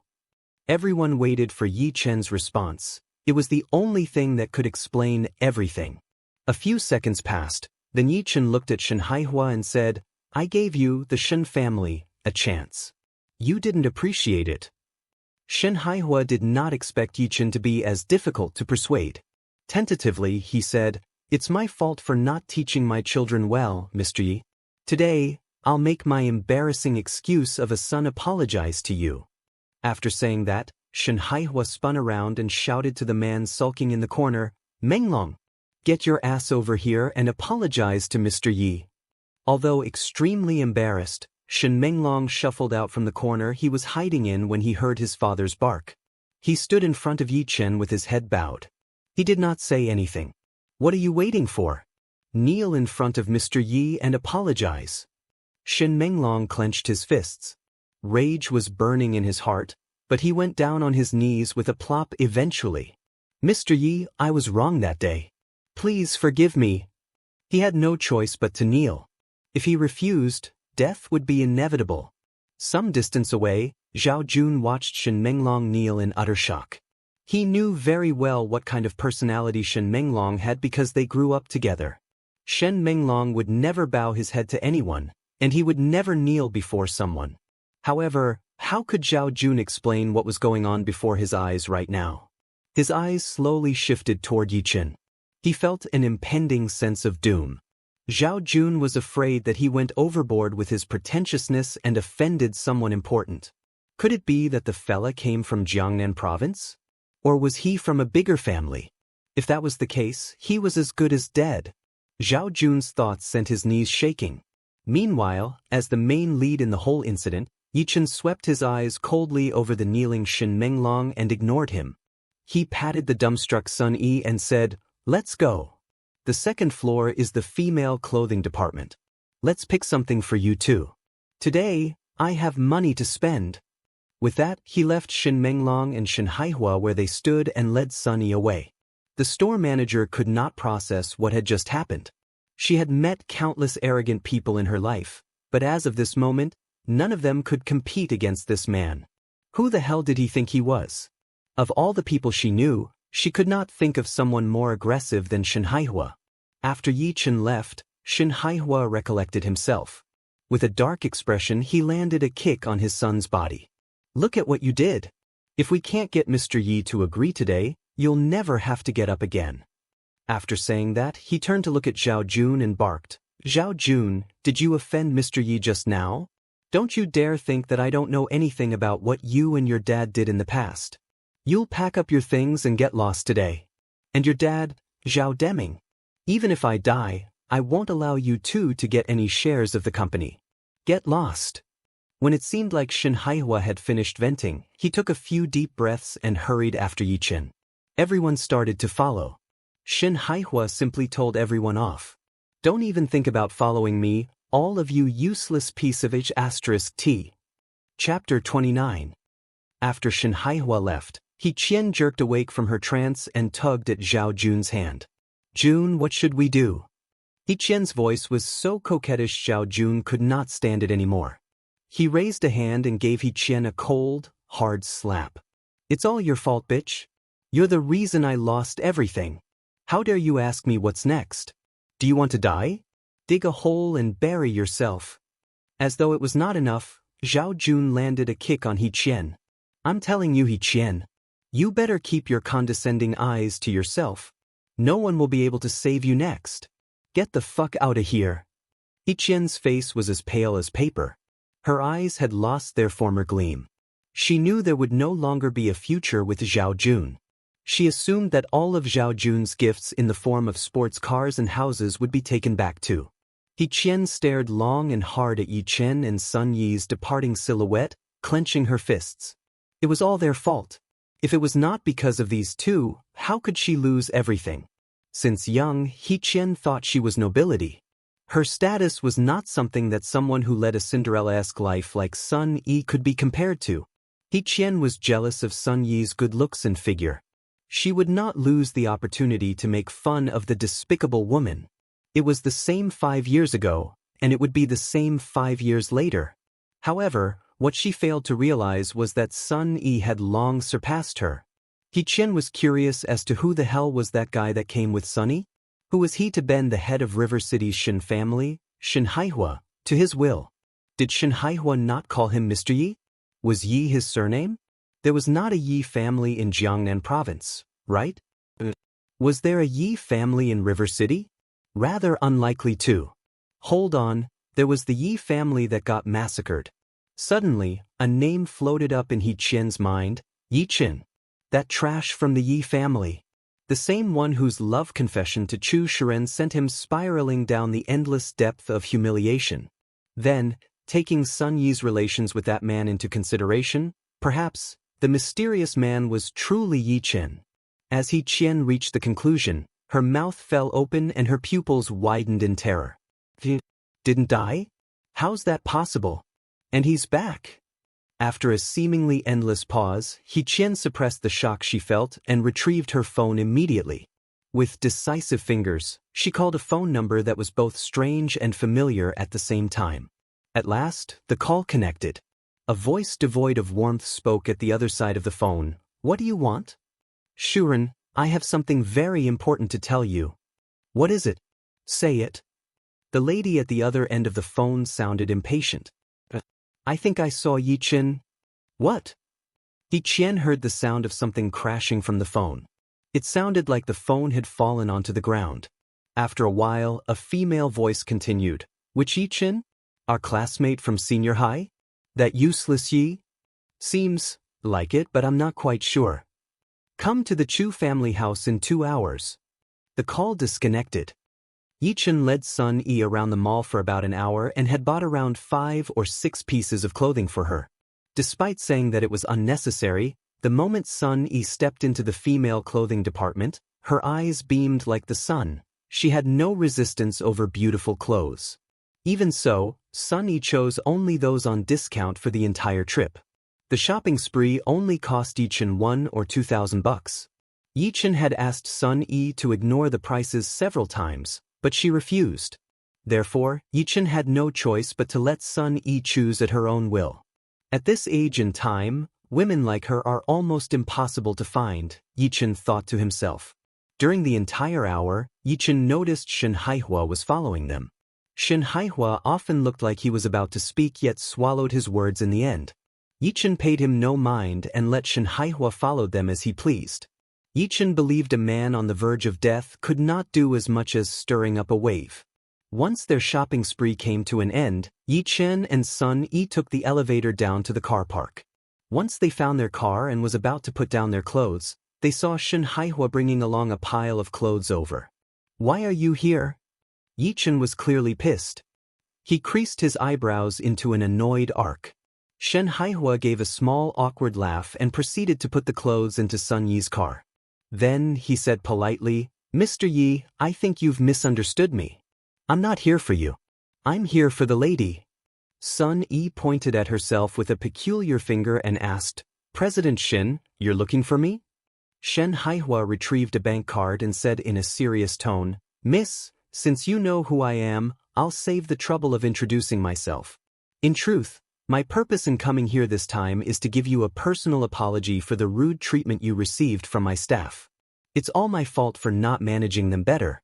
This is a token of gratitude from North Name Corporation. Please take it." With a glance, Sun Yi knew that there should be not less than $5 million in the bank card. However, she would never accept money that came out of nowhere like this. "There's no need to pay. I didn't lose anything just now, so you can take it back, President Shen." Sun Yi refused without any hesitation. Sun Yi's refusal was well within Shen Haihua's expectations. He withdrew the bank card and pointed to the clothes that he placed into the car just now.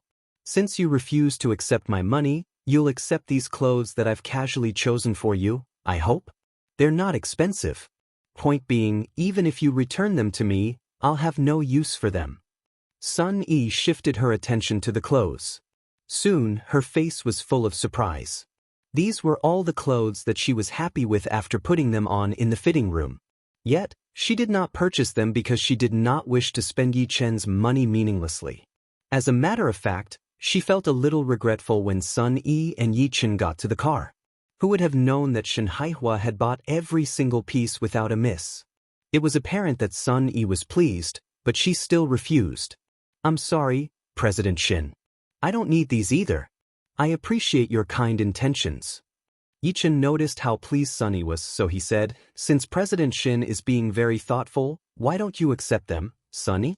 He can't wear those clothes as a man anyway." Needless to say, Shen Haihua had enough tricks to put himself in this current position. Shen Haihua knew he was unable to get through to Yi Chen. Therefore, he had started working his way through Sun Yi. Shen Haihua managed to observe Sun Yi's real objects of interest when they went shopping. Yi Chen was impressed by Shen Haihua's acute observation. But Sun Yi was about to say something when Yi Chen interrupted her with a pat on her shoulder. "Get the car running. I'll be with you soon." "Okay." After Sun Yi got into the car, Yi Chen did not beat around the bush.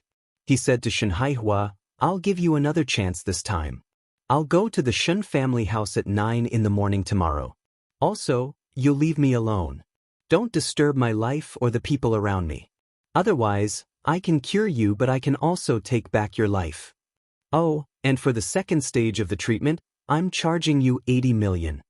Hearing Yi Chen's words, Shen Haihua's body started to shake violently. Redness started to blossom around his eyes. Nobody could comprehend the emotions that had seized Shen Haihua at the moment.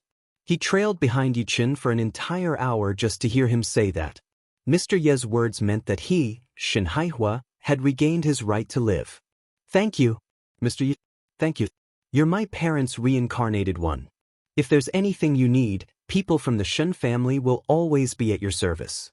The sentence was uttered from the bottom of Shen Haihua's heart. Yi Chen was the one who had returned his life to Shen Haihua. Shen Haihua needed only a nod from Yi Chen's head to be able to live on. Yi Chen ignored Shen Haihua. He simply opened the car door and sat inside. Soon enough, the car disappeared from the basement parking of Myriad Link Square, leaving behind Shen Haihua, who was secretly wiping off the tears from his unreadable face. Chapter 30. River City, Sonoris Calls Lake. Amidst the serene environment, a huge mansion perched in the middle of the lake. The famous Green Lake Mountain of River City sat behind the mansion. It could be said that the mansion had the best feng shui in the entire River City. Of course, there was another more crucial reason. One of the most influential families lived here, the Chu family from River City. The history of the Chu family in River City could be traced back to the Ming Dynasty, where the Chu family ancestor was a general in the Ming Dynasty. He once rode into war alone and killed nearly thousands of his enemies. Then he managed to retreat from war. The Chu family's name prospered ever since the war. However, the Chu family gradually declined over time. Yet, they managed to retain a seat among the 4 great families in River City. Their position was unchallenged here. Presently, a young lady was watering the plants in the courtyard of the Chu family mansion. The young lady was extremely beautiful. She wore a black tight tank top and a pair of casual white pants which brought out her tall and slender figure. She looked endlessly elegant and charming. The young lady was the daughter of the Chu family, Chu Shuran. While Chu Shuran watered the plants, a hint of gloom flashed across her beautiful eyes. She often had nightmares since the eradication of the Yi family from River City. A bloodied young man would often appear in her dreams, and despite not being able to see his face clearly, she was sure that the young man was Yi Chen. Yi Chen, the same person who she had humiliated in public. 5 years ago, Chu Shuran only meant it as a joke. However, she had begun to feel regretful of her action. She sighed, placed the watering can on the ground and mumbled, "Why do I keep thinking about the fella? He's just trash. Even if he survived, he might even be living in the streets right now with that pushover personality of his and become actual trash." It was at this moment that He Qian walked over, appearing slightly out of breath. "Shuran, I finally met you. It's been around half a year since we last met. I see that you've gotten prettier. I can't even start to guess how many men have fallen prey to your beauty." He Qian said excitedly. Chu Shuran merely nodded half-heartedly. "Sit." "Okay." He Qian felt Chu Shuran's cold indifference too. He Qian knew that after staying overseas for 3 years after graduation, Chu Shuran had returned a different person. He Qian could not help feeling like they had grown apart. "You said you saw Yi Chen. Are you sure it's the same Yi Chen who confessed his love to me?" Chu Shuran asked in a flat tone as if she was indifferent to the matter. He Qian nodded and gave Chu Shuran a recap of what happened at Myriad Link Square today. At first, Chu Shuran listened without any expression on her face, then her eyebrows furrowed together. At the end of the story, she had descended into a thoughtful silence. After a long while, she lifted her head and asked, "You're saying that you're not sure if that person is Yi Chen? He only looks like Yi Chen, and his surname's coincidentally Yi." Yi Chen was stunned by Chu Shuran's response, but she nodded anyway. "Shen Haihua is an acquaintance of mine. He's a person whose experience is second only to his ego. You said he bent and bowed to a young man. It's not impossible. But Shen Haihua must look up to the young man a lot, or that the young man is someone with a powerful disposition. Even if that useless Yi survived, what could he achieve in 5 years?" Chu Shuran said confidently while fiddling with her plants. He Qian was about to say something before Chu Shuran continued. "The Yi family disappeared 5 years ago. Yi Chen's long gone too. Even if he lived on in East Money Lake, he's probably just another tramp. This world doesn't have a place for a lowly ant like him. He'd only be mercilessly crushed by the rules of the world, then he'd succumb eventually. Wasn't the incident at the Cloud Lake Manor 5 years ago enough proof yet? He Qian, do you understand what I'm saying?" He Qian could no longer keep up with Chu Shuran's line of thought. The current Chu Shuran seemed to exude a form of unexplainable pride. No matter the words she spoke or the look she gave He Qian, Chu Shuran seemed like she above everything. He Qian knew that Chu Shuran's temperament must have originated from her unshakable confidence. He Qian had heard about how the great-grand old master from the Chu family in River City had just entered some martial arts realm at their high school gathering last year. That might have propelled the Chu family into becoming the first family in River City to step up and gain a position among the families in Jiangnan province. Was that the source of Chu Shuran's confidence?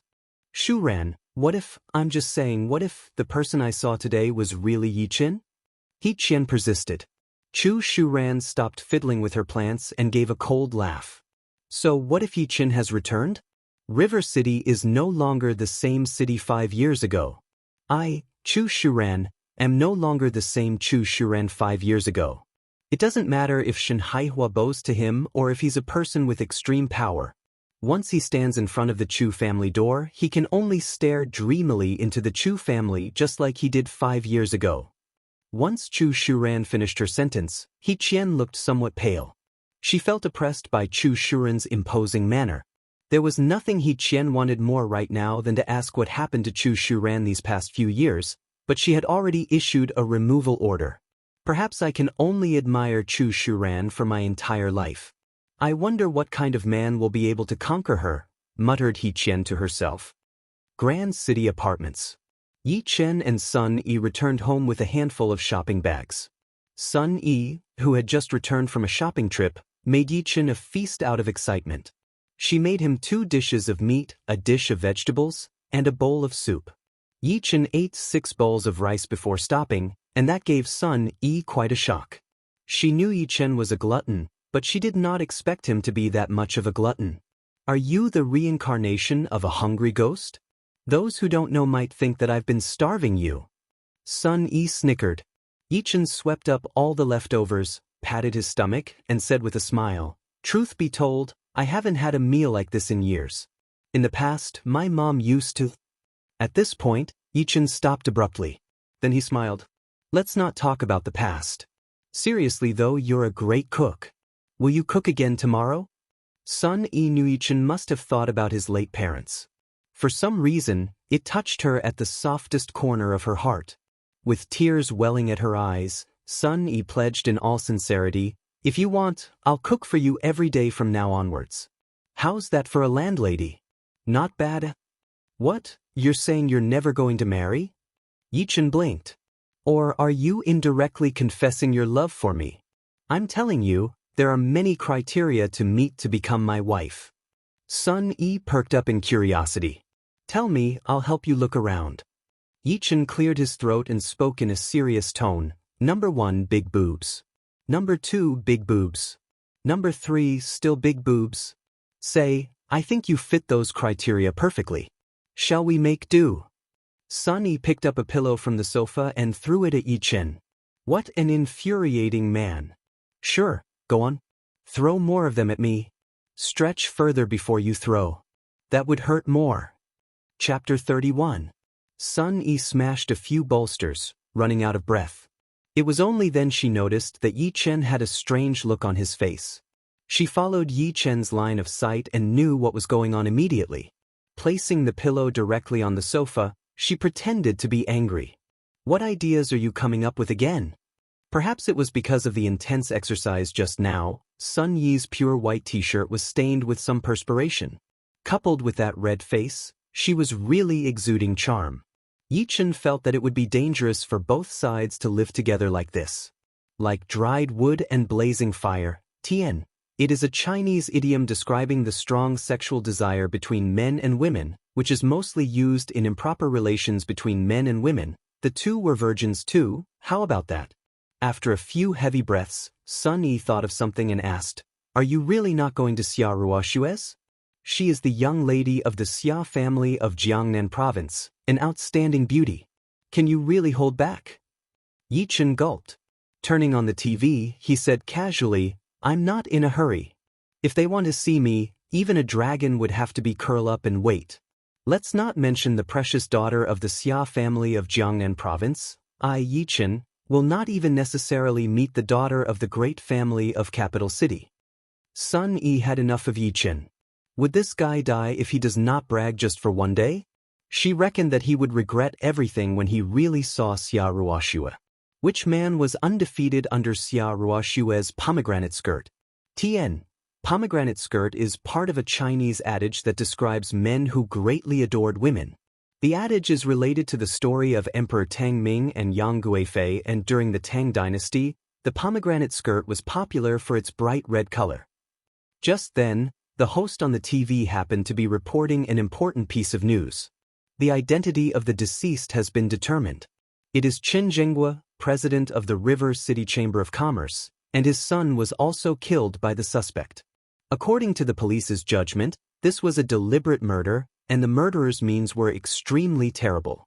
I hope River City residents will pay attention to their safety these days and do not stay out too much at night. Sun Yi saw the news and covered her mouth unconsciously. She had just met Chen Feng and Chen Zhenghua a few days ago. Not to mention, she had not been able to sleep well these days, worried that they would retaliate. She never expected that these two people would be killed. Oh God, This was the Chen family of River City. Even though they were not River City's top family, they still had a deep heritage. Who dared to kill them? And specifically with such cruel methods? Sun Yi swallowed to suppress her astonishment and then looked at Yi Chen. She found the other person's eyes were squinted and filled with playfulness. For a moment, she felt that the incident had been Yi Chen's doing. After all, Yi Chen had the power to do so, and the death of Qin Jinghua and Qin Feng was also beneficial to him. At least there was no need to worry about being avenged. This wouldn't happen to be your doing? Sun Yi could not help but ask. Yi Chen was a little stunned by the question, but he chuckled immediately after that, pretending to put on a fierce look. That's right. To be honest, I'm a first-rate killer. I can leap onto roofs and vault over walls, and I have killed countless people. You sure you still want to let me live in your house? If by any chance I have any perverted thoughts, hee. Sun Yi breathed a sigh of relief when she heard what the other party had said. That was because in this world, without evidence, no murderer would admit to being a killer themselves. Not to mention, looking at Yi Chen, it was still plausible that he would fight, but he would certainly not dare to kill, let alone thinking about him killing the prominent people of River City. Stop boasting. We should go home early these few days. The killer must still be in River City, and who knows, maybe they will come for us one day? Do you hear me? Don't go out at night. Sun Yi said rather worriedly. Then she stood up and stretched. No good, I'm too tired to go shopping today. I'm going to catch up on some sleep. You should also rest. You boys should be more tired after shopping. She chuckled. The moment the door to Sun Yi's bedroom was closed, a strong wave of evil tendencies burst out from Yi Chen's body. Sun Yi, rest assured. Even if the heinous demon kills everyone in the world, they won't be able to touch you. If anyone dares to touch you, that devil will personally drag them down to hell. The evil tendencies disappeared. Yi Chen stood up. Since he had to treat Shen Haihua the next morning, he could no longer wait for the time agreed with Zhu Ren. He had to go buy some extra herbs to make Shen Haihua's elixir today. This time, instead of going to the Virtuous Benevolence Hall, he chose to buy the needed medicinal herbs at the nearest Chinese apothecary. Although he could not acquire some of the medicine, Yi Chen also found substitutes for them. As he was about to leave with his packs of medicinal herbs, a tall beauty stopped in front of him. It was Bai Liebing who had cuffed him the other day.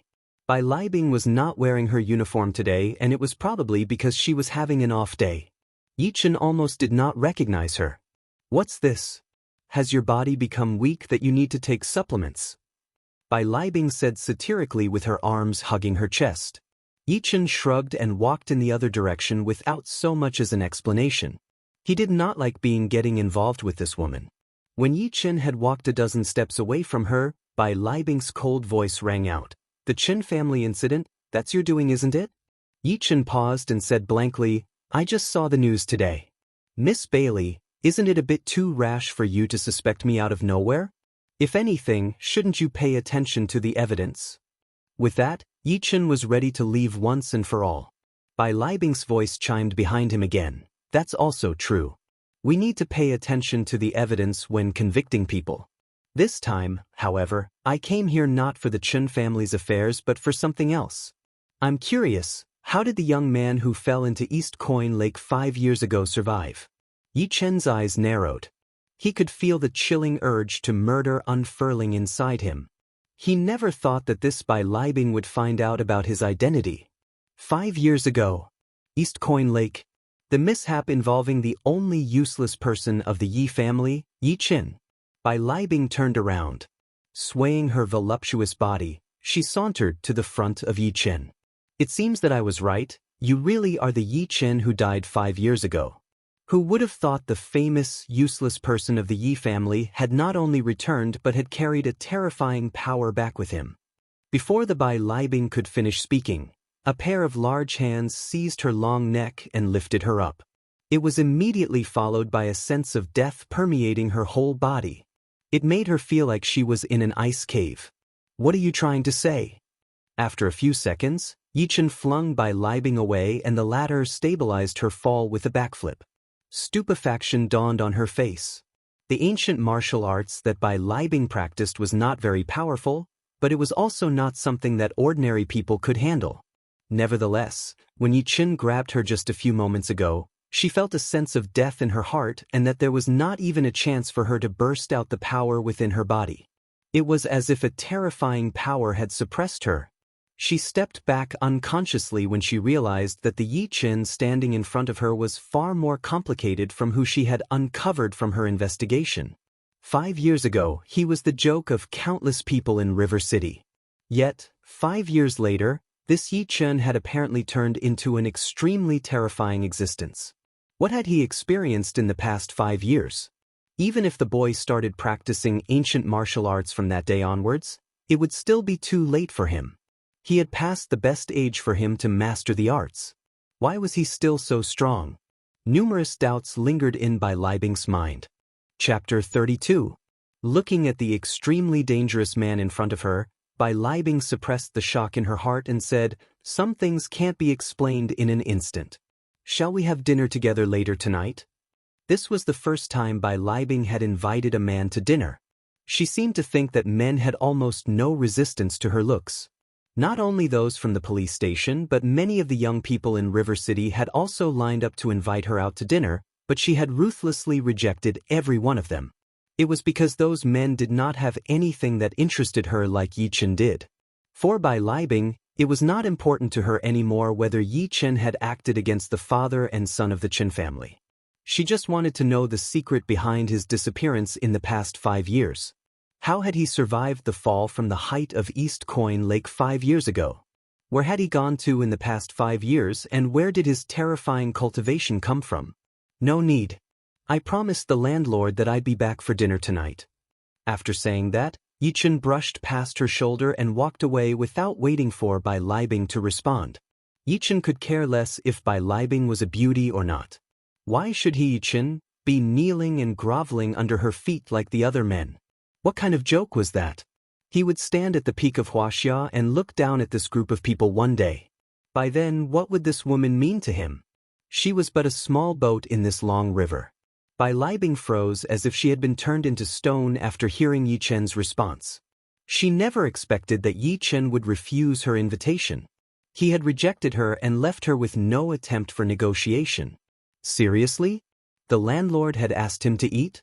Was she, an attractive policewoman from River City Police Station, not above a landlord? Yi Chen, do you have eyes? Can't you see my beauty? Bai Libing was about to explode at that moment. When had she ever so nicely invited others to eat? If he did not want to go, then fine. Why bring in the landlord? This was practically putting her to shame. Yi Chen, you better stand still. Bai Li stomped angrily, but Yi Chen had left without even turning his head back, treating her like air. Half an hour later. Grand City Apartments. Yi Chen brought the medicinal herbs into the kitchen.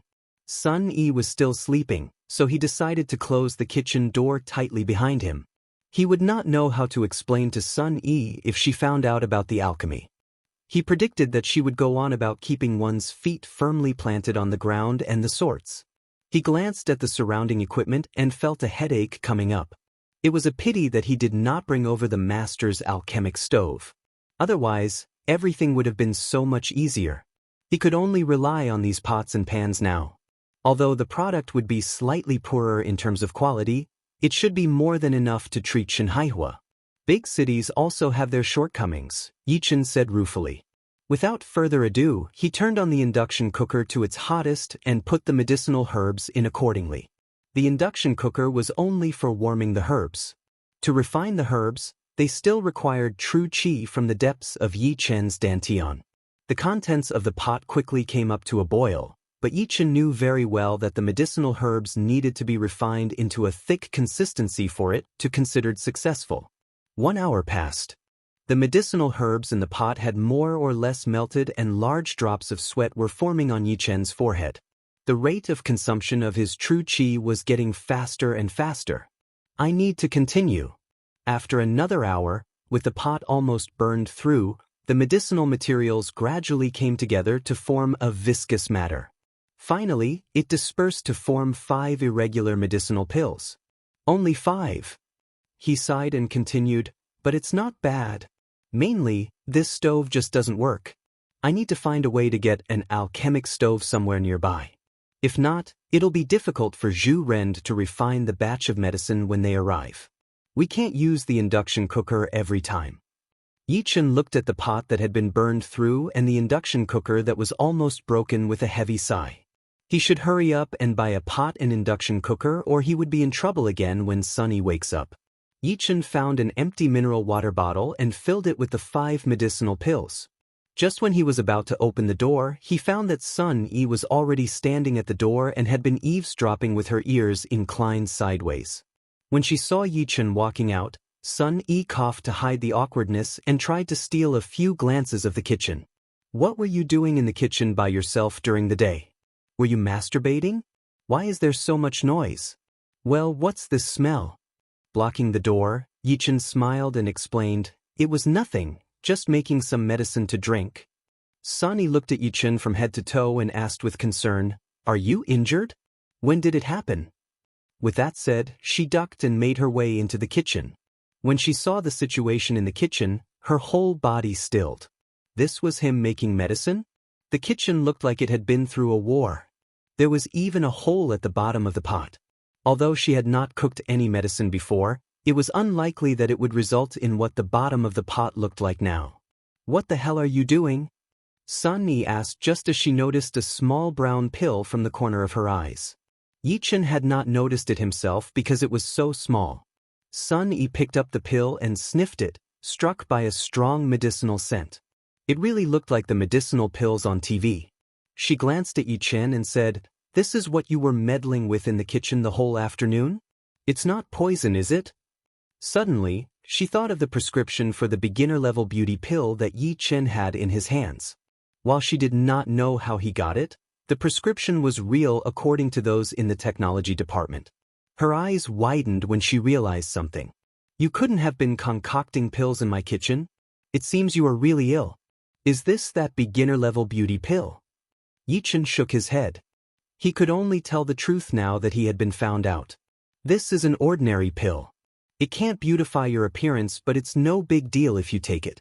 It even removes some illnesses immediately. As for serious illnesses, perhaps a few more of those would be needed. I plan to find a good alchemic stove in the next few days and then I will make some for you. This medicine is too weak, so just throw it away. Sun Yi had had enough. Sure enough, this boy was still immersed in whatever martial arts world he thought he was in.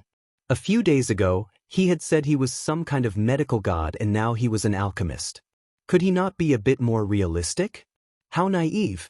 Dear Lord, Sun Yi was really going crazy. How could there be any magical elixirs in this world? It was all just fantasy. Yi Chen's prescription was not fake. After all, it was the treasure left by his ancestors and there was some scientific basis to it. Alchemy, however, was a bit exaggerated. Sun Yi did not believe that the pill could remove any illnesses at all. If there was something so great, what was the need for hospitals? Are you free tomorrow? I'll arrange an appointment with a psychiatrist later for you. You can't go on like this. It's dangerous. Sun Yi said worriedly. Yi Chen did not want to drag this conversation with Sun Yi on. No one would believe this kind of thing. He turned and went out the door. I'm going to buy a pot. As for this pill, you can keep it if you want or throw it if you don't. Chapter 33. After Yi Chen disappeared, Sun Yi took another look at the so-called pill in the palm of her hand. She was just thinking about throwing it away when she decided against it and closed her palm over the pill. This guy wouldn't be using this kind of thing to continue deceiving people, would he? No, it's best to get the company to test it come Monday. It'll be great if it's not poisonous. If it's poisonous, I must convince Yi Chen not to make this thing anymore. Afterward, Sun Yi cleaned up the kitchen a little. She sat on the sofa and started reading the day's River City business news. This was a habit she had developed over the years. Suddenly, she glanced at the date in the day's newspaper and remembered something. It will soon be the death anniversary of the 3 members of the Yi family. I guess I'll be the only one who will go and offer prayers again this year.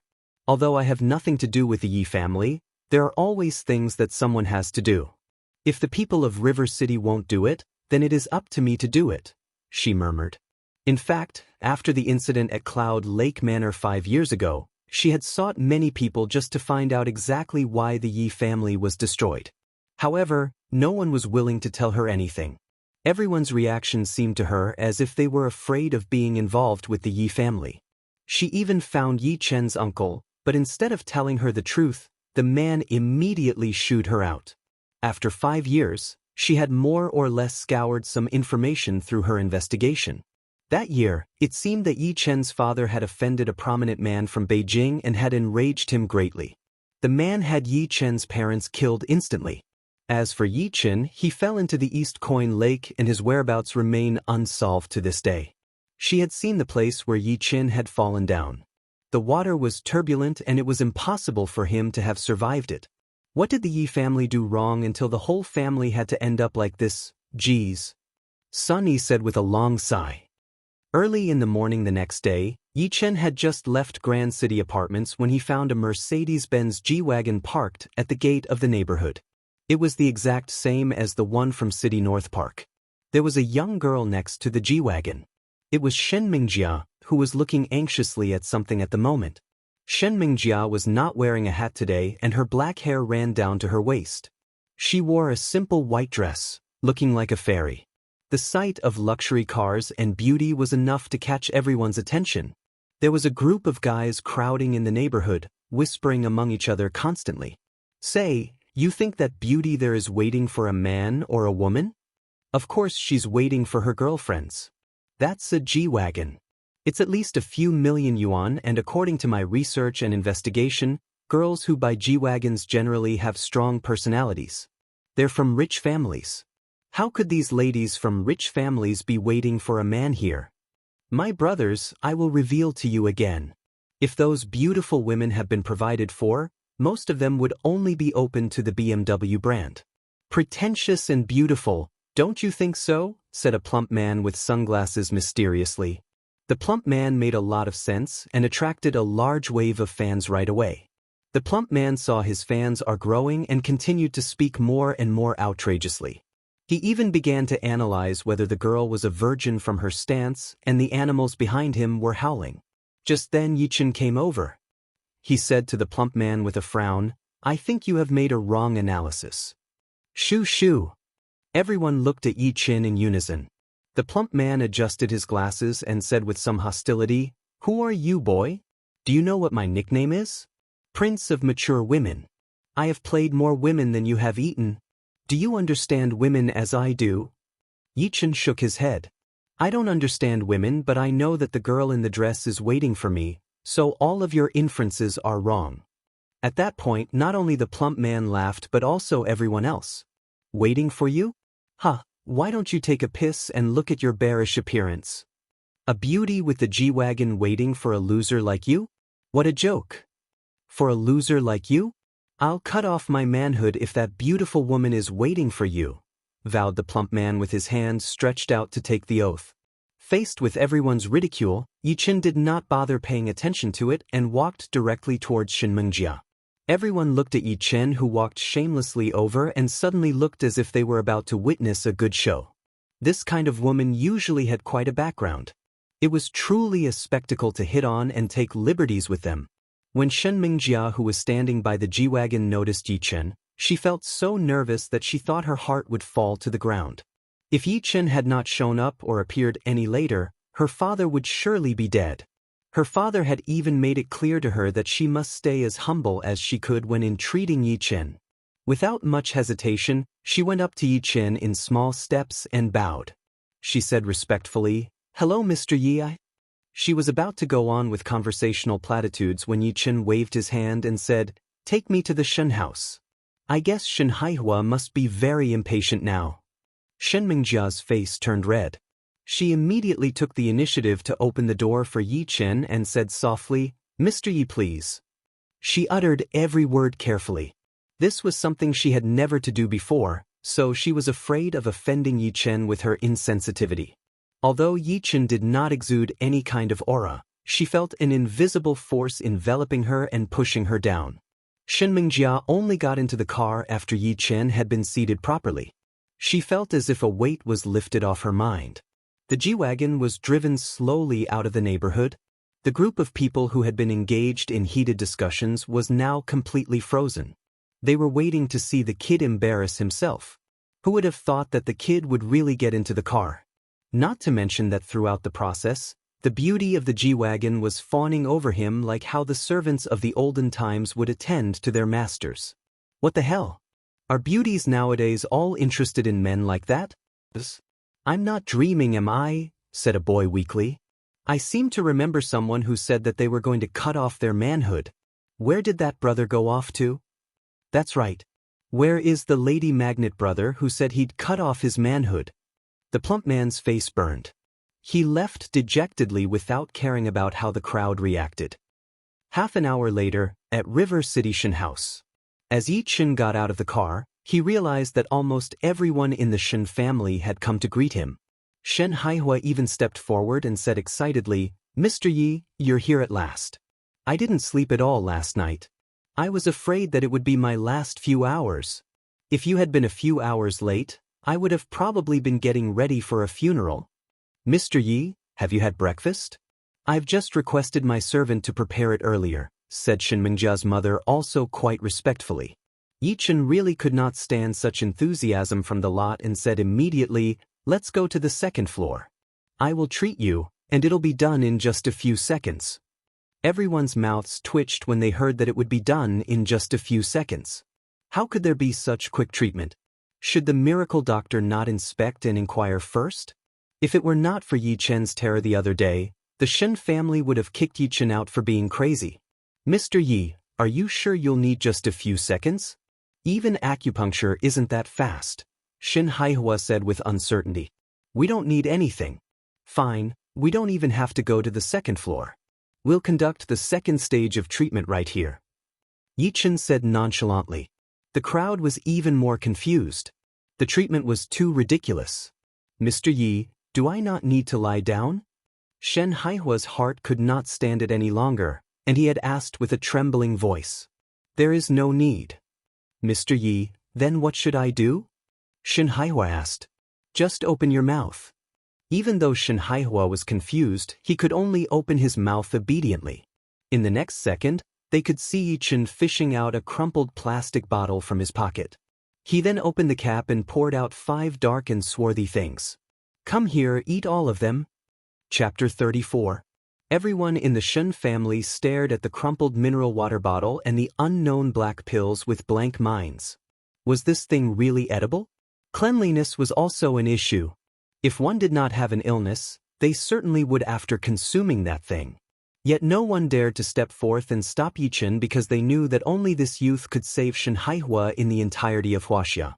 Shen Haihua looked at the 5 pills and gulped. He could not say whatever he wanted to say. He was not afraid of any problems the pills might have. He was afraid of angering Yi Chen, the man who controlled his life. "Are you gonna eat it or not? If not, I'll just take them," Yi Chen said as he saw the other party was still hesitating. Just as he was about to keep the pills, Shin Haihua said excitedly, "Mr. Yi, I'll eat it. I'll eat. Don't take it away." With that, he snatched the pills and swallowed them all with his eyes closed without caring if there was any problem with the pills. A strong medicinal effect permeated the whole place the instant after swallowing. Shen Haihua felt as if his entire body was wrapped in a warm current and was unprecedentedly relaxed. He had never experienced this feeling before. He had no words to describe it. It felt stronger than the feeling of love between a male and a female. Shen Haihua, a man in his 50s, could not help but groan. He did not care how many people were looking at him in that moment. He just wanted to express it. Gradually, he even realized that the pain that had persisted over the years had been eliminated. Completely eliminated. He opened his eyes and found that the whole world was extremely bright as if he had been reborn. This is... Shin Haihua's eyes were red. No one knew how strong the feeling in his heart was at this moment. He reached out with his hand and clenched Yi Chen's tightly. He did not know what Yi Chen had given him, but it had such a wonderful effect on his body. It would not be impossible to say it was the elixir of immortality. Blop. Shin Haihua fell to his knees in front of Yi Chen. "Mr. Yi, please accept my prayers. From today onwards, You are the parent of my rebirth. Shen Haihua's arrogance and dignity were all crushed before Yi Chen at this moment. This scene shocked everyone. Madame Shen was stunned as well. Shen Mingjia covered her mouth unconsciously. Everyone in the Shen family looked as if they had seen ghosts. Who was Shen Haihua? This was the president of North Name Corporation, the representative of the River City People's Congress. He had garnered countless titles. For so many years, they had never seen Shen Haihua shed a tear. Even more so, they had never seen Shen Haihua kneel before others. Yet, all these impossibilities had happened in front of their eyes. Everyone looked at the reticent man all at once. What kind of magic did this man have to make such a powerful man kneel to him on his own will? Yi Chen glanced down at Shen Haihua and nodded. Stand up. You don't need to thank me. I save people for money and you gave me money. All we have is a business relationship. Shen Haihua found himself losing his composure and had quickly wiped his tears away with his sleeve. He stood up and took out a bank card and a key from his pocket. Mr. Yi, this is your consultation fee. The password is 6 sixes and this is the key to a property I bought next to the Grand City Apartments. This property had been set aside for a while now, so it's a waste not to give it away. I'd like Mr. Yi to kindly accept this gift. The address is behind the key. Yi Chen gave it a thought and accepted it. He indeed needed a house now. He would need to go to Virtuous Benevolence Hall to get some medicinal herbs and the quantity would not be small. He definitely could not transport them back to Grand City Apartments. In addition, he could not always be refining medicinal herbs in Sun Yi's kitchen. It was too risky. The key given by Shen Haihua could have just solved this urgent dilemma. Why should he not accept something like this? A house was a few million at most, which was only a fraction of the price compared to the consultation fee. Shen Haihua saw that Yi Chen had accepted it and could not help but breathe a sigh of relief. He was a businessman. Naturally, he paid attention to interests and possessed a long-term vision. He knew what an extraordinary person like Yi Chen meant. He could cure his own terminal illness, so it's reasonable to think that he could also heal other people's diseases too. This, other people, had a wide inclusion. As small as a government leader, as big as the head of a big country. When would he associate with such a person if not now? Of course, he did not expect that one key was enough to gain the trust of the other party. The road was long. He suddenly glanced at his daughter. Shen Mingjia was the pearl of the Shen family and was ahead in River City in terms of her beauty and physique. Even heroes had a weakness for the charms of a beautiful woman. If necessary, Shen Haihua would not hesitate to give his daughter to the man in front of him. However, he did not know if Yi Chen would be satisfied with his daughter. That would be dependent on his daughter's blessing. Mr. Yi, may I invite you for a meal at noon as I want to thank you properly, Shen Haihua said. Yi Chen hated this kind of meal and naturally refused. I still have things to deal with, so there is no need for a meal. Remember to take lighter meals these few days. It would take a few days for the pills to fully assimilate into your body. As for your illness, there shouldn't be any serious problems. That's about it for us. Yi Chen was about to leave after that when he suddenly thought of something. He had come to River City this time to not just for revenge but also to regain the Heavenly Justice Group that his father had brought into existence with his bare hands. It was his father's hard work after all. He remembered vaguely that the Heavenly Justice Group had actually fallen, and after the incident with the Yi family, it was then taken over by countless other companies. In the past few days, he had also tried to find out the whereabouts of the Heavenly Justice Group from the internet but had not obtained any substantial information. At present, Shen Haihua, who was the founder of River City's North Name Corporation, was definitely much more aware of River City's business environment than anyone else. Asking him would undoubtedly be the best choice. While Shen Haihua was immersed in the disappointment of his rejection, Yi Chen stopped in his tracks and turned to Shen Haihua. You are considered the first patient I, Yi Chen, has ever treated. Let's do it this way. I'll invite you to dinner, but I'll decide on the location, and let's set the time of the occasion for tomorrow evening. Do you have the time to meet up? As soon as this was said, Shen Haihua was so excited that he thought his tongue was tied. He responded with great difficulty, I have time, I have time. It's all up to you, Mr. Yi. Then, give me a call and I'll let you know, said Yi Chen. Shen Haihua knew that he had gotten unbelievably lucky and quickly instructed Shen Mengjia. Mengjia, why aren't you giving your phone number to Mr. Yi? Why should it be my phone number?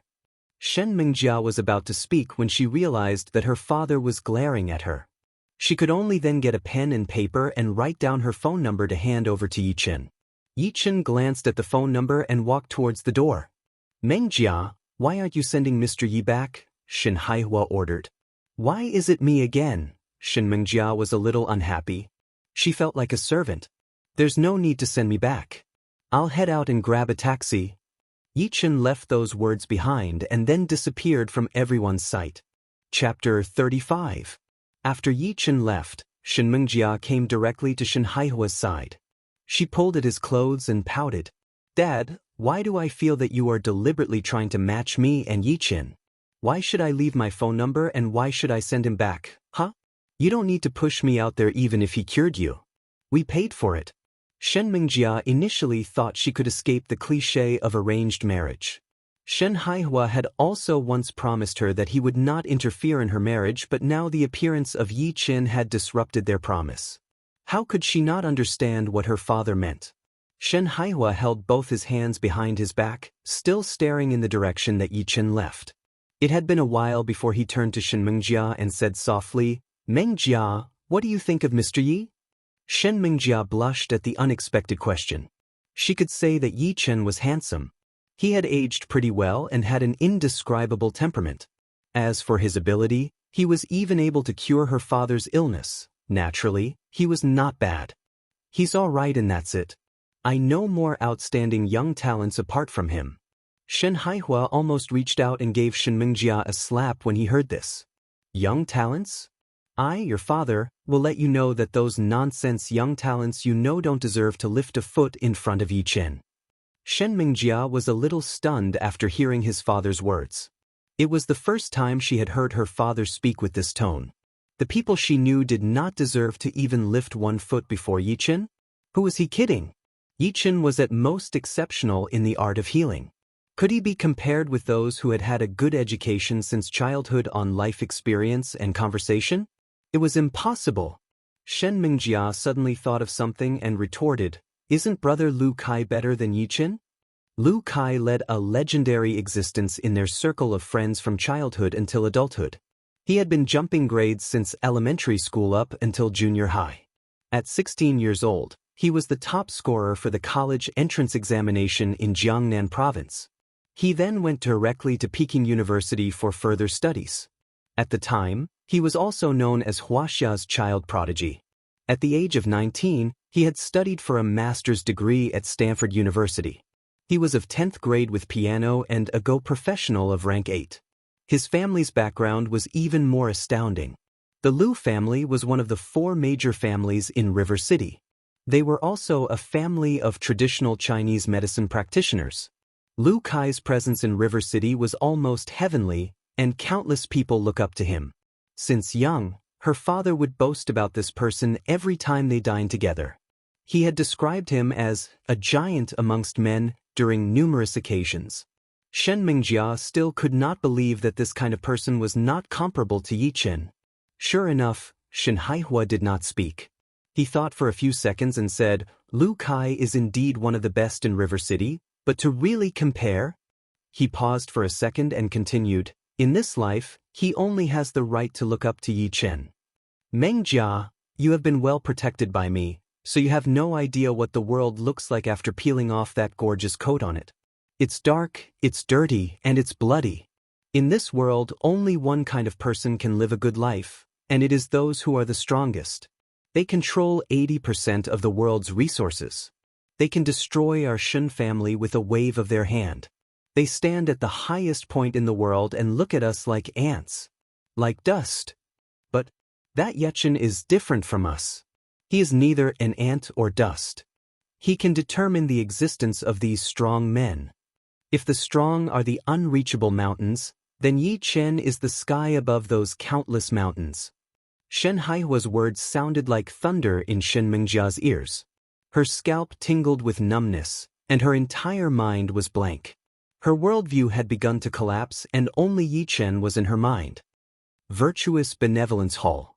When Yi Chen got out of the taxi, Zhu Ren was already waiting at the door. Mr. Yi, you finally came. You didn't leave your phone number when you left that time. I was afraid you had forgotten. Some medicinal herbs have just arrived from Yunnan. They are very fresh and have excellent effects. Zhu Ren quickly walked up and was surprised to find that Yi Chen did not have a car. According to Yi Chen's martial arts strength, it was possible for him to have a luxury car to travel, but this was a private matter for the other party, so he did not ask any more. Yi Chen glanced at Zhu Ren and nodded. Where are the medicinal herbs? Take me to see it. Mr. Yi, please follow me. Zhu Ren led Yi Chen directly through the hall to the backyard. The backyard was packed densely with medicinal herbs. There should be about 200 pounds of herbs if they were to calculate purely by weight. Yi Chen examined these herbs. They were far beyond what he was expecting in terms of the year it was picked and its freshness. He could not help but be a bit impressed with Zhu Ren. Old Master Zhu, I'm interested. Yi Chen cupped his hand in salutation and then held out a card. I still need to trouble Old Master Zhu to calculate the price. The market price will be fine. Although Zhu Ren wanted to give this medicine to Yi Chen without a price, he knew that the other person would not agree to it, so he went with a low price. Mr. Yi, just give us Virtuous Benevolence Hall 5 million. It had cost him nearly 10 million to bring in the medicinal material here if he were to include the manpower. There were even several medicinal herbs that were rarely found in the depths of Mount Long White and had great value. Yi Chen had also guessed that Zhu Ren would sell it to him at a loss. He did not say much but knew that he would return the favor later on in time. After paying, Yi Chen gave Zhu Ren an address and asked him to send the herbs there by car at 3 p.m. Right, Mr. Zhu? I have something to ask you, Yi Chen said suddenly. Mr. Yi, please ask. Old Master Zhu, do you know where in River City can I buy an alchemic stove? Yi Chen really did not want to use the induction cooker to make the pills anymore since the effect was really bad. When Zhu Ren heard alchemic stove, his eyes narrowed and his expression turned to one of astonishment. Mr. Yi, do you by chance know alchemy? His voice was trembling as if he had heard something strange. There were reasons why Zhu Ren was so surprised. It was because alchemy masters in Huaxia had long since disappeared for thousands of years. Alchemist was a word that only appeared in legends. Although there were some medicinal pills and elixirs being circulated in the market, most of them were passed down thousands of years ago and were extremely precious. Some medicinal pills and elixirs could even be auctioned for hundreds of millions. This was a priceless existence. Zhu Ren then made a connection with Yi Chen's purchase of so many medicines and thought that it might really be alchemy. His heart was in turmoil. He tried to suppress his shock with force but then realized it was futile. He stared dead-on at Yi Chen, awaiting his reply. Yi Chen's eyes narrowed. After a few seconds, he smiled and said, Old Master Zhu, why are you joking? How can I possibly know alchemy? I just have this hobby of collecting. He knew from Zhu Ren's reaction that matters of his alchemy could not be discovered. He would not be so stupid as to admit it. Old Master Lao heard this and was more or less disappointed. If the Yi Chen in front of him was really an alchemist, he might have rushed to the Zhu house of Jiangnan province in an instant to report the incident and let the Zhu family's owner fight for Yi Chen personally. An alchemist was too precious in existence for the martial arts family in Huaxia. Whichever family that was in control of an alchemist would inevitably become the top Huaxia family within the next 3 years. Chapter 36. Yi Chen saw that old Zhu was in a daze, so he waved his hand in front of him. Yi Chen said to him, Old Zhu, are you still listening? Old Zhu snapped back to reality and smiled. Mr. Yi, if you're merely collecting, why don't you try your luck at the antique market? River City has the largest antique market on the second lot of Money River Street. But if you're interested in a real alchemic stove, you'll have to opt to join the auction. Most of the items up for auction are audited by the auctioneer. As long as you have the money, you'll be able to acquire your beloved item for sure.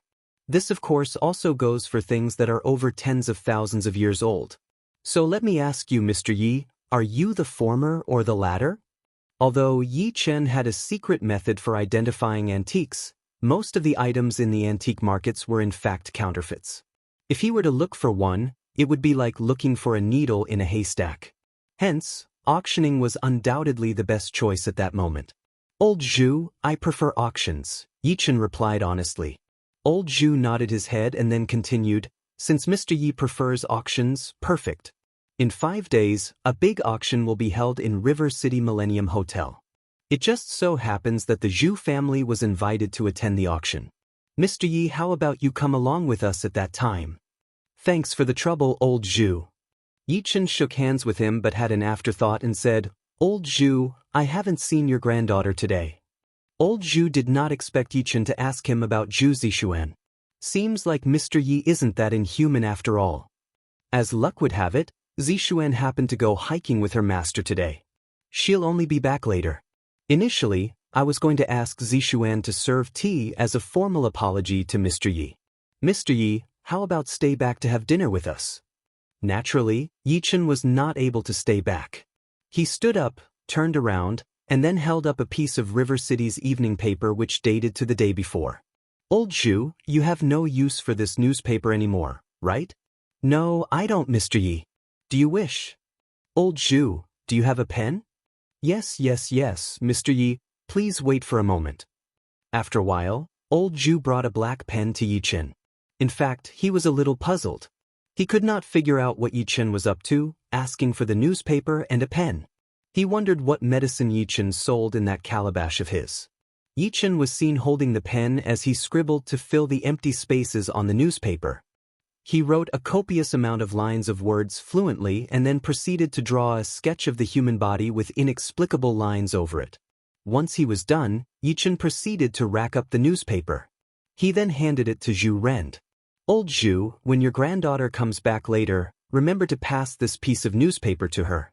She'll understand once she sees it. Also, don't forget to send the medicinal herbs over at 3 o'clock in the afternoon.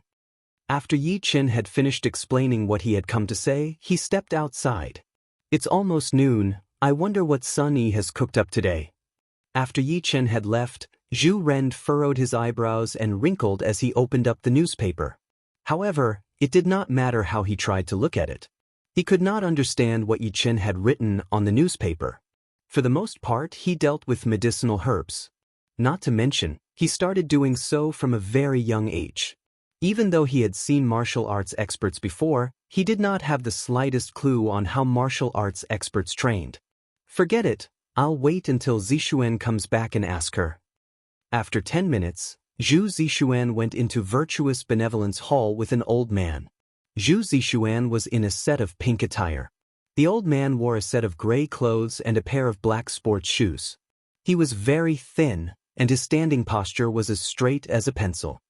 His benevolent bright piercing eyes were brimming under his light eyebrows.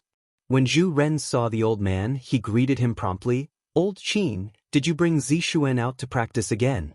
This playful girl has definitely kept you busy, right?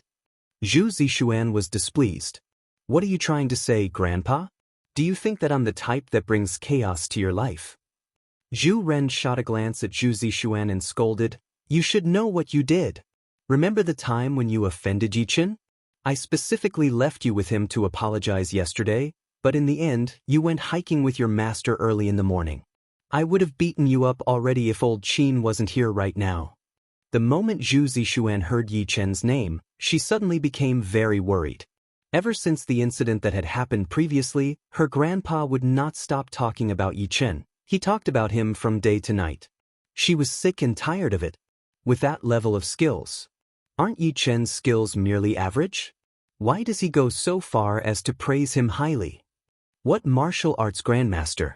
Are they talking about him? Hee. There was only one true martial arts grandmaster in her heart. It was her master. When they went to practice on the hill that day, she saw her master chop down a giant tree with his bare hands. He's way better than that dog shit Yichen. The moment Zhu Ren mentioned Yichen, he could not help but remember what Yichen had asked him to do. Hurriedly, he went behind to grab the piece of newspaper and handed it to Zhu Zixuan. Zixuan, Yichen told me to give this to you. Just do some research if you don't understand the things on it because I don't either. Zhu Zixuan glanced at the newspaper.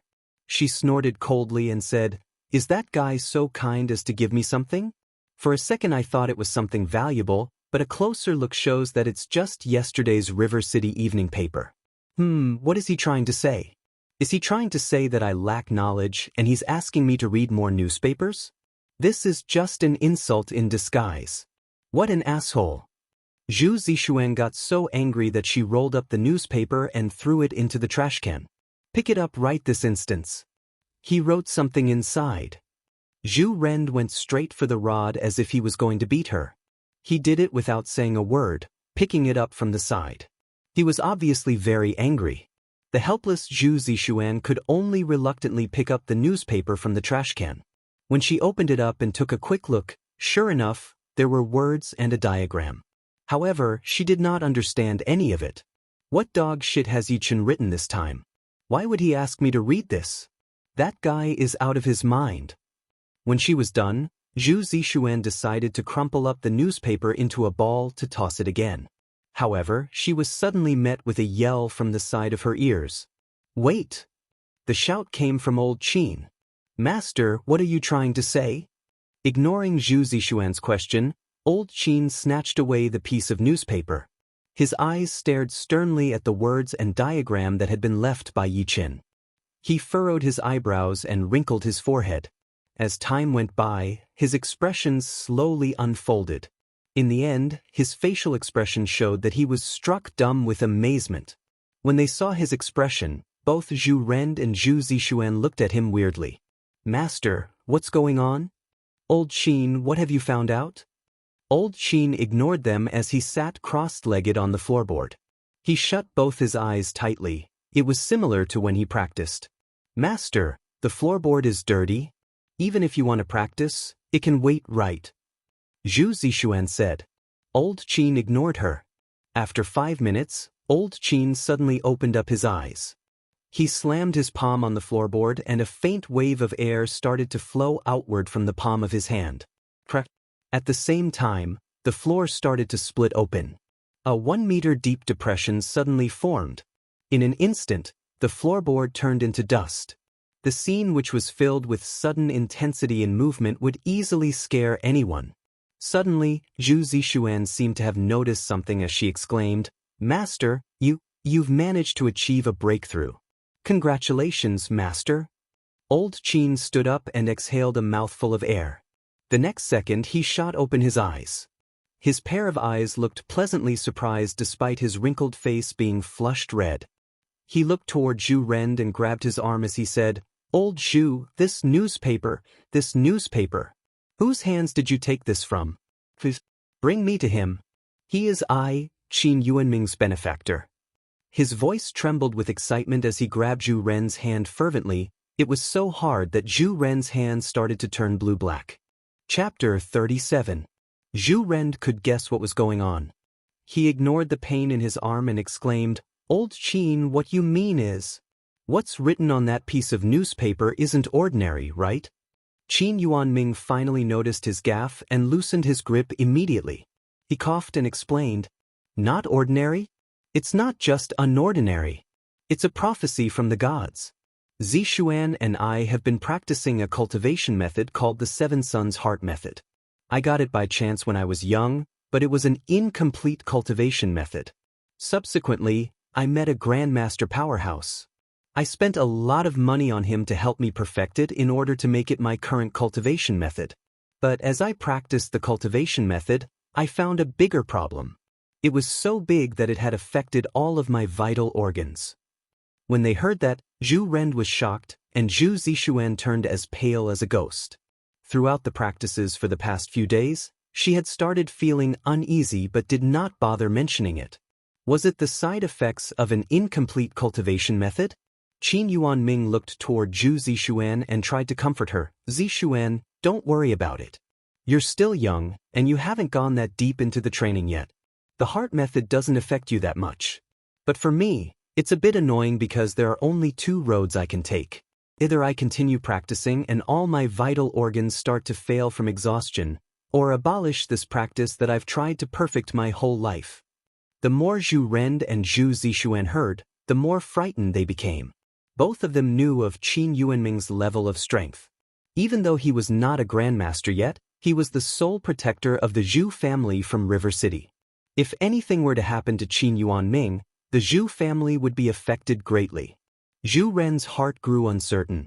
Does that mean because of the breakthrough you just achieved, your body is now in more danger than before? It was at that moment when Qin Yuanming started to laugh heartily. On the contrary, my body isn't in danger. Instead, I've just gotten stronger. What? Both the grandfather and granddaughter became even more confused. Qin Yuanming carefully held up the newspaper in his hand and asked, "The grandmaster who left this newspaper here, whereabouts is he?" Not only did he perfect the Seven Sons Heart Method, but he also changed the Seven Sons Heart Method's direction of flow. If I follow this method of practice, all my previous problems will be solved. Furthermore, the duration of the whole thing will be much shorter. It's like a prophecy written by God. A grandmaster? This could have only been done by a grandmaster. Toward the end, Qin Yuanming was exclaiming loudly. Zhu Ren was shocked to the core when he heard what Qin Yuanming had said. He knew little about martial arts. Previously, when Yi Qin had dealt with Zishuan, he merely looked like a martial arts grandmaster. After having heard it directly from Qin Yuanming, the tables had turned. The scariest thing was that Yi Qin had figured out the Seven Sons Heart Method's direction of flow and formula by merely glancing at Zhu Zishuan's attack. It was simply outrageous. Zhu Zishuan was just as equally dumbfounded. The image of her master who was supposed to be unbeatable had been shattered. Its replacement was the image of an aloof and distant Yi Qin. All the while, she had thought that Yi Qin was just an asshole. However, the asshole in her eyes had morphed, and he was suddenly the beloved idol whom she looked up to. How could this be? How could that asshole be a martial arts grandmaster? Even though she did not admit it, Yi Qin had become the person who had impacted her entire martial arts career. Grand City Apartments. Yi Qin got a whiff of the delicious aroma of food as soon as he stepped through the door of his home. Soon after, he found Sun Yi in the kitchen busying away as her unfathomable ratio of waist to hips swayed. To have a figure like that, a face like that, and most importantly, to be the best cook in the world, the best woman anyone could ask for. Yi Qin walked toward the kitchen, and he saw a table that was prepared with scrumptious dishes. He could not hold it in any longer as he secretly picked up a pair of chopsticks and stole a couple of bites. However, Sun Yi, who was cooking some soup, walked out of the kitchen at once when she noticed his thievery. Can you believe this guy? Stealing a few bites right after coming back. Have you paid for the meal yet? Also, where did you run off to earlier this morning? I couldn't find you even after searching the entire neighborhood. Yi Qin licked his chopsticks and smiled cheekily. I was busy with work. I made almost 100 million this morning. Sun Yi rolled her eyes at Yi Qin. She had gotten used to his ostentatious sarcasm. Sure. Do you think you're Wang Jianlin, Tian? Wang Jianlin is a Chinese billionaire businessman, politician, and philanthropist. Setting targets here and there? 100 million, eh? Is that why you were gone earlier this morning? Your ostentatious sarcasm never ceases to impress me. I'll applaud you if you manage to earn even 1,000 yuan. Enough gabbing, let's forget about it and start our meal.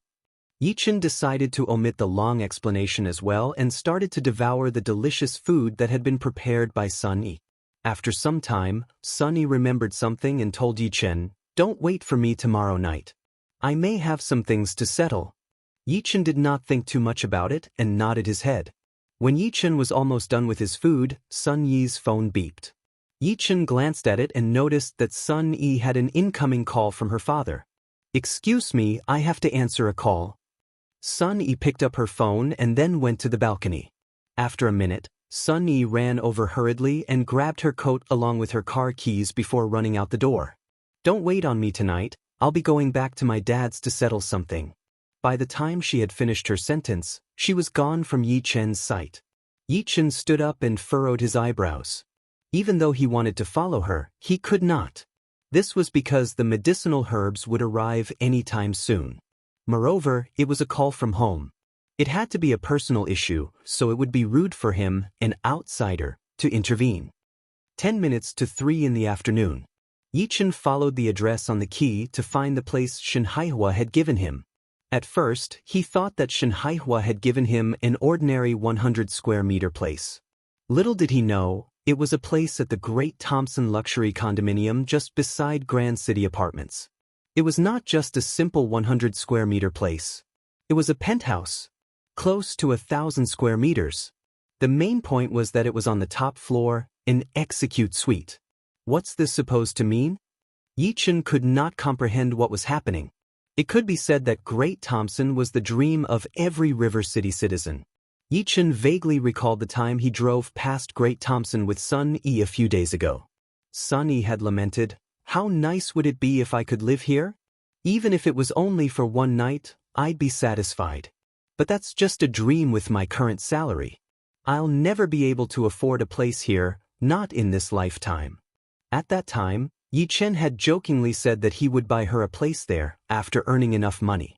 Little did he know that the place they dreamed of would come right at once. The moment Yi-Chen opened the door, he had expected luxurious decor. However, he was still shocked by the interior of the place when he stepped inside. It was grand, luxurious, and magnificent. It had a small-scale swimming pool with temperature control, marble facade from top to bottom, and the entire kitchen alone was nearly 90 square meters. Is this how it feels like to be rich? Yi-Chen stood in front of the French window floor and the view overlooked almost all of River City. He saw Grand City Apartments which was filled with laughter and joy with Sun Yi. He saw the Yi family mansion that was once prosperous, now decaying. He saw Cloud Lake Manor that was a nightmare 5 years ago. He saw Sky Stone Mountain where the bones of his parents were buried. He clenched his fists, and a frightening aura arose from his body. It was the emotions that he had cooped up ever since 5 years ago. Tomorrow is the death anniversary of my parents. I should go and visit them. Mom and Dad, don't worry. I'll avenge your death. I'm no longer the weak Yi-Chen that I was 5 years ago. I have risen from the dead. I promise, when the fateful night comes, I'll single-handedly bring that man's head to the front of your grave. I, Yi-Chen, will make River City crumble beneath my feet. All of Huaxia will surrender to me. Chapter 38. After 5 minutes, the bell rang. Yi-Chen knew that the medicinal herbs had arrived. As soon as he had opened the door, he noticed that there were a few people standing outside the hallway. They were not the typical porters one would expect. Instead, 2 of them were old people while one was a young lady. The 3 of them were holding bunches of medicinal herbs in their hands. There were more of them splayed out on the ground in an orderly manner. Yi-Chen knew 2 of them. They were Zhu Ren and his granddaughter, Zhu Zixuan. As for the other old man, he did not recognize him. However, he could sense that he was the same type of person as him. Old Zhu, don't tell me that Virtuous Benevolence Hall couldn't even send a worker to come over. Why did you guys come all the way here? Yi-Che asked amusingly. Old Zhu smiled awkwardly and said, Mr. Yi, we didn't want to bother you at first, but we were worried that the workers would not be careful with the medicinal herbs and damage them accidentally. Therefore, I personally brought Zixuan and a close friend of mine to come over. If we're troubling you, please forgive us. Come on in. Yi-Chen invited the 3 of them into his house. The 3 of them carefully placed the medicinal herbs on a circular table in the living room. Even though the 3 of them were part of the same world, they were slightly astonished after seeing the grandiose and opulent decor of the house. The penthouses in Great Thompson had prices that not any Tom, Dick, and Harry could afford. Its prices were scarier than some of the villas in River City. Zhu Ren thought it was a bit odd when he saw Yi-Chen take a taxi just to get to Virtuous Benevolence Hall that day. However, after seeing the place Yi-Chen stayed at, everything made more sense to him. It seemed like this young grandmaster was just a humble man. Zhu Zixuan stepped into the house, and she was slightly surprised. In her head, Yi-Chen wore clothes and had a vibe that was akin to a poor man. However, it seemed like Yi-Chen was in a realm of wealthiness that stretched far beyond hers. When she recalled the day she had rattled on and insulted him about how he was just a country bumpkin, she could feel her face becoming flushed. She wished she could find a place to burrow into. If a guy who lived in a penthouse in Great Thompson was a country bumpkin, what was Zhu Zixuan? The 3 of them hauled all of the medicinal herbs inside the house. Initially, Yi-Chen wanted to offer them a drink. However, out of his expectations, The place had no water because he had just moved in. It was not like he could offer them the swimming pool water to drink, right? I don't stay here often, so I'm sorry to tell you that I don't have any water. How about I go downstairs and buy some for you guys? Zhu Ren shook his head repeatedly. Mr. Yi, we're not thirsty, but we actually have something we'd like to ask. Naturally, Yi Qin knew that they had another purpose for coming over. He sat on his sofa and bluntly said, "Go on." Immediately after that, Qin Yuanming jumped up to him and kneeled before him as he said, "Your humble servant, Qin Yuanming, thanks thee, Grandmaster Yi, for your life-saving grace." Grace? Life-saving grace? Yi Qin was dumbfounded. Within his time frame, he had only saved one person, and that was Shen Haihua. Where did this old man come from? You are. Qin Yuanming hastily explained, "Grandmaster Yi, to tell you the truth, I am Zixuan's master. I impart to her my martial arts skills, and you have perfected my 7 sons' heart method. Other than that, you have allowed me to successfully break through my bottleneck in martial arts. Now, I'll never have to worry during practice. From this day onward, you will be Qin Yuanming's eternal benefactor." Yi Qin finally understood that he had saved Qin Yuanming's life by amending the problem in Zhu Zixuan's cultivation method. His whole life. He suddenly thought of something and curiously asked, "When you called me your grandmaster, what's that supposed to mean? Are grandmasters good?" When they heard what Yi Qin had said, they were all stupefied. Evidently, this included Qin Yuanming and both members of the Zhu family, the granddad as well as the granddaughter. A martial arts grandmaster who did not know the meaning of being a grandmaster? Was he a martial arts powerhouse that was able to manipulate true qi outside of his body? The types of realms were taught to everyone who stepped foot into the very first class of martial arts. If he did not understand the basics, how did this Yi Qin get into the realm he was in? When Yi Qin saw everyone's shocked faces, he hurriedly explained, "I just got down from the mountains not too long ago. Therefore, I'm not too clear about the categorizations of Huaxia's martial arts teachings. Please do tell me about it." Qin Yuanming said with a serious tone, "Grandmaster Yi, the martial arts system in Huaxia starts this way. When you first step into martial arts, you're taught that there are 2 types of strength, physical strength and inner strength. Inner strength is then separated into 3 categories, which are minor success, big success, and peak success. After that, you level up to the halfway transmigration realm, and then the end is the Grandmaster realm. The Grandmaster realm is looked up to by many as martial arts powerhouses." Yi Qin squinted his eyes a little. It seemed like the realm system was much more different than what the old geezer had told him. Of course, it was normal because the way he practiced his methods was unlike how Huaxia's martial arts methods were practiced. Therefore, it was incomparable. The old geezer had told him before that the true practicing realm types were the tempered body realm, the opened soul realm, the pneumatic realm, the astral projecting realm, the true soul realm, and the divine teleportation realm. From the 6 realms, they were separated into 9 levels. After the divine teleportation realm, there was something scarier. However, Yi Qin was not worthy enough yet to know of it. At the time at hand, Yi Qin had to be on the 5th level of the opened soul realm. If he followed what Qin Yuanming had told him, that meant that the grandmasters in Huaxia's martial arts were between the opened soul realm and pneumatic realm. It seemed like grandmasters were stronger than he thought. He wondered what realm the guy from Capital City was in. Was he a grandmaster? Or was he stronger than that? Are there a lot of grandmasters in Huaxia? Yi Qin asked in a low voice. Qin Yuanming thought for a few seconds before he answered, "Grandmaster Yi, among the ones we know of, Huaxia has 50 grandmasters, and 10 of which are top-level grandmasters. However, I'm sure there are hidden ones. If I guess correctly, martial artists who are stronger than grandmasters should exist. It's just that it's harder to find out about them at the structure in my level. However, a little bird once told me that those grandmasters are mostly connected to specific Huaxia family lineages. As long as someone in their family was a grandmaster, their status was bound to rise. Even though our lives are now governed by science, technology, and the legal system, those who are in control of such things are usually close to martial arts powerhouses. Yi Chen tapped his thigh with his fingers lightly as he thought about the situation that had been presented to him. He then asked, "What about River City? What's the situation concerning martial arts in River City?" Qin Yuanming glanced at Zhu Rend as he said, "As for River City's situation, I think Brother Rend is clearer about it compared to me." Zhu Rend was unshifting as he explained, "If you were to talk about the main forces of River City, the first thing you should know is the four major families. From strongest to weakest, it goes from the Chu family, the Zhao family, the Lu family, and then the Chen family. The Zhu family has the strongest heritage and strength while the Chen family is the weakest. However, you mustn't look down the Chen family.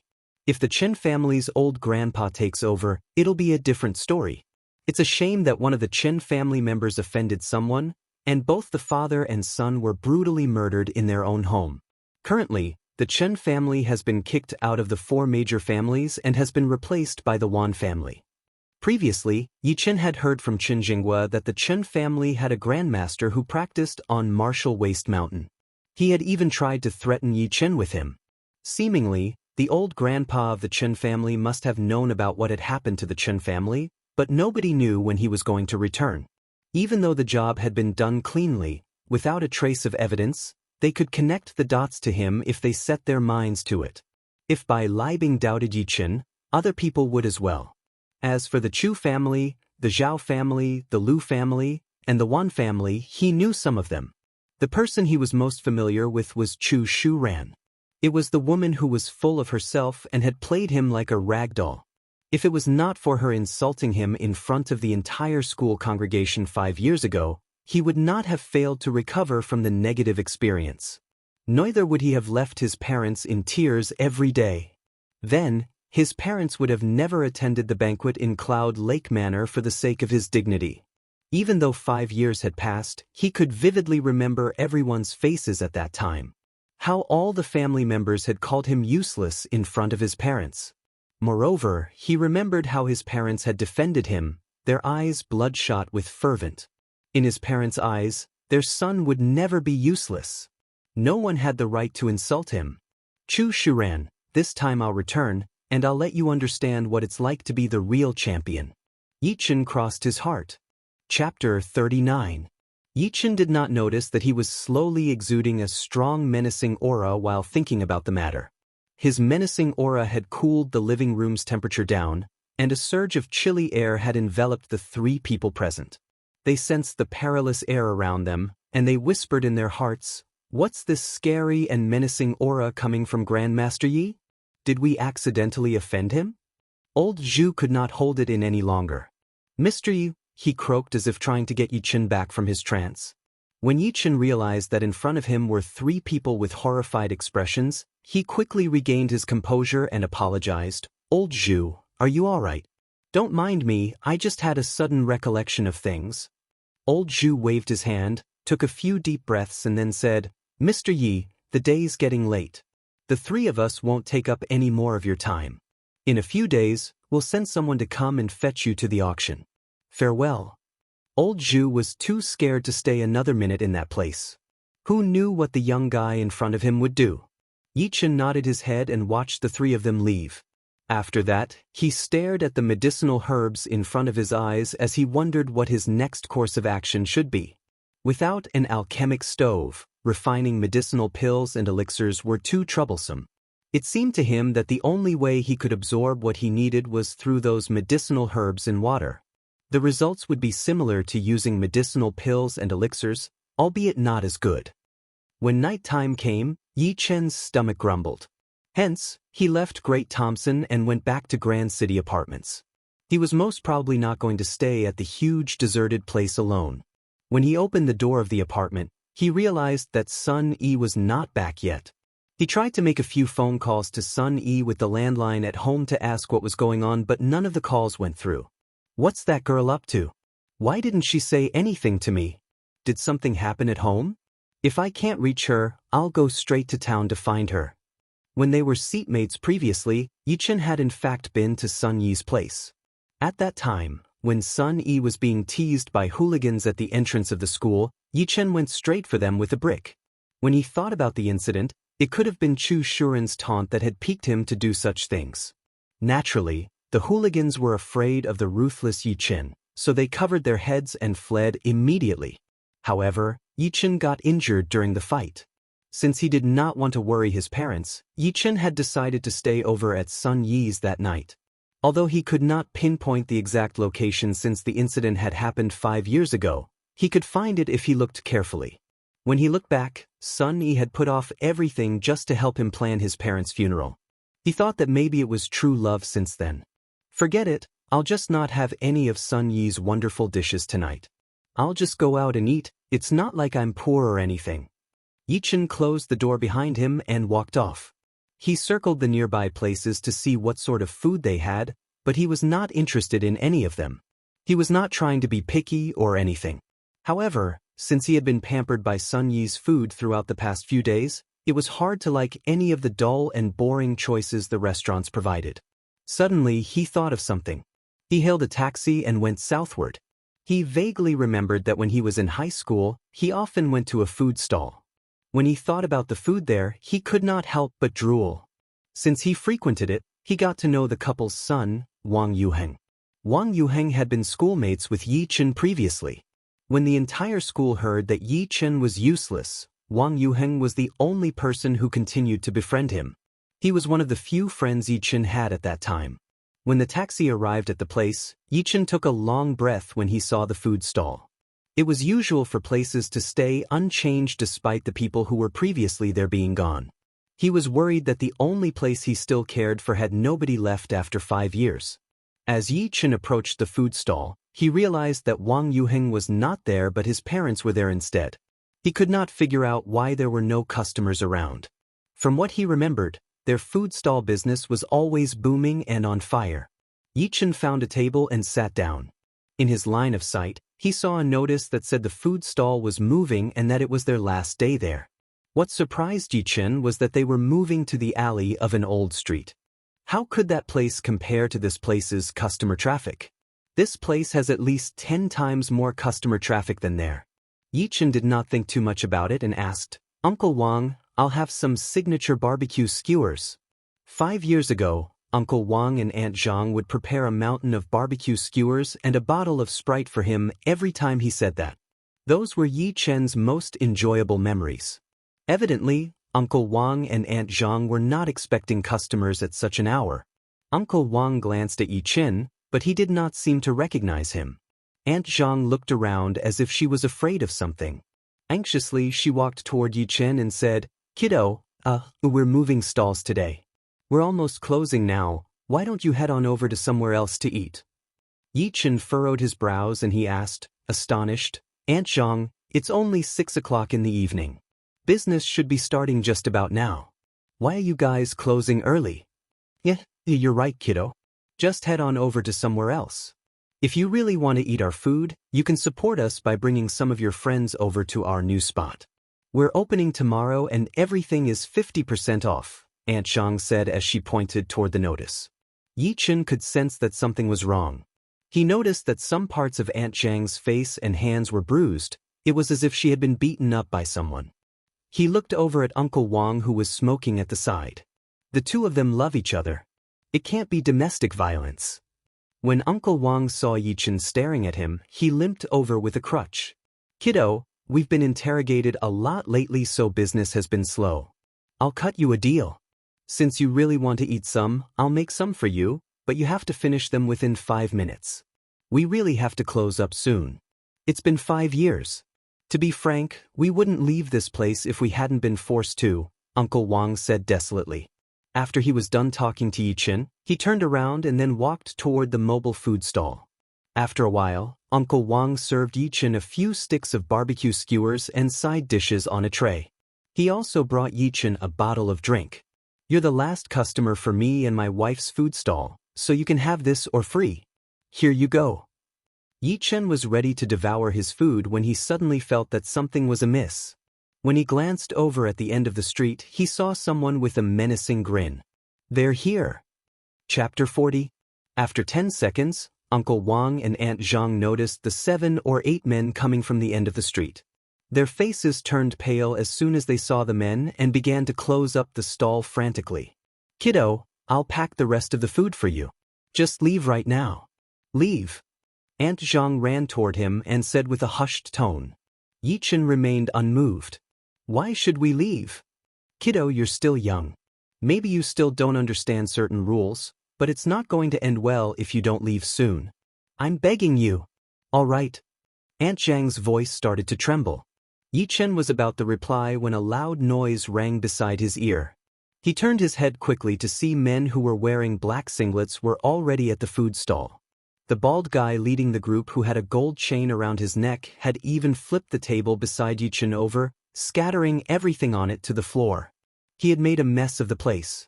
"Yo, old Wang, not bad. It seems that there are still customers brave enough to come over." The bald guy found a stool and sat down. He glanced over at the notice on the wall detailing the change of location for the stall.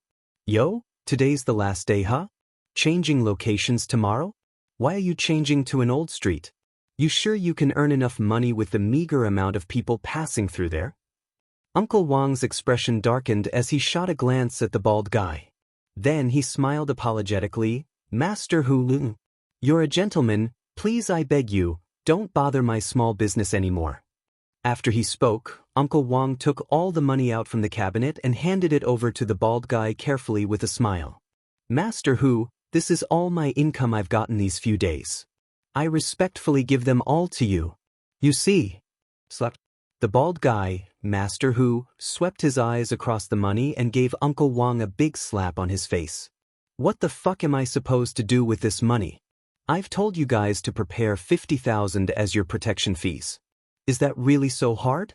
Did you really think moving will save you from me? Keep on dreaming. Do you want to bet if I'll smash the windows of your new place tomorrow? You won't be able to open your stall at this rate." When he heard that, Uncle Wang's face turned white instantly. He had thought that changing the location of his stall would prevent such fiasco as the one before his eyes to happen again in the future. It turned out that these bloodsuckers had latched onto them. They were merely running a small business. It was impossible for them to rack up such money. Aunt Zhang was so scared she was trembling from head to toe. As a woman, she felt that it was completely useless for her to stand up against these people. They were threatening them with their lives. Master Hu looked at the money on the ground and spat on it. He ordered, "I'll be back this time tomorrow. I expect to see 50 grand and your business can revert back to its booming stage. If not, I promise I'll find every new stall that you open and mess that place up." When he was done, Master Hu waved a hand in the air and outside. Before he could take another step, a cold voice came from behind him. "Did I say you can go?" Master Hu stopped in his tracks and his body tightened up. He turned around to see Chen, who was in the midst of eating his barbecue skewers. He forced a laugh, turned, and sat right in front of Yi Chen. He said, "Kid, were you talking to me?" Yi Chen used his chopsticks to pick up some vegetables and proceeded to savor it. After a few seconds, he looked over to Master Hu and said, "If I wasn't talking to you, was I talking to a dog instead?" His words stunned not only the henchmen, but Uncle Wang and Aunt Zhang were so freaked out that their faces turned white. This kid had a lot of balls to say these things. Was he that oblivious to the danger of the situation? Master Hu was the boss of this district. He had 10 or more henchmen under him. Did he know how many had to go about their day according to his means? They were about to leave them alone already when he spurted out the insult that Master Hu was a dog. This kid might very well be retarded. He had dared to mess around in Master Hu's presence. He was going to die for sure. Aunt Zhang was about to persuade Yichen to stop but was stopped by Uncle Wang instead. "What can you, a woman, can do about it? Let this kid clean up the mess he made. Don't try to fix something you can't. He has offended Master Hu. There's nothing we can do now. Can't you see how many people here witnessed this?" Aunt Zhang kept her silence after she saw those 7 or 8 hooligans who were staring intently at the scene before them. It did not matter what they had to say anymore. They were merely ordinary people. How could they go up against these irrational people? At that moment, Master Hu's expression was not looking well. At any rate, he was the leader of this district and never had anyone disrespect him that way, especially not in front of his face. This young guy was looking for trouble. "Kid, I don't care where you're from, but stand up and get on your knees. Bow 10 times for me or I'll break your arm." Master Hu warned him. He had graduated from River City's martial arts school, so no one had dared to go up against him when it came to fighting. Yichen took a sip from his drink under the lovely sky as if he had not heard what was said to him at all. Master Hu was enraged. All these years, nobody had ever disrespected him in this way before. "Motherfucker." Master Hu swung his palm toward Yichen's cheek. He wanted to slap the sense out of him. Just when his palm almost touched Yichen's cheek, Yichen moved and slammed his palm on the table. Then, a pair of chopsticks flicked up into the air. He held the chopsticks tightly in his right hand and turned instantly. The chopsticks pierced through Master Hu's palm at once. They penetrated through his palm. Blood burst out of the wound right away. Without waiting for Master Hu's reaction, Yichen pressed his elbow and a sound was heard. Ding! He had nailed Master Hu's hand on the table with the chopsticks mercilessly. Ah! Master Hu shouted in pain. He fumbled to free his hand, but the chopsticks had nailed it down so tightly that it would have hurt a lot more if he were to just pulled his palm out like that. Son of bitch!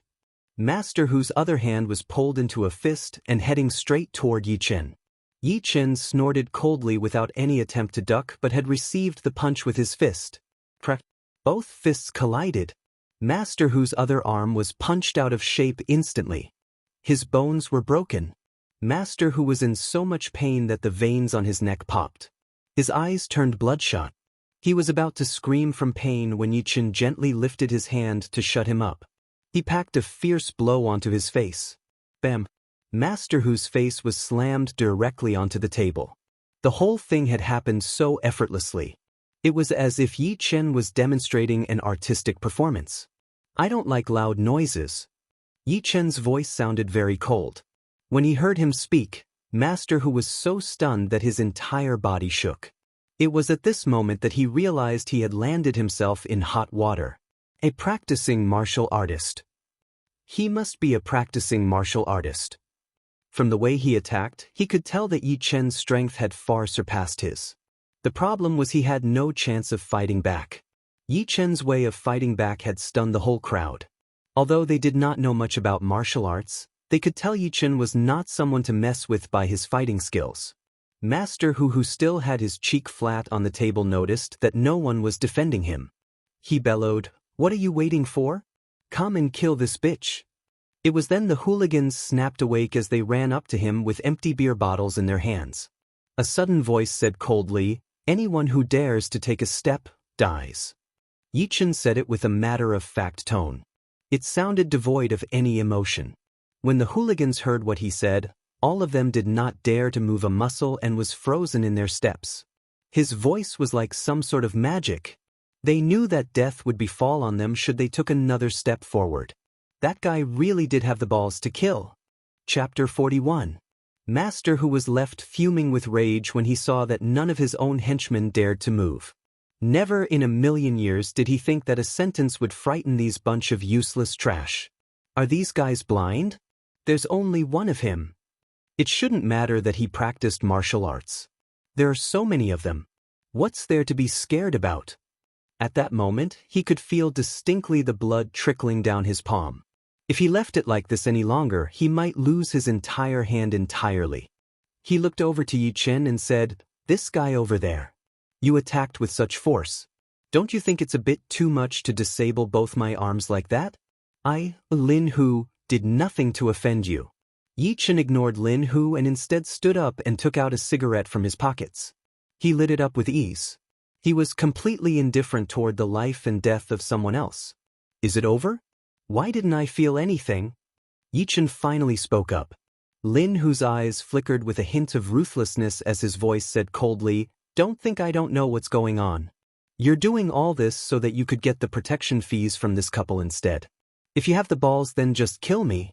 Otherwise, I'll never give this couple a moment of peace for the rest of their lives. I'm sure you can't cover them all your life."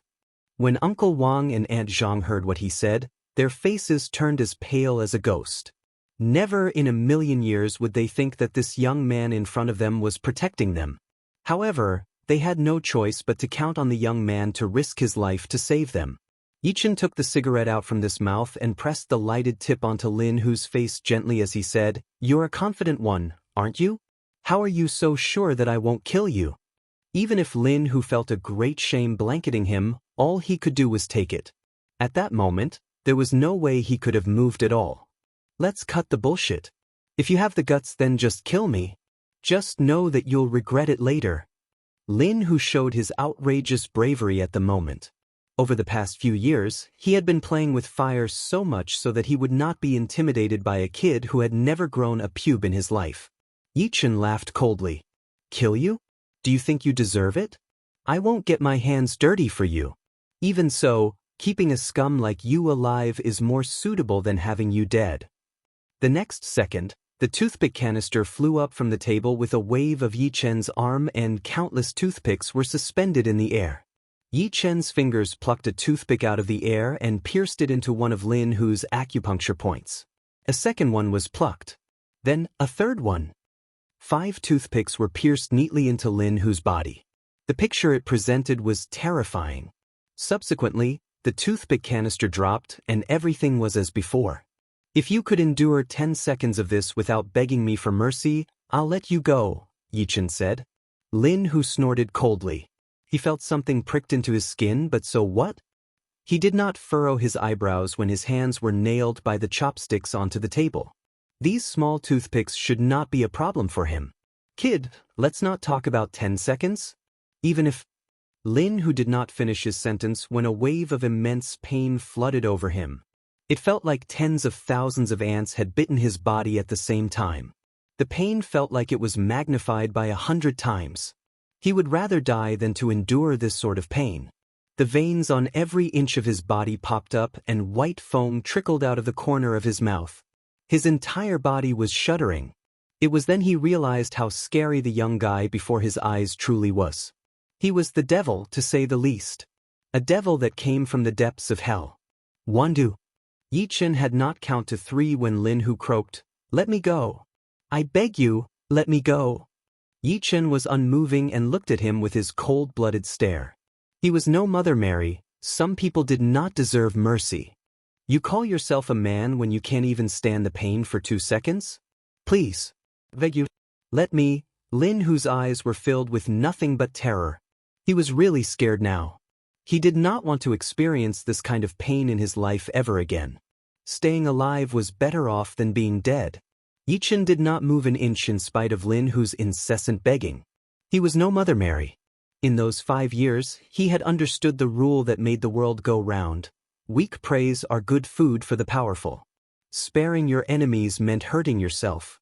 Although this Lin Hu before his eyes was not exactly fit to be described as powerful, he was not worthy of his sympathy either. In the 6th second, Lin Hu had reached the limit of his pain tolerance. He was edging between life and death. Yichen thought it was about time. He did not want to make more trouble for Uncle Wang and Aunt Zhang, lest the honest couple would inevitably live in a nightmare. His arm shifted, and a gust of qi flowed toward Lin Hu.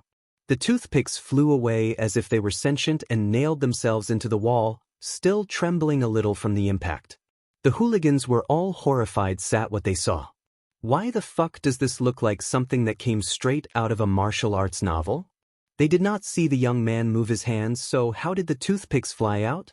Before they could react, Yichen's voice boomed like a clap of rolling thunder in their ears. "Take him and go. From this day onward, don't you dare show your faces in River City." After those words came out of his mouth, the hooligans walked over to Lin Hu's side with shaking legs. They peeked at Yichen out of the corner of their eyes and saw that he remained still as a stone. Then, they carried Lin Hu on their shoulders and ran off as fast as they could. They were scared, really scared. The young guy in front of their eyes was like Hades from the infernos of hell. After everyone had left, Yichen retracted his evil aura and gave the couple a smile. He even took the initiative to wipe the bloodstains from the table with a paper towel. He said apologetically, "Uncle Wang, I'm so sorry for breaking your table. Say, is it okay if I compensate with another one?" The man in the distance staring intently at Yichen was fearful at first, but it slowly turned into astonishment. In the end, he was actually rejoicing. It was because he just heard that the young guy called himself Yi Chen. Yi Chen, who had disappeared without a trace 5 years ago. You're... have you returned? Yi Chen smiled and nodded toward the man. Aunt Zhang was still oblivious. Who's Ah Chen? What are you talking about? Uncle Wang ran toward Yi Chen and pounded him on the chest. He explained to his wife, "This kid is the missing Ah Chen from 5 years ago. Kiddo, when did you get so tall? And so strong? I couldn't recognize you from your stark change." Aunt Zhang finally remembered who he was and covered her mouth with surprise. She said, "Ah Chen, where did you go? 5 years ago, we went to your school to ask about you, but your principal said that you've transferred to another school. Why did you do that without any notice? And where did you learn to fight this well? Did you join the military?" Yi Chen nodded. "Yeah, I was in the military for a few years. I can beat at least 10 of these trash like Lin Hu. Aunt Zhang, if this guy comes and disturb you guys again, just tell me and I'll teach him a lesson he'll regret for the rest of his life. Silly kid. You're supposed to protect the country when you're enlisted into the military, not your Aunt Zhang." Yi Chen chatted with the two of them until 9 o'clock at night. During that time, Uncle Wang cooked up a few more dishes and opened up a few bottles of beer to enjoy with Yi Chen. Most of the questions from the two of them were about what had happened in the past 5 years. Yi Chen did not reveal too much. He only told them he was in the military for a few years and had just been recently discharged. He knew very well that even if he told the two that he had embarked on a cultivation training journey, the couple would never believe it. When he was about to leave, Uncle Wang invited Yi Chen to join the opening of the new stall the next day enthusiastically and threatened him with a good time. He said that no matter how many friends Yi Chen brought, they would be able to enjoy a 90% discount on food and drinks would be free. Yi Chen remembered that he had not set a place for his meeting with Shin Haihua tomorrow. He might as well choose Uncle Wang's new stall as their rendezvous if that was the case and help the couple by bringing some customers in. He agreed to Uncle Zhang's invitation in the end. Chapter 42. It was 10 o'clock at night. Yi Chen got out of the taxi and was going back to Grand City Apartments. He did not know if Sun Yi had returned. She could not be reached the entire night, which made him worried. Just as Yi Chen was about to walk into the gate of the place, a bright light shone toward him and was accompanied by a few car horns. It seemed that someone was asking him to go to their side. Yi Chen furrowed his eyebrows and saw a woman sitting in the driver's seat. He ignored her and walked straight toward Grand City Apartments. Although he could not make out who the woman in the car was, it was definitely not Sun Yi. As a matter of fact, the person in the car was Xia Ruoxue. There was an impromptu meeting for all the groups and corporations tonight. All the executives had to attend, but Xia Ruoxue realized that Sun Yi did not show up. All her calls could not get through, and she was not there for the entirety of the meeting. She knew something was up because Sun Yi was never late, nor had she ever excused herself early since the very first day she joined the corporation. She suspected something had happened to Sun Yi. Therefore, she looked up Sun Yi's personal information in the forums and found this place. She was about to get out of the car and go up the apartment to check on her, but she saw Yi Chen instead. Since Yi Chen provided the prescription, she had specially hired a private detective to investigate Yi Chen. Never in a million years did she expect his personal information to be almost blank. She could not find out where this man came from nor why he had come to River City.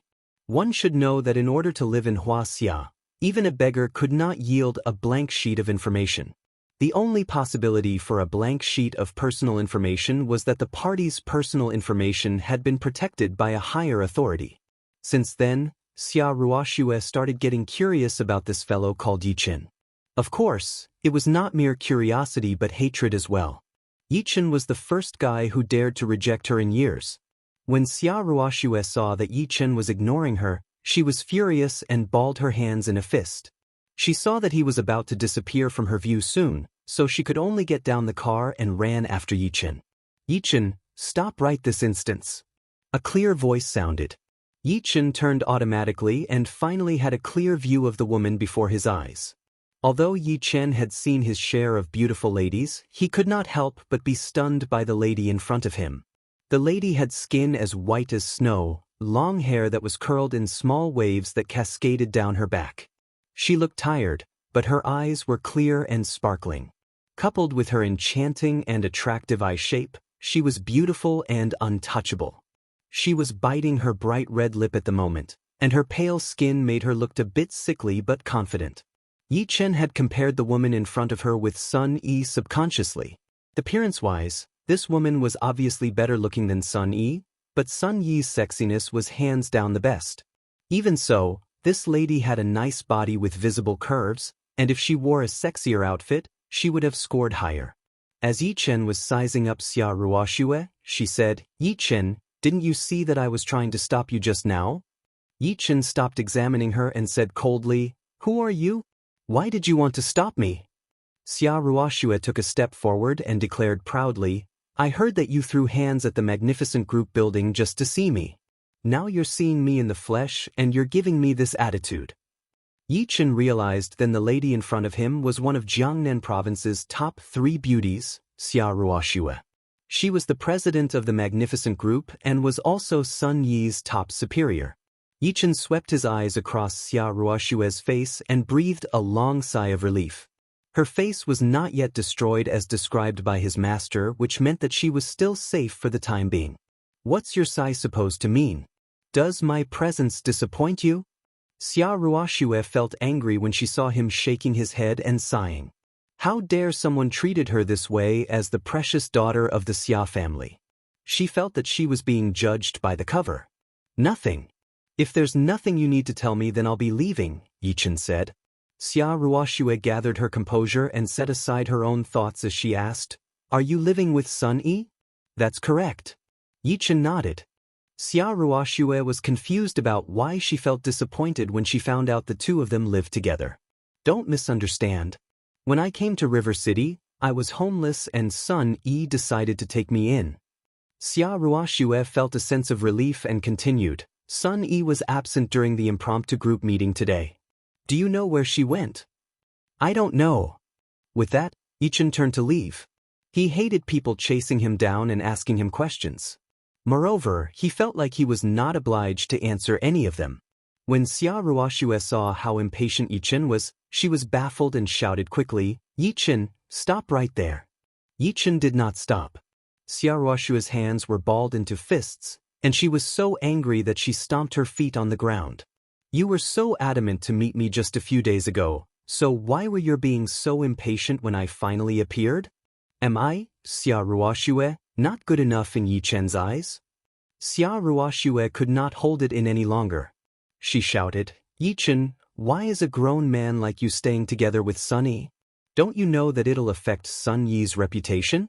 Also, don't think that getting your occasional prescription means that you're well provided for. Let me tell you something, Yi Chen. If you continue living this way, you'll eat up everything and end up with nothing. You'll destroy yourself at the end." Yi Chen stopped in his steps, turned around, and walked towards Xia Ruoxue. Xia Ruoxue did not dare to say a word as she stared at the man before her. "Xia Ruoxue, do you think you know me very well? Or do you think because you're the princess of the Jiangnan province's Xia family you have the authority to accuse other people as you like?" "That's not." Xia Ruoxue's voice sounded very much like a whisper. She was a little scared now. A chilling grin tugged at the corners of Yi Chen's lips. "Since you don't know me well, then what right do you have to criticize me? I don't care whether you're the president of the magnificent group or the princess of Jiangnan province's Xia family. Even if you're from capital city's top family, please turn your arrogance down a few notches when you're in my presence. Anything that I do is none of your business." Xia Ruoxue took a step back and was completely taken aback by Yi Chen's imposing manner. The rim of her eyes grew red as she felt that she was being blamed for nothing. "I didn't mean. I'm just." Yi Chen did not give Xia Ruoxue a chance to explain herself and left as he came. In his eyes, it did not matter whether Xia Ruoxue came from a noble family because she might be among those who could do nothing but look up at Yi Chen. After Yi Chen left, Xia Ruoxue could not hold it any longer and started to cry. Ever since she was young, she had always been the princess of the Xia family sitting high up on the throne. Nobody had dared to talk to her this way. Who would be brave enough to discipline her that way? After her crying session, Xia Ruoxue seemed to have been awakened from something. It was as if Yi Chen's scolding finally got through her. A few years ago, did she not leave Xia family to create Magnificent Group because she wanted to get out of Xia family's shadow? After all these years, she thought she had succeeded. In the end, however, it turned out that she was still heavily dependent on the Xia family and nothing had changed. She looked toward Yi Chen's direction with her eyes still glistening from the tears. She mumbled, "Yi Chen, what kind of person are you really?" Chapter 43. When Yi Chen returned to the Grand City apartments, he realized that Sun Yi still had not returned. The problem was he could not get through Sun Yi's phone, and judging from Xia Ruoshue's words, Sun Yi did not even ask for a leave. What important thing happened at this girl's home? Or did something happen along the way? Yi Chen could not help and began worrying. Sun Yi was a woman after all, and a very beautiful woman at that. Sun Yi was very important to Yi Chen. He would not allow anything to happen to her, considering the kindness that she had given him that year. No longer hesitating, Yi Chen picked up the phone and dialed a string of numbers from memory. Hidden Dragon Building. It stood in the center of the city, but it was as if it was standing far apart from the hustle and bustle of the city. No one knew its origins and no one knew why it existed. For some people, they could only learn just a little bit about the building after searching through their various complicated networks. A man lived on the top floor of the Hidden Dragon Building. His name was Yi Lingtian.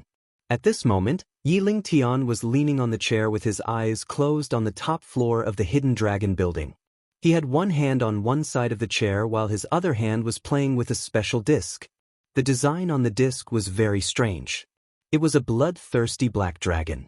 The black dragon seemed to be wrapped in clouds and mist, hiding the sky and covering the earth, Tin, Chinese idiom that means omnipresent, and was looking down upon the mortals with arrogance. Suddenly, his mobile phone on the table rang. His sharp eyes opened almost instantly, emitting a glow that could chill everyone down to their spine. Only 6 people in the world knew this number. Yi Lingtian stretched out his hand to grab the mobile phone. It looked as if it was being pulled by something and was sucked to it. He glanced and saw that it was an anonymous number. Could they have called the wrong number? He was about to hang up when he suddenly thought of a possibility. Could it be that person calling? No longer hesitating, he immediately pressed the button to answer. "Who's this?" There was no sound on the other end of the phone, and the silence was a bit scary. Yi Lingtian shook his head. It seemed like they really had the wrong number. He was about to hang up when a lazy voice sounded, "It's me." Hearing this voice, Yi Lingtian's entire person stood up straight. A burst of violent aura was unfurling in his body. His body trembled, and his breathing was a little quick. He had kept this phone by his side for 3 years. And it did not even ring once. He had been hoping that the man would remember this number someday and call him. Yet, every hopeful moment had always led to disappointment. He had even thought that the name, Yi Lingtian, was utterly worthless. "Hall Master." His voice was trembling to the point he sounded almost as if he was sobbing. If those men in power saw Yi Lingtian like this, they would be absolutely startled until their jaws were dropped to the ground. How could Yi Lingtian harbored such tenderness in his eyes? "I'll say this again. Don't call me Hall Master and don't try to look up this number. Help me check on someone. Her name is Sun Yi. Her hometown is Great Field Town, River City. I lost contact with her 10 hours ago and I want to know where she is now, if she is in any danger or if something had happened at her home. I will call you again within 5 minutes. By then, you must give me this information." There was a definite tone from the other end of the phone. When he was done, the call was efficiently ended. Yi Lingtian shuddered and gathered his composure quickly. He logged into a website while making a call with another mobile phone. "Sha, I want all the information on this person within the next 3 minutes. Her name is Sun Yi, female." The scene turned to Grand City apartments. After hanging up the phone, Yi Chen got lost in his thoughts. He had never wanted to make that phone call. He did not want to involve this group of people in his development or vengeance plan. Although now it seemed that there was no other way other than to face these people upon returning to Huaxia.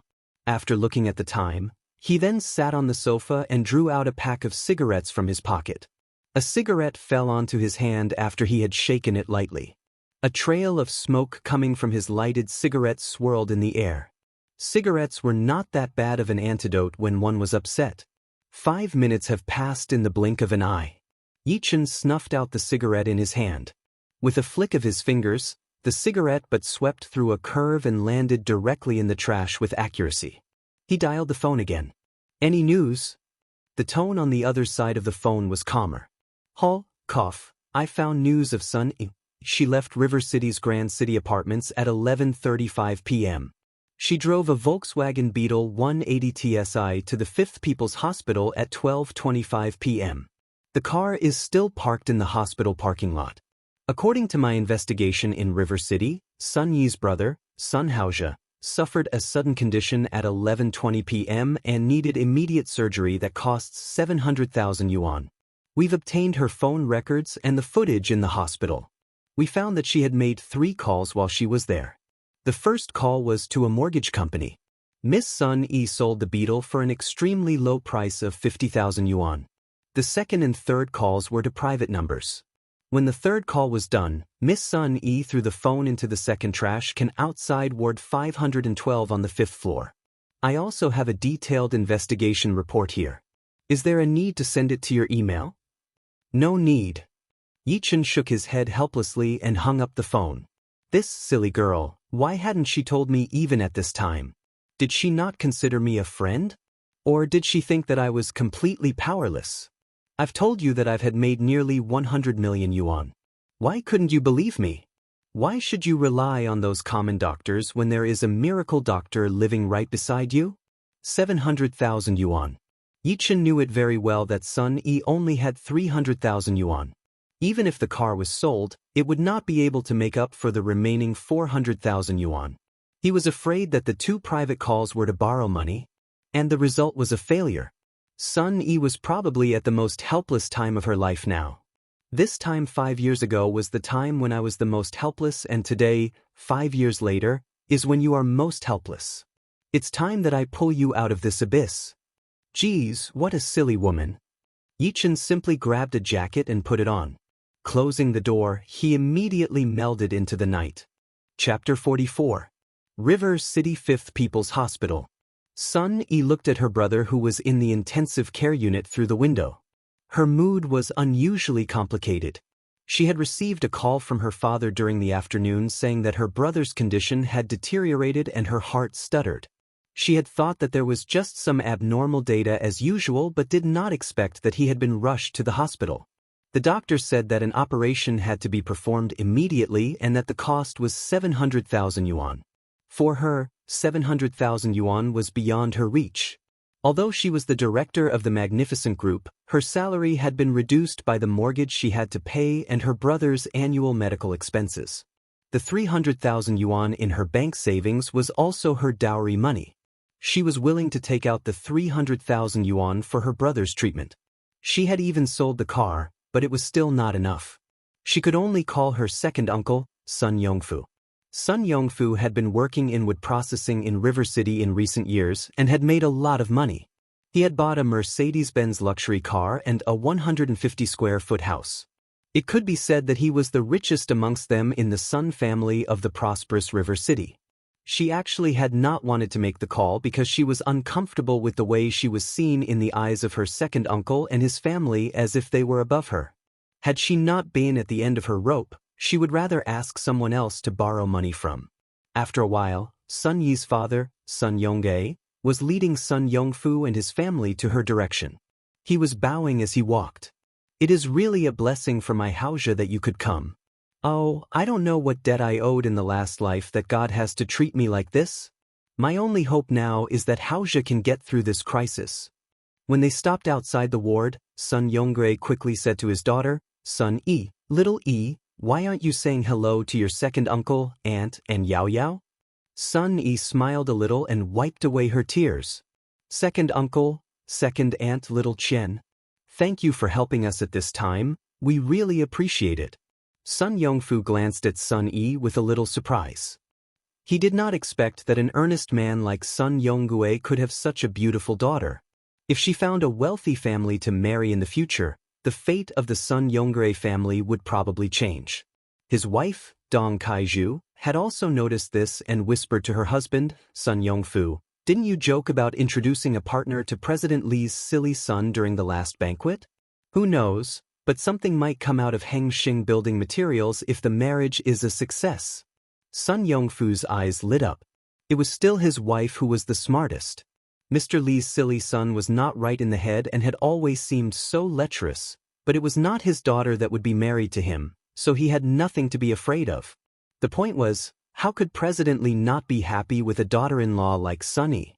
Perhaps even President Li would not be able to resist Sun Yi's charm, then father and son could fight it out together. If the marriage works out, he would definitely be the biggest beneficiary as the person who had introduced her to them. By that time, Mr. Li would be so happy, and his business was bound to prosper. Their daughter, Sun Yaoyao, had naturally heard her parents' plan, and a smile appeared on the corners of her mouth. As a woman, she was the most jealous when someone else looked better than her. Sun Yi was undoubtedly the person she hated the most in these years. She would spare no effort to show off in front of Sun Yi or ridicule her the moment she found the opportunity to during family gatherings. She looked down on Sun Yi and her family very much. The family obviously had no money, so why would they have such a beautiful daughter? What was more was that they also had this half-dead child from a previous marriage.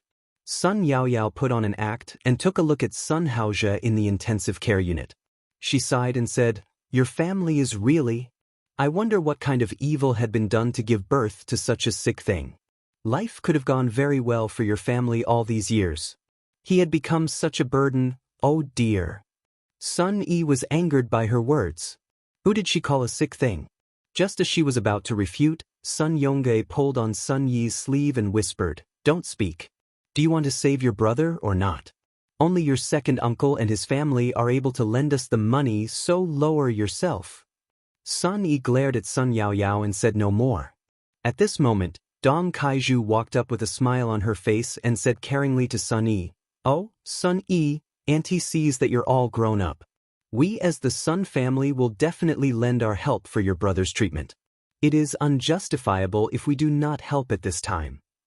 Sun Yi was so happy. She never expected that her aunt, who was always mean and stingy, would stand up this time to take the initiative to help their family. "Second aunt, is this true? Would you be willing to help Haozhe?" Sun Yi asked excitedly.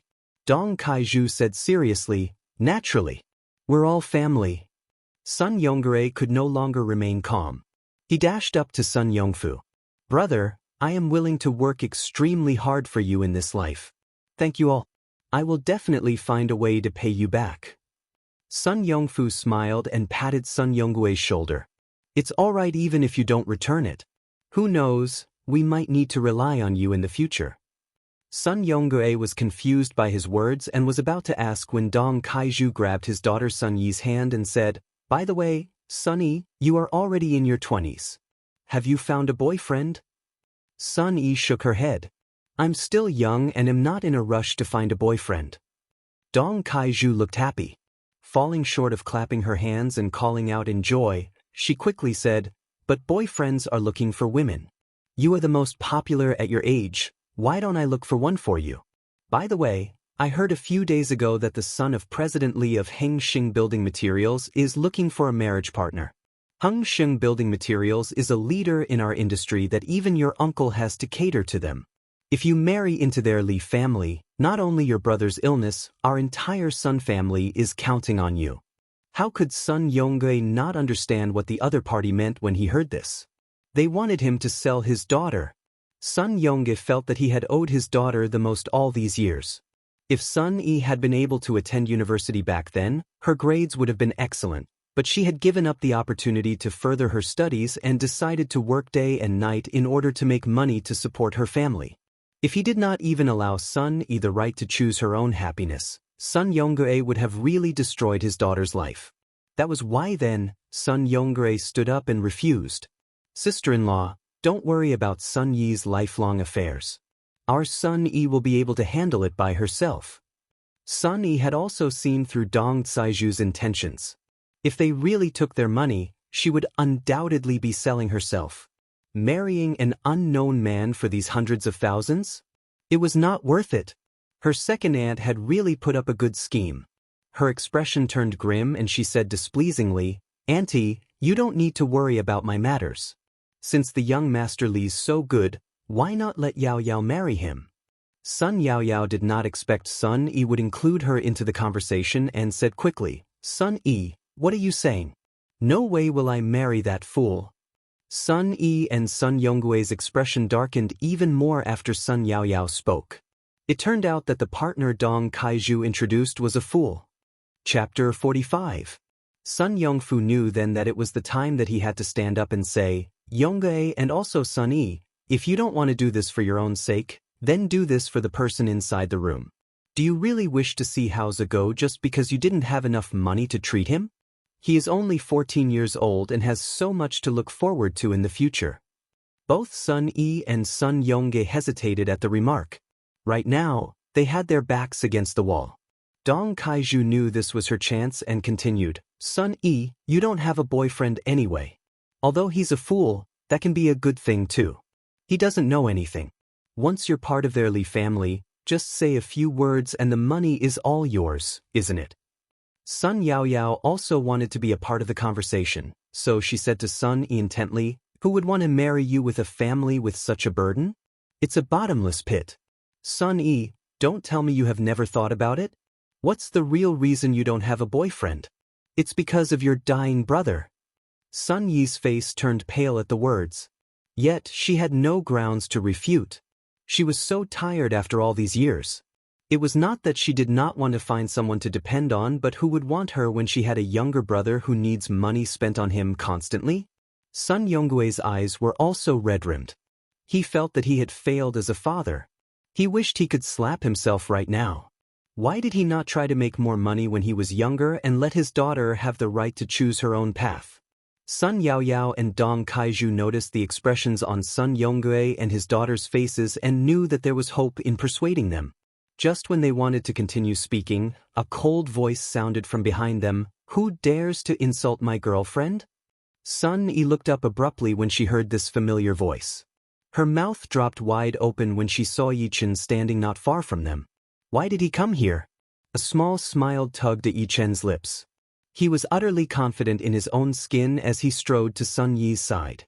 With one hand, he held Sun Yi's small waist and took a tissue from his pocket and gently wiped the corner of Sun Yi's eyes with his other hand. "Silly girl, why did you hide the news about your sick brother from me? Do you really not see me as your boyfriend?" When Sun Yi was to explain the situation to him, she realized that Yi Chen was winking at her and understood instantly. She said with her cheeks flushed, "I was afraid that you would abandon me." Her voice was soft like a kitten tickling one's body. It was incredibly soothing. Yi Chen laughed a little and his magnetic voice sounded, "How can I turn my back on you? You're my girlfriend. Your business is my business. I've paid Haoze's medical bills. The doctor said that surgery can be performed at any time with a 70% success rate. Although there is a 30% risk, you can rest assured that I have asked Miracle Dr. Yi, the best doctor in the world, to come over." Hearing the three words, Miracle Dr. Yi, Sun Yi, who was initially upset, was moved to laughter. How could he remember to brag about himself even at this time? He even said he was the best doctor in the world. Was there still a need to invite this Miracle Dr. Yi? Were you not the courageous Miracle Dr. Yi himself? Seeing Sun Yi smile, Yi Chen pointed at his face and chuckled. "I have done so much for you. Won't you kiss me?" Sun Yi never expected that Yi Chen would be so bold as to ask her to kiss him in front of everyone. For so many years, she had not even held hands with a boy, let alone kiss them. She wanted to refuse but realized the suspicious gaze of her second aunt, Dong Kaiju, and Sun Yao Yao. No longer hesitating, she closed her eyes and pressed her red lips on his cheek. "Moi. This is to reward you." Yi Chen was only joking. After all, he was pretending to be her boyfriend and was not counting on Sun Yi to kiss him at all. He never expected that Sun Yi would really kiss him. Those red lips brought with them a hint of warmth and softness. It was simply too pleasurable. Everyone was stumped by the scene before them. Not only Sun Yongfu's family of three but also Sun Yi's father was stunned. He had never heard his daughter talk about her boyfriend. He had thought that the boy was just Sun Yi's friend, but she had kissed him in front of his eyes. Could it be that his daughter really had a partner? Sun Yaoyao was the first to react. She glanced at what Yi Chen was wearing. They were all street stall goods. How could he possibly pay the high medical bills? She snorted coldly. Sun Yi-sun, there are some men in the society who are unreliable and are liars, so don't be fooled and cheated by such men. Dong Kaiju also came to. Fixing his eyes on Yi Chen, she asked, Boy, since you said you paid the medical bill, can you show us the invoice? That's right, you should have an invoice. Do you not believe that I will ask the attending doctor right away? Yi Chen never expected that this group of people would care so much about the details. He was busy rushing over here. How could he have the time to pay the medical bill? Had he really taken the time to pay the medical expenses, he guessed that Sun Yi would have already agreed to the request of these snakes. Sun Yi naturally guessed that Yi Chen had not paid yet and quickly said, If my boyfriend said that he has helped me paid, then he has. There is no need to worry about it. Also, my brother needs to rest. You should leave early. Sun Yaoyao saw Sun Yi's expression and knew that they were right and said arrogantly, Oh, Sun, you are really so vain that you immediately invited a friend over to play pretend. Oh, by the way, that miracle doctor Yi wouldn't happen to be your boyfriend now, is he? What dignity does a pauper who can't even afford to treat their illness have? Yi Chen really had enough of the mother-daughter duo. Were they the reincarnation of Holmes? Their words were so ugly that he wanted to slap them on the face. Just then, two doctors in white coats passed by. When Sun Yongray saw one of the doctors, he naturally recognized that he was his son's doctor. He rushed over and said excitedly, Dr. Qian, you finally arrived. I went to your office several times to look for you in the afternoon, but you were not there. Please take a look at my son's condition. Seeing this scene in front of her, Sun Yaoyao was very happy and followed to the doctor quickly. She faced Dr. Qian and said, Hello Dr. Qian, I am a family member of Sun Haozhe. I want to know whether his 700,000 yuan surgical fees have been paid yet. Sun Yi's face turned completely pale when she heard the question. This was clearly to put her family on the spot. Once the doctor says no, her family and even Yi Chen would be faced with endless accusations. However, Sun Yi did not notice that there was an amused smile at the corner of Yi Chen's mouth. It was as if he were waiting for the opening of a good show. Dr. Qian looked at the two in front of him and was somewhat unhappy. Why was this family rushing out at this time like this? Don't they have the slightest idea of whether they had paid? If they had paid, the surgery would have begun a long time ago. How would the patient be still dragging on in the intensive care unit? He was actually representing the entire hospital to receive the miracle Dr. Chiu from Capital City Hospital at the moment. This was a major task handed over to him by the president. If well received, he would get a promotion. If the reception was not good, there would be the question of whether he could still work in the hospital. He glanced at miracle Dr. Chiu next to him and found that the other's eyes were agitated. He thought he was angry and quickly said to Sun Yongge, Please don't obstruct us, miracle Dr. Chiu. Before he finished speaking, he was shocked to find that miracle Dr. Chiu had dashed away. His expression of an incomparable excitement. Chapter 46. Only to see miracle Dr. Chiu going up to Yi Chen and giving him a bow. Miracle Dr. Chiu knew what the man in front of his eyes signified. He had met him at the Shen house a few days ago and thought that he was a cheat. It was not until he saw Shen Haihua stand up that he knew he was wrong. He had been absolutely wrong. He had consulted with his friends from all over the world in the past few days and no one believed it. As a fairly famous doctor, he naturally knew what it meant to be superb in medicine. It meant that he would one day stand on top of the world and overlook everyone.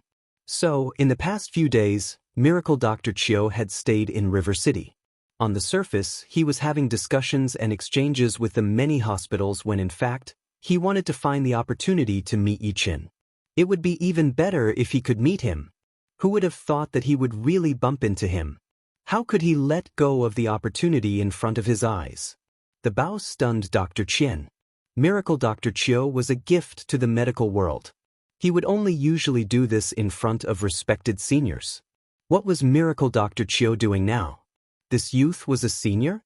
What kind of joke was that? Before he could respond, Miracle Dr. Chiu said, "Miracle Dr. Yi, we meet again. Little Chiu didn't expect to see you here. I am very sorry about the last incident and hope Miracle Dr. Yi will forgive me." Little Chiu? Dr. Chen almost spat out blood. This Miracle Dr. Chiu actually called himself Little Chiu in front of this young man? He had also used Nin. Nin is an untranslatable word used to address seniors or anyone who is deserving of respect. To address him. That's not right, Miracle Dr. Yi. Since when did Huaxia have another miracle doctor? It was not only Dr. Chiu who was stunned but also everyone else at the scene. Sun Yi's boyfriend should be about 20 years old, and he was a miracle doctor? This was simply just a big joke. Dong Kaiju hugged her chest with both hands and snorted coldly. The silly girl from Sun's family has great skill in finding a group act. Not only did she find a liar of a boyfriend but also a fake doctor, utterly ridiculous. Also, Miracle Dr. Chiu. This old man looks lascivious and nothing like a miracle doctor. When Dr. Chen heard this sentence, his entire face went completely green. This Miracle Dr. Chiu was indeed a miracle doctor. He had even attended international medical conferences. The medical theses in his hands are among the most respected in the industry. Who dared to say that he was fake? He was just about to retort when Sun Yaoyao laughed and stretched out her finger and pointed at Miracle Dr. Chiu's nose. "Sunny, you are too shameless. You found a trash-picking old man to be a doctor. This old man also called your man Miracle Dr. Yi. If your man was so miraculous, why would your brother be lying half dead in the intensive care unit? Now I finally understand why your family is so poor. The poor suffer because they insist on preserving their reputation." Sun Yi's face was pale, and she was so mad that she was about to reach out her hand and slap the other across the face when she saw that Miracle Dr. Chiu was one step in front of her. He had slapped Sun Yaoyao on the face without any reservation about his status. "You little girl. Your mouth is so poisonous that this old man can't stand it anymore." Although he had never hit a woman before, he knew that this was the only chance for him to show off in front of Yi Chen. So what if it was a slap? Why should he be afraid of one woman when he was so respectable in Huaxia and Jiangnan province? Miracle Dr. Chen was about to go mad when he saw what had happened. Miracle Dr. Chiu, who was hailed a master, had actually hit someone? Oh dear Lord, this was serious news. He had a bad premonition out of nowhere. If something happened to Miracle Dr. Chiu in their hospital, he would not be able to handle it. He saw that the woman who had been hit was rushing over to him and quickly stood in front of Miracle Dr. Chiu. "Let us all discuss this over properly and not fight in the hospital." Sun Yaoyao was furious. She could not be bothered about Yi Chen and Sun Yi at the moment. She pointed at Miracle Dr. Chiu's nose and continued, "How dare you slap me? Do you know who I am? You wretched old man, believe or not I won't let you off." Would Miracle Dr. Chiu be afraid of her? He stole a glance at Yi Chen and found that the man was looking at him with interest. He was pleased and yelled at Sun Yaoyao, "Not letting me off in River City? Do you have this qualification?" Dong Kaiju quickly yanked her husband's sleeve. "Are you going to just look on like this?" Their daughter had been slapped and insulted, and Sun Yongfu could no longer look past it. He stepped out and said with his imposing voice, "I, Sun Yongfu, am considered to have a certain degree of power in River City. You hit my daughter. Now I want you to just kneel and apologize, and I promise not to pursue it again. Otherwise, I will let you understand what regret means." After speaking, Sun Yongfu pulled out his phone, obviously preparing to call someone he knew. Miracle Dr. Chiu almost spat out old blood. Was this scum even qualified to threaten him? He glanced at Yi Chen and said to Sun Yongfu, "Why not hit me like you said you will? This old man will stand here today and see if they can drive me away." Sun Yongfu ignored him and chuckled dryly. He dialed a phone number. The call went through immediately, and he pressed a button to let it be on speaker.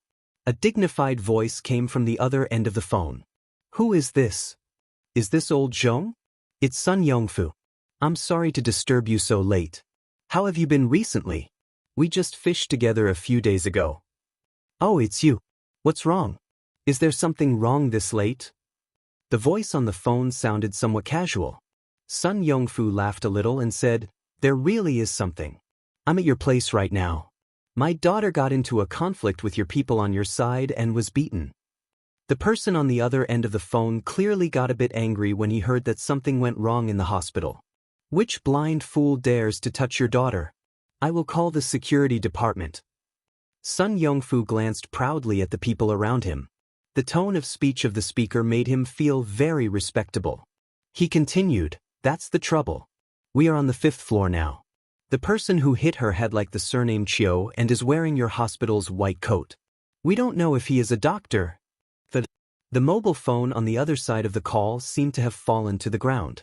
A few seconds later, an impatient voice came, "What did you just say? The beater was a person with the surname Chiu?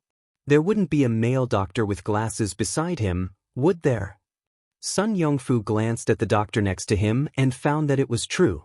He said cheerfully, "Old Zhong, you always have such incredible foresight." Before he could finish, a hurried voice came from the phone, "Hurry up and let the male doctor with glasses say something." Dr. Chen naturally heard it and the weakly shouted from the side, "President, it's me, little Chen." The phone was suddenly silent. Scarily silent. A few seconds later, a terrifying growl sounded from the phone. "Sun Yongfu, what the hell are you doing? Let me tell you, if you want to die, don't pull me with you. If something happens to Miracle Dr. Chiu, can you bear the responsibility? I went through a lot of effort to invite Miracle Dr. Chiu. I know how he is, so don't you start a rumor. God damn it. No, I'll be over right away. Wait for me.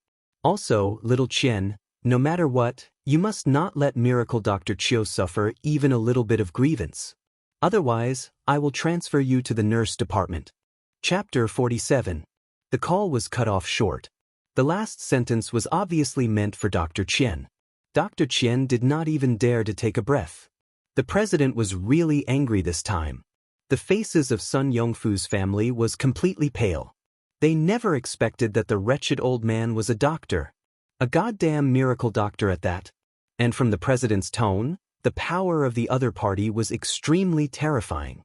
Even more so, this doctor was a guest these prominent people had wanted to please. This implied too many things. Just one of them could turn all his efforts in the past 10 years into bubbles. Sun Yongfu could not even imagine what kind of prominent people he had offended just now. As a businessman, he naturally knew what and when was the best time to do things. He recovered from his shock instantly and squeezed a smile onto his face. He went up to Miracle Dr. Chiu and cupped his hand in submission. "Miracle Dr. Chiu, I'm terribly sorry. It is I who have failed to recognize your great talent. Yao Yao, come here and apologize to Miracle Dr. Chiu." Sun Yao Yao was completely stunned. It was her who had been slapped. Why should she apologize to the other party? What was wrong with this world? How could one be so bold as to hit others? When Sun Yongfu saw that his daughter still had not come over to apologize, he pulled Sun Yao Yao over right away. "Quickly apologize to Miracle Dr. Chiu." Sun Yao Yao was terrified by his father's scolding and whispered in a hush, "I'm sorry, Miracle Dr. Chiu."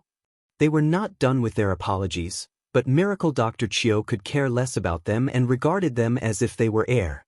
Instead, he walked in front of Yi Chen and Sun Yi and said seriously, "Miracle Dr. Yi, how do you think this matter should be appropriately settled? Do I need to call that person in River City to let these unsightly creatures know what exactly is real strength?" His attitude was so contrasting. Miracle Dr. Chiu even gave Sun Yongfu a fierce glare with the last sentence uttered. It was so unbearably obvious that he despised him.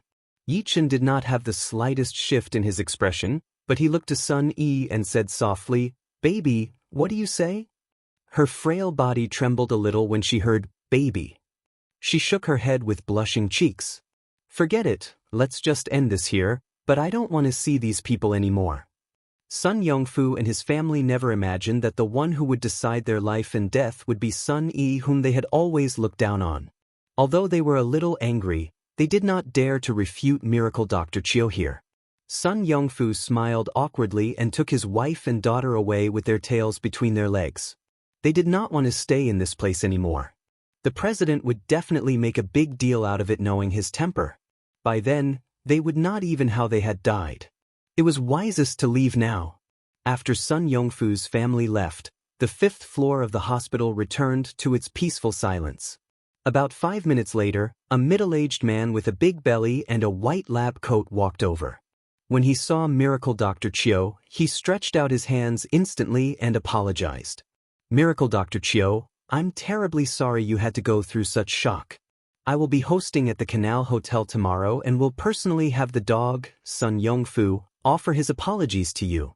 Miracle Dr. Chiu was also quite the man with experience. He glanced at the young man in the ward with a displeased expression and rebuked President Zhong. "There is no need for a meal, but I want to ask, President Zhong, what are you doing to have Miracle Dr. Ye's friend stay in this intensive care unit?" President Zhong was perplexed by the accusation. Then, he snapped his eyes at Yi Qin, who was standing at the side. When he was on the way, he had also learned about the general situation from Dr. Qian. He had guessed that the miracle Dr. Yi mentioned by Miracle Dr. Chiu's must come from the upper classes of Chinese medicine. Otherwise, the other party would not have spoken so submissively. A character that even Miracle Dr. Chiu dared not to offend was not someone a small president of River City should provoke. He gave Yi Qin a long look and said quickly, "So, this is Miracle Dr. Yi. I have been looking forward to meeting you for a long time. Let's see if this is all right. I will now transfer the patient to the VIP ward and perform the operation immediately within the hour. As for the surgery fee, it's a coincidence that I was informed as I was on my way here that our hospital just so happens to have a policy quota for this illness.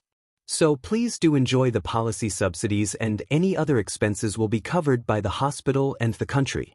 Yi Qin gave President Zhong a look. Although he had wanted to treat Sun Yi's brother in person, he would have to explain everything again under such circumstances.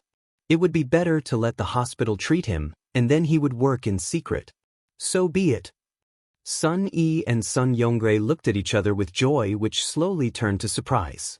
A few hours ago, the hospital's attitude was very clear. That is, there would not be any treatment without payment, and that the wards were extremely scarce, that reservations might not even be possible. However, Yi Chen's appearance actually turned the whole thing upside down. The hospital now did not need a penny of money and even went ahead by giving them the VIP ward and surgery within 1 hour. This was ridiculous. When did the hospital become so efficient and charitable?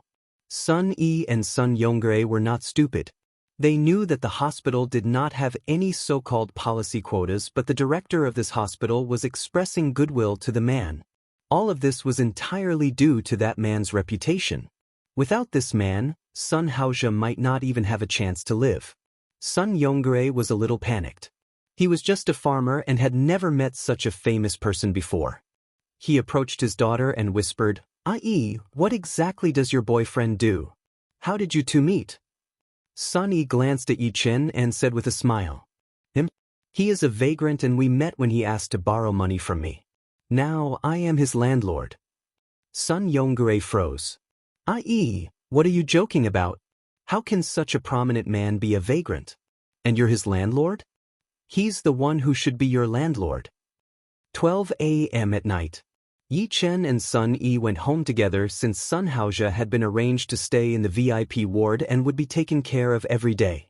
In addition, Sun Yi's father had stayed behind at the hospital, so Sun Yi was not asked to stay behind. As they were leaving the ward, Sun Yongge even tried to call Sun Yi to the side with all kinds of hints, but Sun Yi did not catch any of them. Sun Yonggue could only then be straightforward in his thoughts. "Yi, you are already an adult. You should be appropriate about that kind of thing." Sun Yi blushed with embarrassment and pulled Yi Chen away immediately. The two went downstairs. Sun Yi was about to grab her car key when she touched her pocket and realized that her car had already been sold to the mortgage company. Not knowing why, she felt a little lost inside. After all, the Beetle had been with her for a year, and she had loved both the interior and the exterior design. "Let's take a taxi back. I had sold the car to a mortgage company this afternoon since my brother was ill and I needed the money earlier. I'll take leave tomorrow and see if I can buy it back," Sun Yi said softly. Yi Chen smiled slightly. He took out a key from his pocket and flung it. "Catch." Sun Yi caught the item and covered her mouth in surprise when she spread her palm out. Her eyes instantly turned red. This was her car key. Even the keychain was the same. This key. Yichen shrugged and replied, when the mortgage company was driving away with the car that night, I happened to bump into them at the door. As your temporary boyfriend, of course, I got it back without hesitation. Remember, don't lose it next time. Yichen felt a dark shadow fell into his arms just as he finished speaking. The clothes had the scent of lavender. It was a nice smell. Chapter 48. After a minute, the two of them went down the underground parking lot and got into the Volkswagen Beetle. It might have been because it was nighttime, but there were not many cars on the road. Inside the car, the atmosphere was quiet, save for the music coming from the radio. Suddenly, Sun Yi turned off the radio and steered the wheel while she said, Can I ask you a question? Sure. I've always been curious why you'd helped me. Was it because I helped you out during the incident at the Magnificent Group? To tell you the truth, I've inadvertently realized that you look at me with a sense of gratitude in your eyes a lot of times. I'm just really puzzled by that. Yichen was caught off guard by her words. He suddenly thought of something and said to himself, You'll find out tomorrow. Tomorrow? Sun Yi was caught off guard as well. She thought of something but was not too sure about it. Silly, tomorrow's Monday. Don't they do announcements on every Monday? Fine, but then again, it feels good to have you back. It makes me feel at ease, really. To be honest, I haven't felt secure for a long time. But you've let me feel at ease today. When Sun Yi was talking, she was looking at Yichen from the corner of her eye to see his reaction. Yichen smiled. He looked as if he wanted to say something when his expression changed all of a sudden and his entire face looked like it belonged to a cold-blooded killer. This urge to kill was something he had never felt before. Sun Yi felt the car's temperature drop abruptly, so much so that she could not help but shudder a bit. She looked toward Yichen. Do you feel like it got cold suddenly? Did the temperature drop? It's not possible. Yichen did not answer her. Yichen's cold voice sounded when the car passed by a junction. Sun Yi, stop the car here. Sun Yi did not react in time. Yichen repeated himself sternly, stop the car right now. Okay. Sun Yi floored the brakes and Yichen held Sun Yi's hand in his when the car slowed to a stop. Listen carefully to the words I'm about to say. Don't interrupt me either. Just follow exactly what I tell you to do and I won't hurt you. Sun Yi did not know why her back went cold, but when she looked into Yichen's eyes, she saw an expression she had never seen before. His eyes were unprecedentedly serious and cold. This person was the exact opposite of the smiley and hippie Yichen that she knew. He looked like a bloodthirsty demon from hell. Okay. Yichen glanced once more at the review mirror before continuing. Number 1, after I get off the car, you will speed back to Grand City Apartments immediately. It's important that you don't stop at any cost, no matter what you see or hear. Number 2, when you are home, grab the phone on the table and hide inside my room. Remember to not open the door for anyone. Number 3, grab the phone and dial the last number I dialed in the afternoon. Just tell the person on the other side to hurry and bring the strongest person to your house immediately. Number 4, if someone breaks in within this half an hour, don't resist. Just surrender and wait for me to rescue you. Are you clear about everything? Sun Yi nodded her head fervently. Her entire back was soaked. She did not know what was going to happen to her next. Yichen knew she was nervous, but it would be more advantageous to her the more nervous she gets. When the car halted, Yichen looked at Sun Yi, opened the car door, and jumped out. Go right now. When Sun Yi heard his order, she pressed the pedal down hard and did not bother about the speed limit. The Beetle sped off at full speed. Around 6 or 7 seconds later, the car was gone from Yichen's sight. Yichen breathed a long sigh of relief and turned around. He fixed his gaze on an SUV Bentley approaching slowly not far away. A powerful man was sitting inside the car. He did not know whether he was a friend or a foe. He thought that anyone who presented themselves in River City now could only be a foe. Although he could have chosen to stay by Sun Yi's side, he thought that it would actually be more dangerous if he did. A normal person would not be able to endure a battle involving a powerhouse. He could only wish that Sun E would not be any danger from now on. It seems that one person would not be enough. I'll have to find a way to establish my very own strength, Yi Chen lamented. After 10 seconds, the Bentley stopped. Crisis! Outburst. In the driver's seat of the Bentley sat a man in a suit. He was most probably a chauffeur. He had a wiry physique and his stare was ice cold. What surprised Yi Chen was that he was a cultivator. He took a few steps forward, bent down, and opened the car door gently. Mr. Yao, we're here. A middle-aged man with a slightly longer hair came down from the Bentley. The middle-aged man wore a Chinese tunic suit and on his feet were a pair of cloth shoes. He gave off a mysterious aura, and the way he carried himself gave off the qualities of a master. He put both of his hands behind his back and stared at Yi Chen, who was not far away, with interest. Two pairs of eyes met, and a powerful outburst of strength made the surrounding air rumble in turmoil. A few seconds later, the middle-aged man took the lead and said, "Chen, a name I've not heard in a long time. 5 years, a full 5 years. I had thought that the remaining vestiges of the Yi family were dead. Never in a million years would I expect to find the young man who fell into East Coin Lake 5 years ago would be brave enough to return to River City."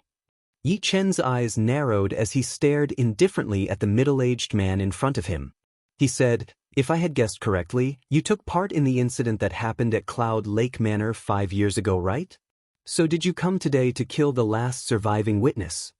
The middle-aged man laughed so loud that it echoed far away.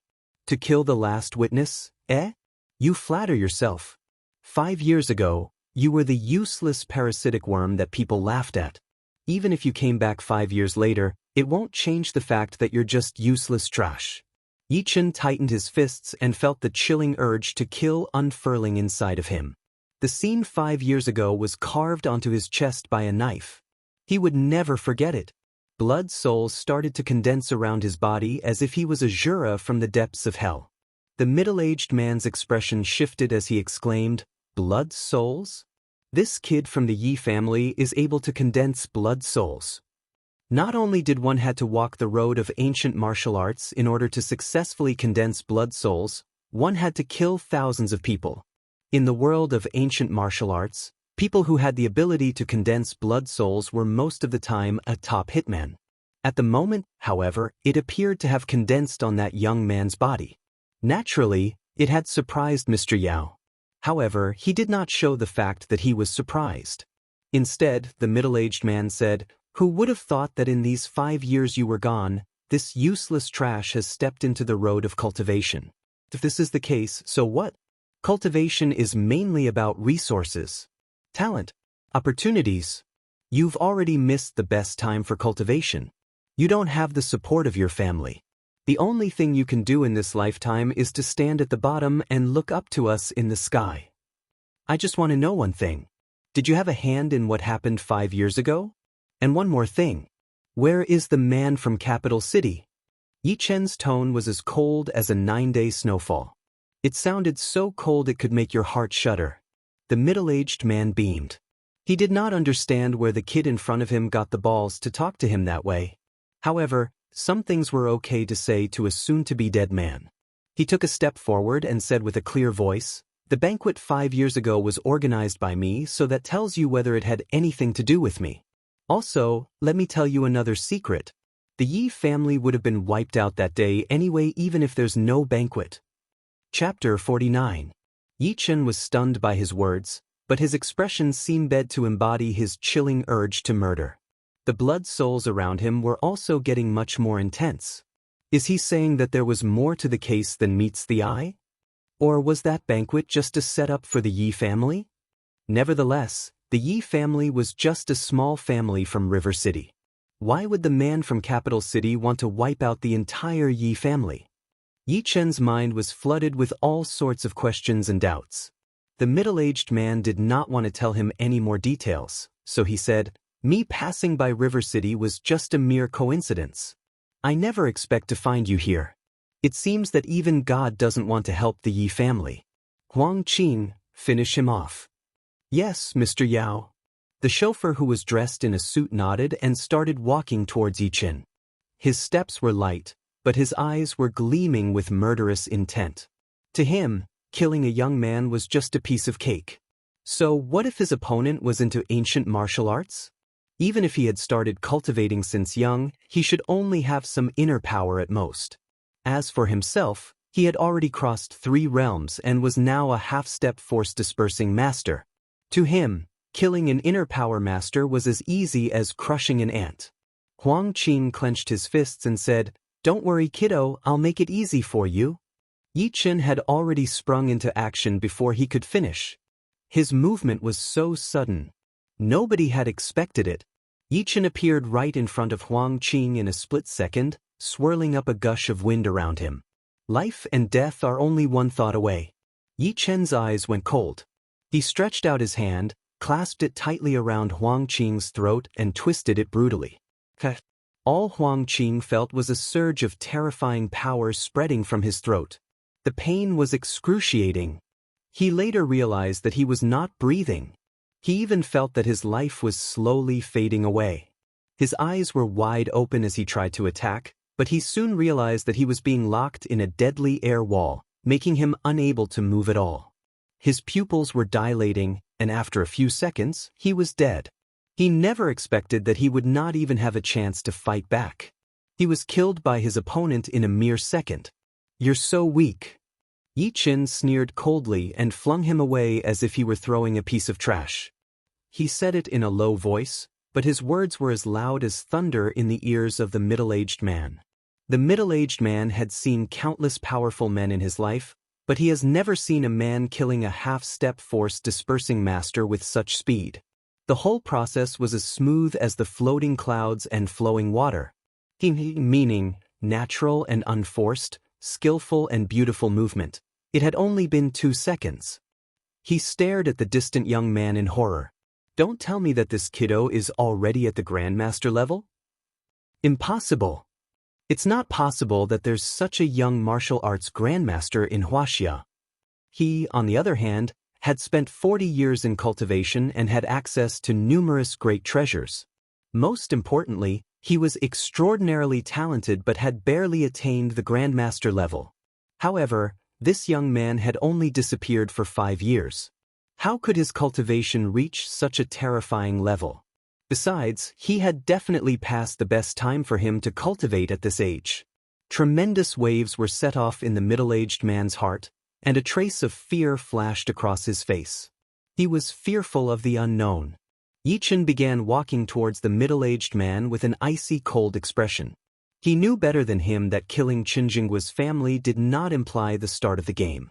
The game of his revenge would only begin after he had killed the middle-aged man standing in front of him. Seeing that Yi Chen was getting closer and closer, the middle-aged man stopped his train of thoughts and said while suppressing his inner fear, "I never expect you to reach the Grandmaster level. Although I don't know how you did it, keeping you alive is definitely a threat to me. If that's the case, I'll have no choice but to kill you." He made a move the next second after. The middle-aged man took a step forward, and a small depression was formed on the ground. He moved like a cheetah and was right before Yi Chen in the blink of an eye. His fist turned into a claw, and it was aiming right at Yi Chen's skull. Yi Chen's skull was bound to burst into pieces if his claw managed to get hold of it. "Today I, Yao Jinggu, will snap your head off."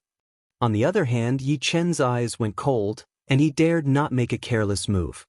He waited until his arm was surrounded by swirls of true qi before punching out. Yao Jinggu saw that Yi Chen still dared to throw out a punch under these circumstances. He said with a cold laugh, "It seems that you didn't actually reach the Grandmaster level. You're digging your own grave if you punch out like this." Yi Chen said calmly, "Oh really?" Just as Yi Chen was about to touch Yao Jinggu, he extended his fingers abruptly and clenched his fists again. It was as though he managed to catch the wind. He then stroked the air with his fingers and punched out strongly. This slap was infused with gushes of true qi. One could even hear the blasts of air. Bang! Yi Chen's palm and Yao Jinggu's claw collided in an instant. All Yao Jinggu could feel was a stream of qi thrusting about in his organs. A strong numbing sensation was spreading across his arm. He was shaking uncontrollably. He was forced to stumble 7 steps backward.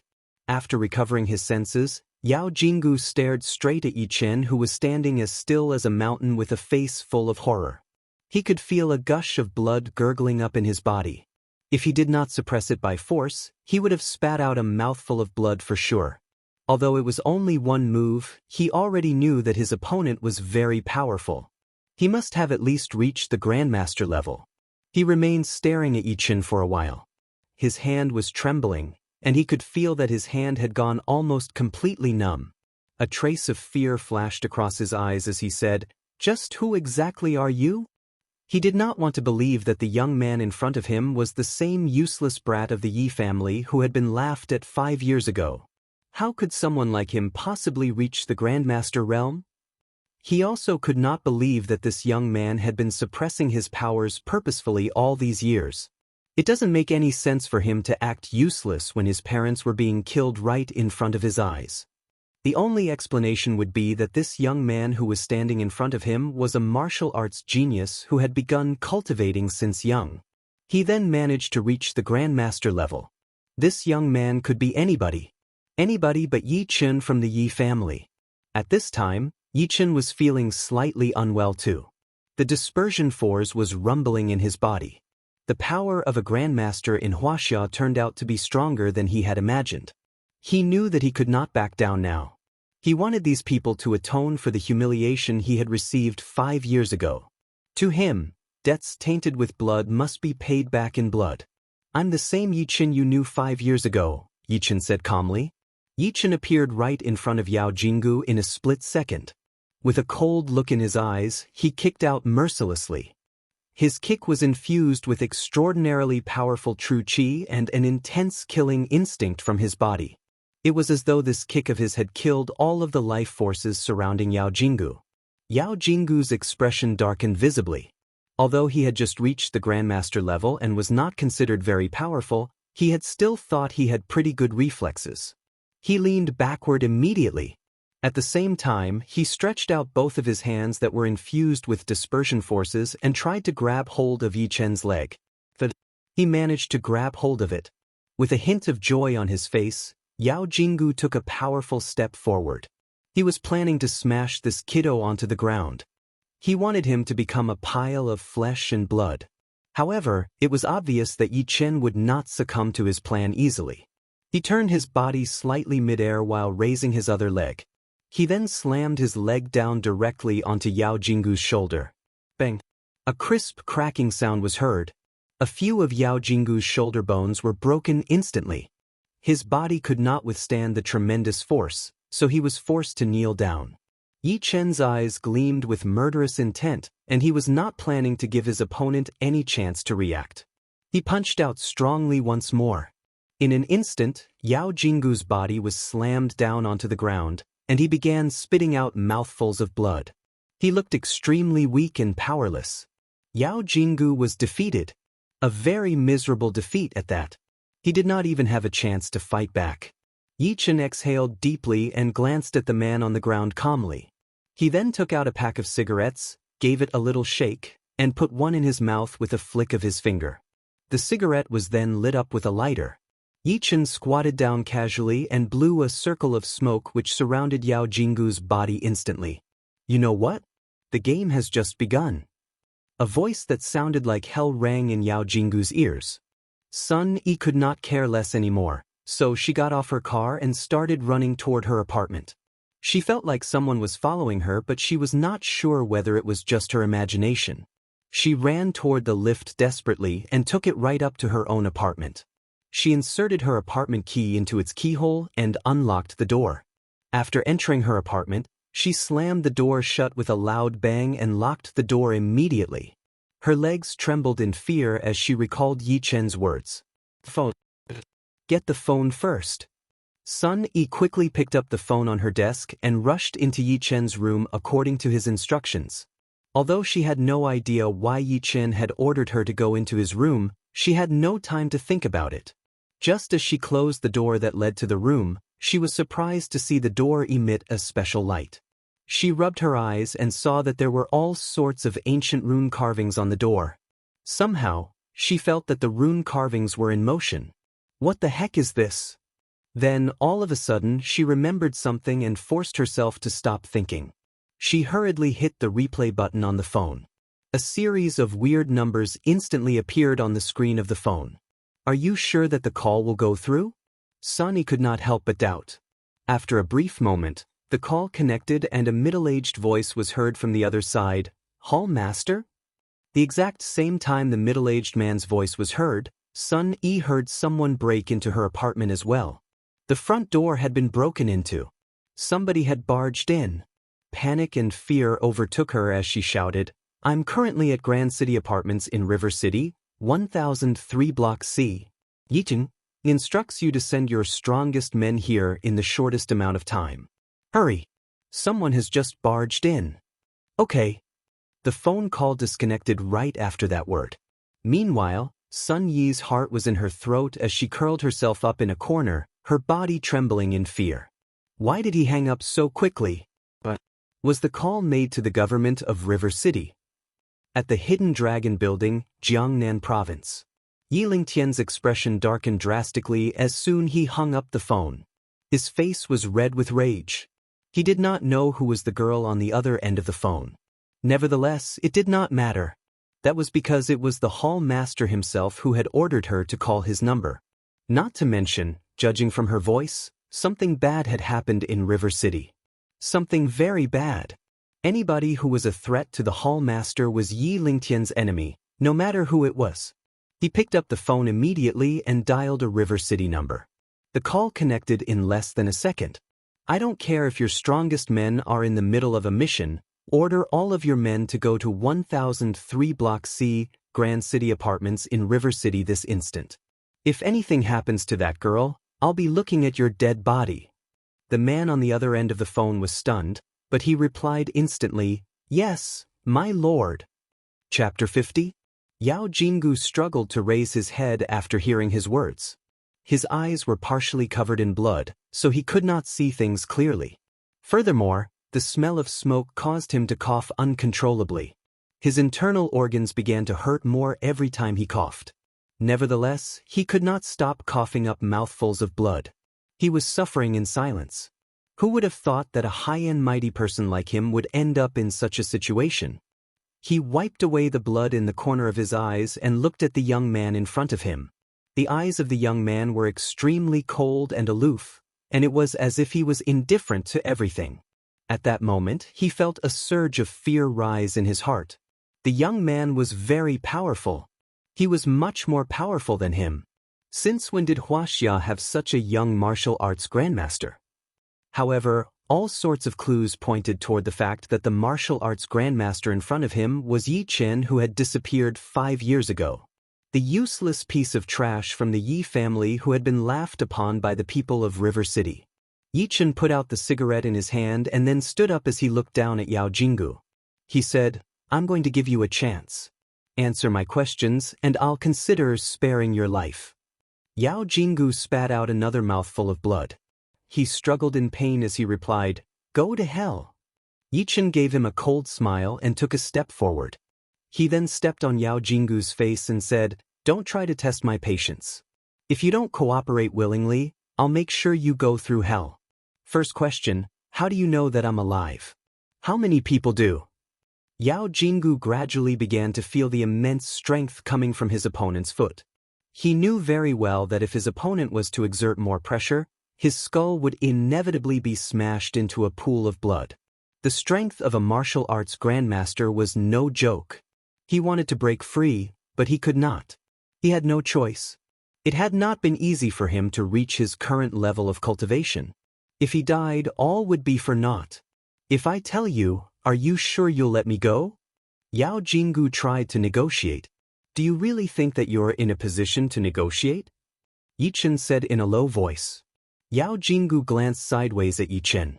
He then thought about it for a few seconds before he reluctantly said, A few days ago, I found out that someone had managed to retrieve your information from the Darknet database.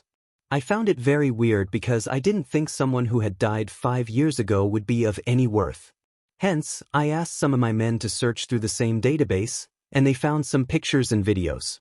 After some analysis, I found out that the similarity percentage between you and the dead Yi Chen is as high as 90%. I like to eliminate all possible threats. That's why I made the move to find you. Whether you turned out to be Yi Chen or not, I intended to kill you anyway. No one from the Yi family can live. Master Long's intentions are the same as well. Upon hearing the name Master Long, Yi Chen immediately began to give out a murderous aura. This was because Yi Chen knew very well that Master Long was the ruthless man who had taken everything away from him. If it was not for the banquet that had been held in Cloud Lake Manor, his parents would not have died. What's Master Long's real name? Where's he now? Does he know that I'm alive? Suppressing his anger, Yi Chen continued to ask. Yao Jinggu answered with a wry smile. I'm just a nobody. How would I know of Master Long's possible whereabouts? Everybody, the ancient martial arts masters as well as the families in Capital City, we all call him Master Long with utmost respect. As for you being alive, even if I wanted to tell him about it, I wouldn't get the chance to do so. Only a handful of people in Huaxia know where he is.